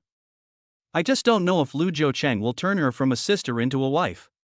Who cares? She won't be around for long anyway. Suji looked at her stomach and figured that she would be able to stay for another 3 months at most. When that time came, she would have to find a way to leave. After she left, he could do whatever he wanted with whoever he wanted, and she would have nothing to do with him anymore. She just hopes that Lu Jiuqing will keep his body to himself. She doesn't want to share his body with other women, because she is also a neat freak. Suji was just about to get lost in thought when a burly figure with long legs walked into the pantry. Chapter 80, Truth or Dare. Mr. Lu. Suji looked up and saw Lu Jiuqing, and hurriedly called out. Oh, just make me a cup of coffee and bring it over. Lu Jiuqing glanced at the coffee in Suji's hand. He was also here to make coffee. He had sent Jiang Hui out early in the morning, and there was no one around to drink coffee. Although the people in the secretary's office can be at his beck and call, it is more labor-saving to make a cup of coffee directly than to make a phone call to get a cup of coffee. Okay, Mr. Lu. Lu Jiuqing turned and left the pantry. When Suji finished making the coffee and was about to bring it to Lu Jiuqing, she was seen by Ting, who was walking over. She glared at Suji's back with hatred in her eyes. This woman, she talks about being open-minded, but behind her back she's always trying to seduce Mr. Lu. She is so pretty, always twisting around Lu Jiuqing. Men are all attracted by women, and if he falls for her after a long time, she will be out of the picture. No, she had to think of a way to stop the people in the office from being deceived by her weak and gentle appearance. She had to tear off her hypocritical mask. As the evening drew to a close, Zhang Hanlu suddenly announced to everyone, "Everyone, tonight our beautiful Miss Jiang is going to invite you to karaoke." As soon as Zhang Hanlu finished speaking, the office was in an uproar. Ting, are you really treating us? As soon as Wang Meimei heard that someone was treating them, she jumped up happily. Ting nodded. Thanks to everyone's selfless help, I was able to quickly take on this job. To thank you all, I decided to take everyone to karaoke to have some fun and relax. As soon as Ting finished speaking, Wang Mimi couldn't wait to clap her hands. Great, that's great. It's been a long time since we've all been together. Let's agree first that no one is allowed to be absent, otherwise it would be disrespectful to our Ting. Zhang Hanlu quickly added, saying this on behalf of Ting. Afterwards, Zhang Hanlu and Ting looked at each other, and then both looked at Suji. Suji was about to say that she had something to do and would not go, but Zhang Hanlu's words suddenly stopped her. What would a pregnant woman do in a karaoke bar? Not only could she not drink, but the noise was so loud and chaotic that just thinking about it made her head hurt. She just wants to lie down after work every day, not wanting to do anything, but since everyone has already said it, if she doesn't go, it will look like she is deliberately not giving them face. In the end, the words on the tip of her tongue were swallowed down. In the karaoke bar, the lights reflected from the glittering metal lighting fixtures dyed everyone's faces in various colors. Some people were dancing exaggeratedly to the music, giving the impression of a group of demons dancing wildly. Today, Ting ordered a luxurious private room, which was a rare occurrence. She ordered not only drinks and snacks, but also a lot of barbecue. At this time, Wang Nini volunteered to sing for everyone's entertainment. She chose a very affectionate love song. As soon as she opened her mouth, she immediately attracted a burst of applause. It seemed that such a chubby person would never have thought that she actually had an angelic voice, and her singing was comparable to the original singer. Suji was also enchanted by her singing. I never thought that this fat girl actually had such talent. If she had better looks, she could have made her debut. Wang Mimi was so happy that she sang several songs in one go, but finally she couldn't hold back her voice any longer and had to stop. There were a few people who liked to sing, and they took the microphone to show off, but they were really lacking in talent, and when they sang high notes, they sounded like they were killing pigs, and all they could do was scream. Seeing that it was almost time, Ting gave Zhang Hanlu a wink, and Zhang Hanlu immediately understood. Everyone, this is no fun. How about we play something more exciting? How exciting? You're not going to do a striptease, are you? Qian Chang snickered. Zhang Hanlu glared at Qian Chang unhappily and then said, how about we all play truth or dare? This game can indeed be called exciting, and everyone responded at once. Suji quickly stepped back. She wasn't interested in playing truth or dare. Whoever wanted to play could go ahead. She just wanted the party to end so she could go back and lie down. The rules of the game are. Zhang Hanlu began to explain the rules of the game. Suji, not interested, took out her phone and started watching videos. I don't know how many rounds they played, with laughter and shouts of laughter coming from all sides. The losers begged for mercy, while the winners laughed heartily. This game is really a love-hate relationship, and you can't stop playing it. Ting had been staring at Suji in the corner. She had spent so much money on this game just for Suji. She had been waiting to see Suji's performance. She had been sitting there silently since she came in, not participating in any of the games. Now it was her turn to be the main character. Ting quietly tugged on Zhang Hanlu's sleeve, and Zhang Hanlu understood. She shouted to the laughing crowd, colleagues, we've all played the game, but Suji hasn't participated yet. Do you want her to participate? Suji was brushing her teeth when she suddenly heard someone calling her name. She subconsciously looked up and saw Zhang Hanlu looking at her with a smile on her face. There were those who were laughing at her, and those who had just made a fool of themselves in public, and they all wanted someone to come forward and make a bigger fool of themselves than they had just made, so that they could cover up the shame they had just experienced. Seeing that Zhang Hanlu had directly named Suji, everyone rushed over and pulled Suji to Zhang Hanlu. The people who had played before were afraid of losing and didn't dare to play again. This time, only Zhang Hanlu, Jiang Ting, and Suji played. Zhang Hanlu was afraid that Suji didn't know how to play, so she patiently explained the rules of the game again. We will now roll the dice.